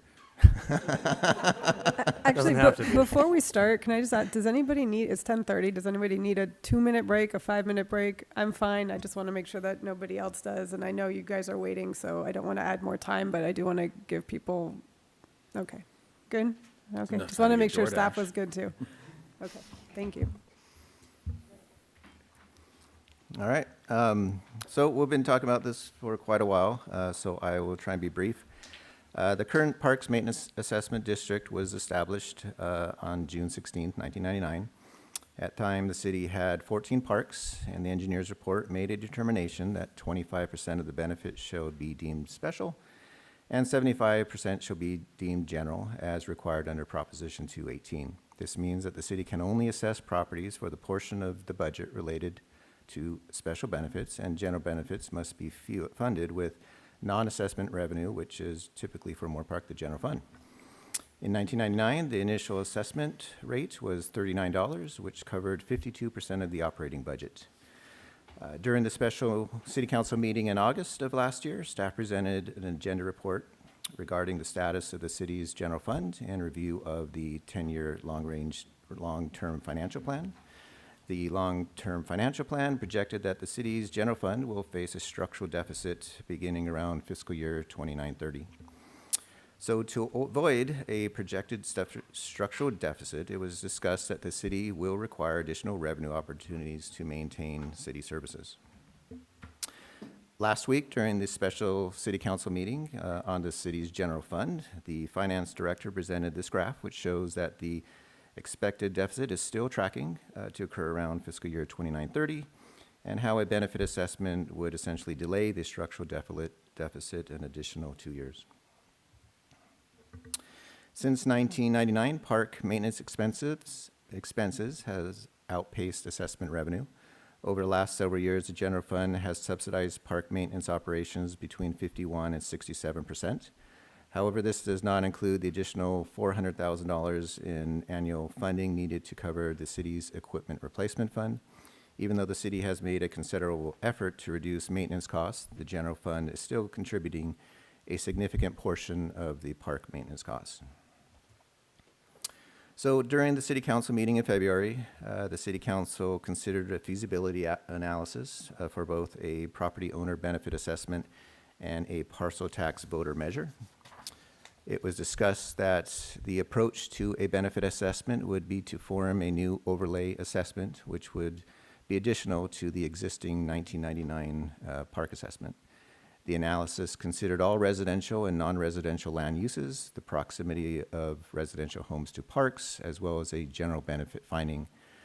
Different than the 1999 study that established a 25% general benefit, the current analysis estimated the general benefit finding at about 27%. The difference is due to a variety of factors that have changed since 1999, such as regional roadways, public use impacts, access by parcels outside of city limits, as well as non-residential use of park facilities.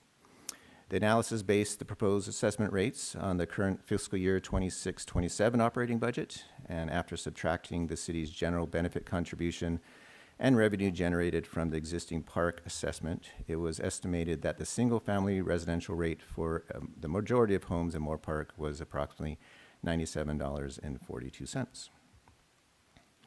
Similar to a benefit assessment, a parcel tax would also be an addition to the existing 1999 park assessment. The analysis, again, considered both residential and non-residential properties and considered two methodologies, a flat tax, which would be applied equally to all parcels, and a tax based on building square footage. Should be noted that different than a benefit assessment, a parcel tax allows for more flexibility, such as allowing for senior exemptions, and is not subject to the same constitutional requirements related to special and general benefits. The analysis was also based on the current fiscal year 26-27 operating budget, and after subtracting the current park assessment, it was estimated that the flat tax rate with a senior exemption was approximately $187.50. So in February of this year, the City Council directed staff to move forward with a public opinion survey to determine the level of support for both a benefit assessment and a parcel tax. The survey included 400 interviews with an overall margin of error of about 4.9% and tested support for both options through a split sample. The split sample consisted of two different survey pools of 200 interviews each, in which one tested support for a parcel tax and at the special tax rate of $188, and the other tested support for a parcel tax at the benefit assessment rate of $98. The initial survey results identified that initial support for either measure was essentially equal. That is 54% when surveyed at the $188 rate, and 55% support for the $98 rate. Support for both measures increased marginally when additional information was shared with the voters, such as rising maintenance cost, and decreased when the voters were provided with a general opposition message. While both amounts received support above a simple majority, neither approached the 2/3 voter approval required for a special tax major. Additionally, the survey results suggested that residents value city parks and recreation systems and believe Moorpark is generally going in the right direction, but there is not yet broad awareness of the funding needs necessary to maintain the current levels of service, as only 60% surveyed believe there is a need for additional funding.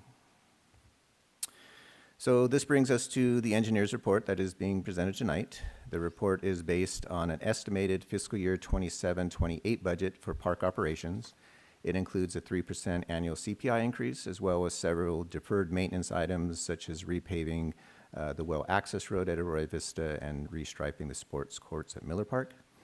Additionally, the engineer's report includes a maximum fiscal year 27-28 estimate of costs, including the maintenance of potential future improvements, such as approximately 8.3 miles of trails, a future park adjacent to the new library, and the expansion of athletic fields and parking on the 14-acre property owned by Southern California Edison adjacent to Arroyo Vista.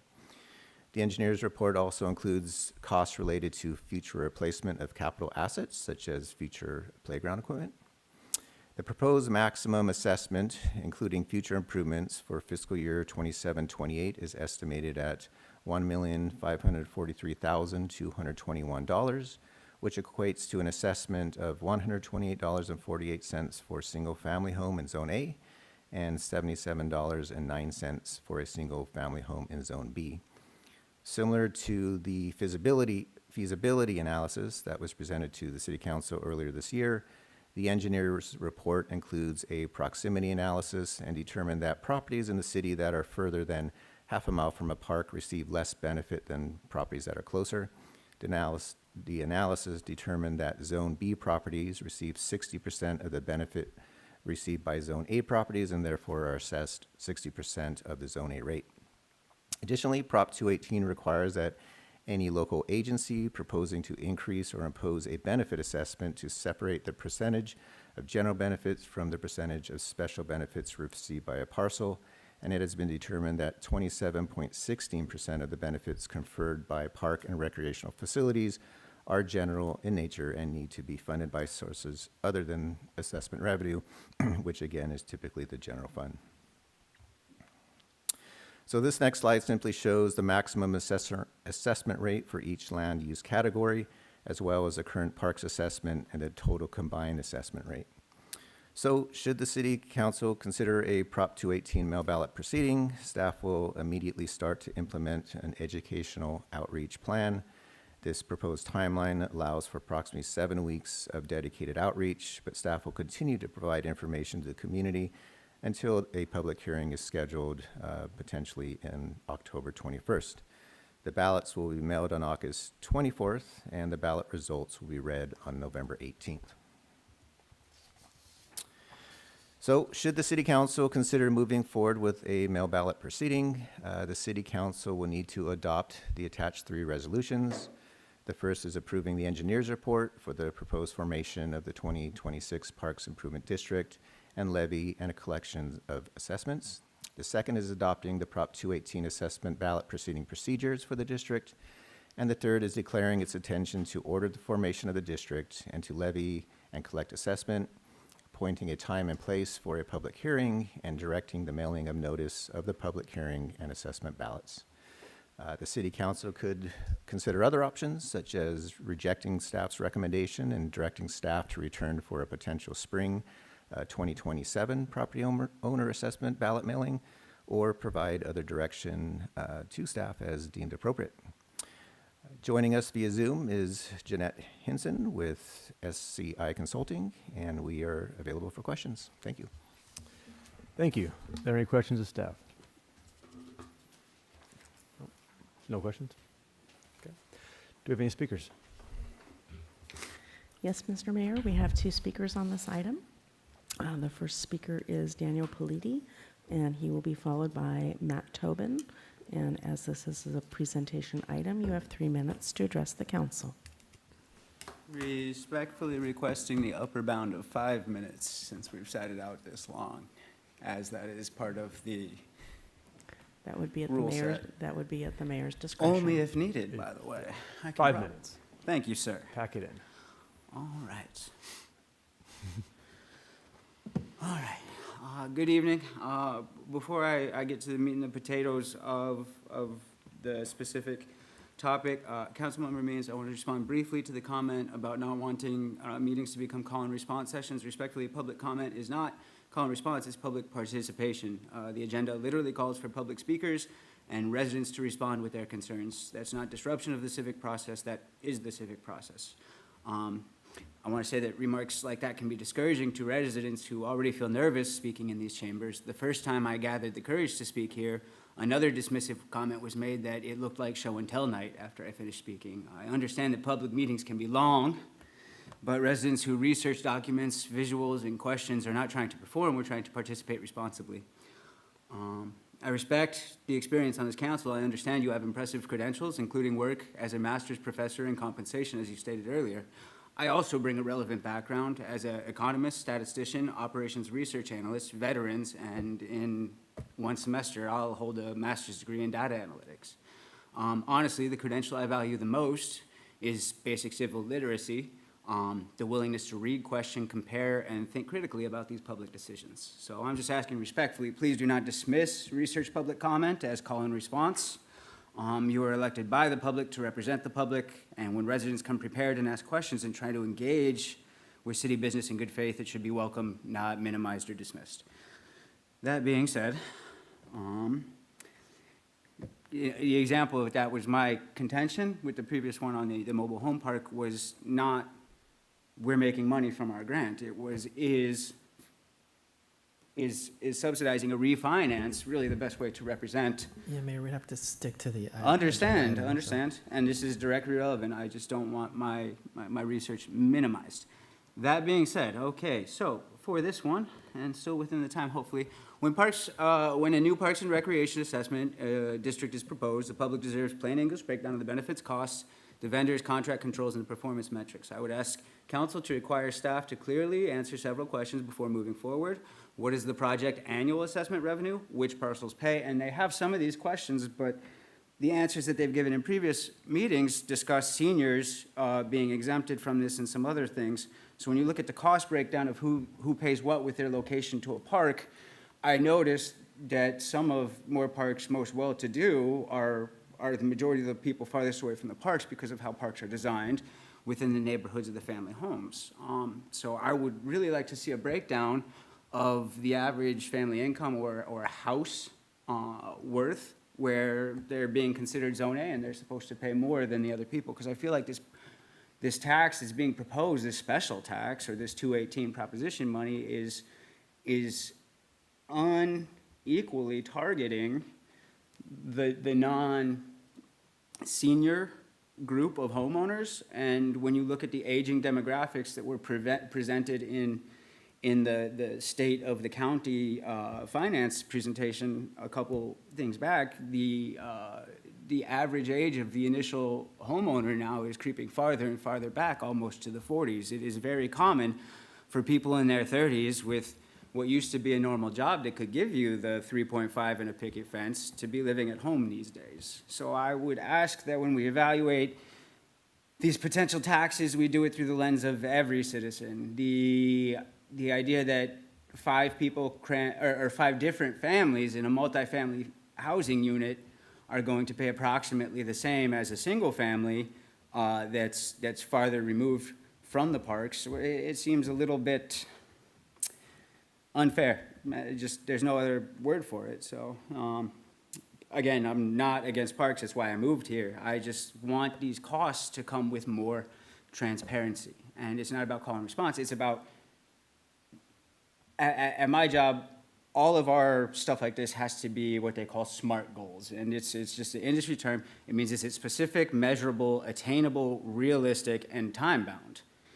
that leaves very little room to just wiggle around amalgamous or unrefined contracting. So I would ask that maybe city staff and council start looking at things with more measurable and attainable analytical metrics that we can hold these projects to, and use them as the benchmarks for discussion on further support and money dumped into them. I appreciate you guys' time. I do. Thank you very much, and I appreciate everyone's expertise on the council. Thank you.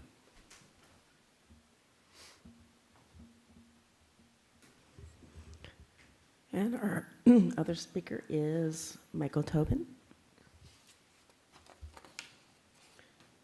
I'm sorry, Matt Tobin. And Mr. Mayor, do you wish to extend 5 minutes to the speaker as well? 5 minutes, yes. Thank you. Thank you. I won't need that much time. And we'll come full circle, I promise. Good evening, council. Matt Tobin again. I want to raise a concern around a pattern I've noticed. Good faith projects that start with a modest, well-intentioned scope, but grow significantly by the time they're built. The library moved from 23 million, estimated to 37 million at the final cost. Roughly 50% increase over that 3-year period from concept to now breaking ground. The children's art installation followed a similar path. It started at 350,000 and through tonight has kind of gone full circle into now we actually have to push back on where $350,000 is really going. When asked about rebidding for reworking those art elements, So I'm so sorry, but the item we're here on is on the parks assessment. Yeah, getting I'm getting there. I promise. Full circle. That aspect that Mr. Laurenteski indicated about the time of 15 months to nearly get to that rebidding process if we took it, outside of Studio Y. That's real practical constraint, but it's also direct consequence of not building in competitive reviews earlier in the process. To be able to course correct within a given timeline. I think that's a lack of early foresight from just a planning perspective. So here's the full circle, right? I'd suggest that this pattern, that is good intentions, outrunning early costs, and process discipline is part of why we're now looking at new parks assessment tonight. So this theme ultimately is now getting to a point where, yes, why do we have to do a parks assessment? Well, maybe if we planned a little bit earlier, started thinking a little bit earlier, maybe we could avoid having to have a new assessment. Thank you.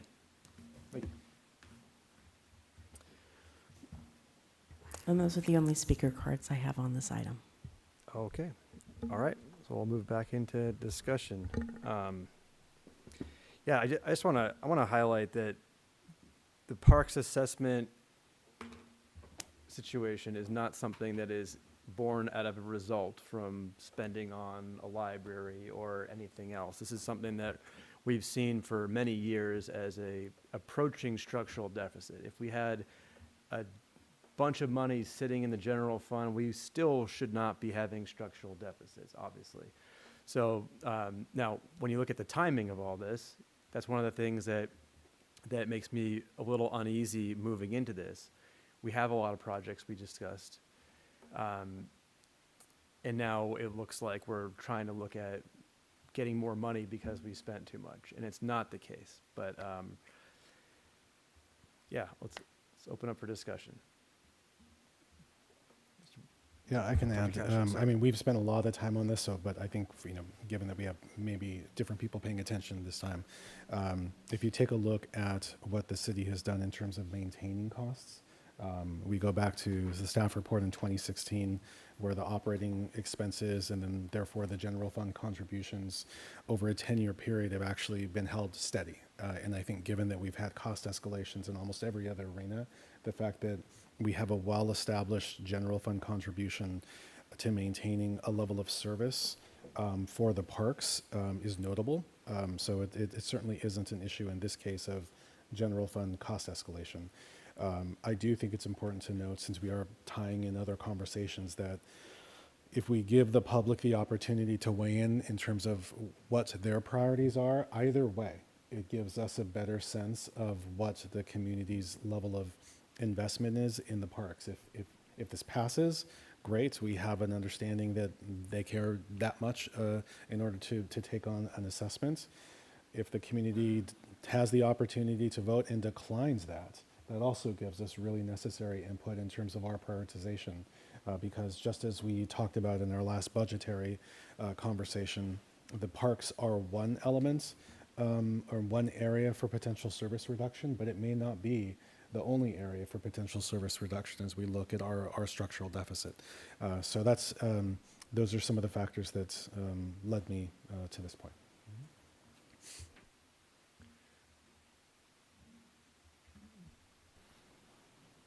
I'm up next.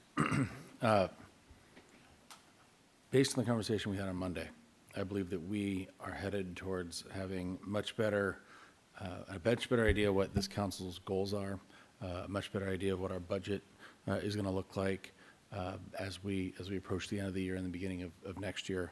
And looking at the results and statistically the support of the public on this is a coin flip. I don't feel like there's an overwhelming either desire or willingness to move forward in this now without, I understand not advocacy, but without a lot of education, and there isn't even a lot of time for education. And so looking at this and knowing what's happened with the Park and Rec, and we've kept that flat from a budgetary standpoint for a decade, essentially, I would pay these fees. Like I would willingly do it for Moorpark, but I don't feel that we as a council have made a compelling enough argument at this point to go to the people and ask them for that. And if we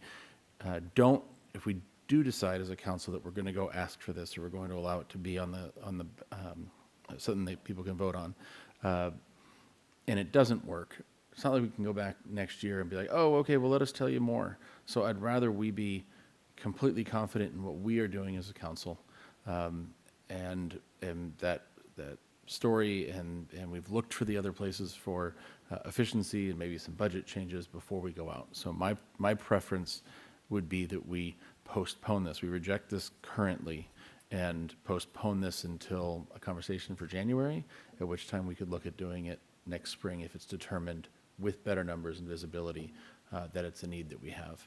But based on the last meeting we had, we really don't know what we should be expecting over the next 2, 3, 4 years. And a lot of that's going to depend on what decisions we make. And while I know it's different budgets in the wake of the very last item, it is something that we as a council should have some certainty around, I think, before we go and ask people to make this decision. Thoughts? Yeah, I teetered a lot last time we had this conversation on which direction to go, whether to move forward with that engineering report or wait. And I've had a lot of conversations since with a lot of people and even organizations. I've talked to the Ventura County Taxpayers Association. I've talked to, reached out to lots of places to find what their thoughts are, and I haven't gotten a no, you shouldn't do this, but I have overwhelmingly heard really right now versus say next spring. So I would be in favor of what Tom just proposed as far as a timing standpoint and considering this, but delaying it. Renee, what do you think? I was pretty set last time, but I'm kind of teetering now as well. I think I would be okay either way. I would love to know sooner than later, and I would love to start the, as long as obviously if it passes, great. We start accruing that now, but I completely am hearing both sides, so I'm still on the fence. Yeah. Well, my opinion is if it worked now, it'll definitely work next time. If it doesn't work now, it might not work next time. There wouldn't be a next time. I don't think we're in a position to do this in a manner that takes enough time And like I said, I don't want to go out there and advocate for things. I want to get the most information to the people in the city to make them have the decision. I don't want to try to word things differently to have some scheme like every other bill is passed around here, not here, but in the state or the government in general. Do you not want to have I don't want to do games like that. So I think that it's much better to delay this as well. And also, there's an election coming up, there's a governor race, there's a lot of noise, a lot of political noise happening, a lot of bills, and I think this could get tossed into that noise and not be a focus. Whereas if we waited till January, it could be the only focus that we're having to discuss, and that could be a lot easier to get people to pay attention and learn about why we're doing this. On top of that, after our discussion on Monday, there are other strings to pull on this. I think if we're spending general fund money in other ways and then backfilling the general fund with parks, then we're essentially making an assessment to fund the other things that the general funds are spending on. And in the past, I've just kind of heard the hints of we might have to close a park, we might have to do this, but I think that comes at kind of like a unfounded threat without having the ideas of what we'd have to do. So I'm in agreement with, well, depends on if Renee changes her mind or not, but I'm all for delaying this. I can weigh in on that too. One of the things, we were having previous discussions and I had to be restrained about talking specifically about the parks, but now that we're talking specifically about the parks, I can. Can be in support of the delay, that with the council's understanding of one of the things that we've started contemplating, but we couldn't obviously have the discussion, is if in that time there comes forward a conversation about reductions to parks, the next logical conversation is which parks. And that's the part where when we start to talk about a service reduction that affects different parts of the community differently, without having had the opportunity to allow the community to weigh in, that is something where I think, again, I mean, it's not like it's a promise that we can make to one another, but it is just something that I wanted as colleagues you to understand, that if we end up in lieu of not moving forward and we're in a place where we start to talk about service reduction, specifically in the parks, my sincere ask is then we look at a framework, like a needs framework in terms of like utilization, because coming back to for example, the election, yes, we can absolutely do like the education of the community, we should. One of the things that's unique though is that people pay more attention during certain times of year. We don't know what the level of engagement will be. The stats were never really all that great. It was unfortunate that it was really a coin flip. It could go either way, especially when you're looking at the margin of error. We knew that going in. The community has struggled with making this type of investment over multiple iterations. So in our community, these things are never a sure thing. So again, my ask is that if we're in the position of talking about service reduction that's specific to parks, that we are thoughtful about which communities we are talking about affecting when we close specific parks, and that burden, if there is one, be something that is spread across the city and doesn't fall disproportionately on one part of the community. Of course. Part of the reason that I'm as comfortable as I am delaying is that I thought that I had heard, and I'll ask city staff again, and perhaps Mr. Gagahenia will direct it towards you. In the next 12 months, is there any foreseeable outcome that we would have to close any parks, regardless of where they are in the city, if we don't take this action tonight? No, not in the next 12 months. No. 24 months? I think I would, recommend, and I think I'd advise from the budget discussions we've had is, when we have that budget workshop and more of an analysis of where we stand, that would probably give us a better idea of what reductions there may be, whether in parks or other areas in the general fund. So for my clarity and to make sure that I'm confident in my where I think I stand, we are not looking at closure of any park or a reduction of any service in that way until after we have the budget workshop and the council has the ability to provide direction and then evaluate what priorities might be there. Correct. Okay, thank you. That helps me, and I hopefully that gives some clarity, but that definitely is in the back of my mind that we're not going to have that risk. If we did, it would change my opinion. Right. So we wouldn't have that opportunity if we move forward now. We need that. Did we really just do that quickly? We did, I think I so. will move to reject staff recommendation and ask staff to return it for consideration of spring of 2027 after we've had that workshop. I'll second. We have a motion and a second. We'll need a roll call. Councilmember Means. Aye. Mayor Integrin. Aye. Councilmember Barrett. Aye. Councilmember Castro. Aye. Councilmember Delgado. Aye. All right, motion carries. Thought you were going to do a 4-1 on us, but they're fun sometimes. Okay. Next item is 12, closed session. Mr. Gagahena. I'm sorry, Mr. Mayor. You did. Oh, I'm sorry. 11A, yeah. It's late. Next item is 11A, ordinances. Let's consider ordinance number 533, adding chapter 5.68 to the Moorpark Municipal Code entitled, good night, guys. Entitled High Street Entertainment Zone, establishing an entertainment zone, adopting the boundaries, operational requirement, and procedures in compliance with the California State Senate Bill 969. And then we have any recusals? Yes. Mr. Mayor, I'm recusing myself from this item because the item could financially affect the owner of my employer, Insurance Brokers West, and the property, owner's property located at 233 High Street. Thank you. Likewise, Mr. Mayor, I'm recusing myself from this item because it involves the addition of new uses on High Street within 500 feet of my home. State law presumes that my property will be affected by this decision.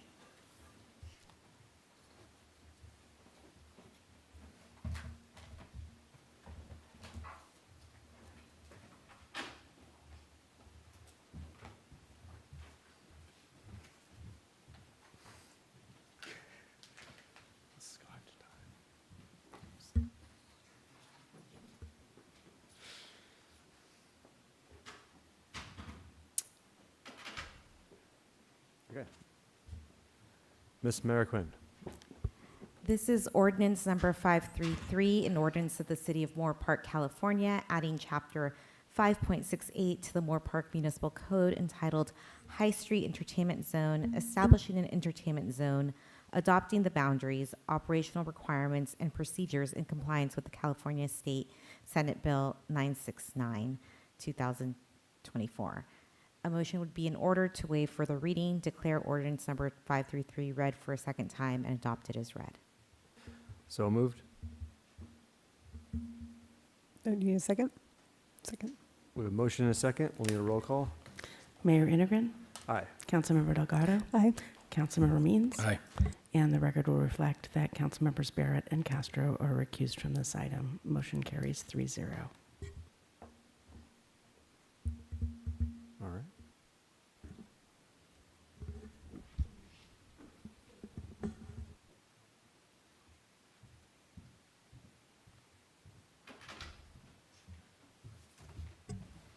Just noting how quickly these items go when you're not in the room. We're not here. Yeah, probably not correlated.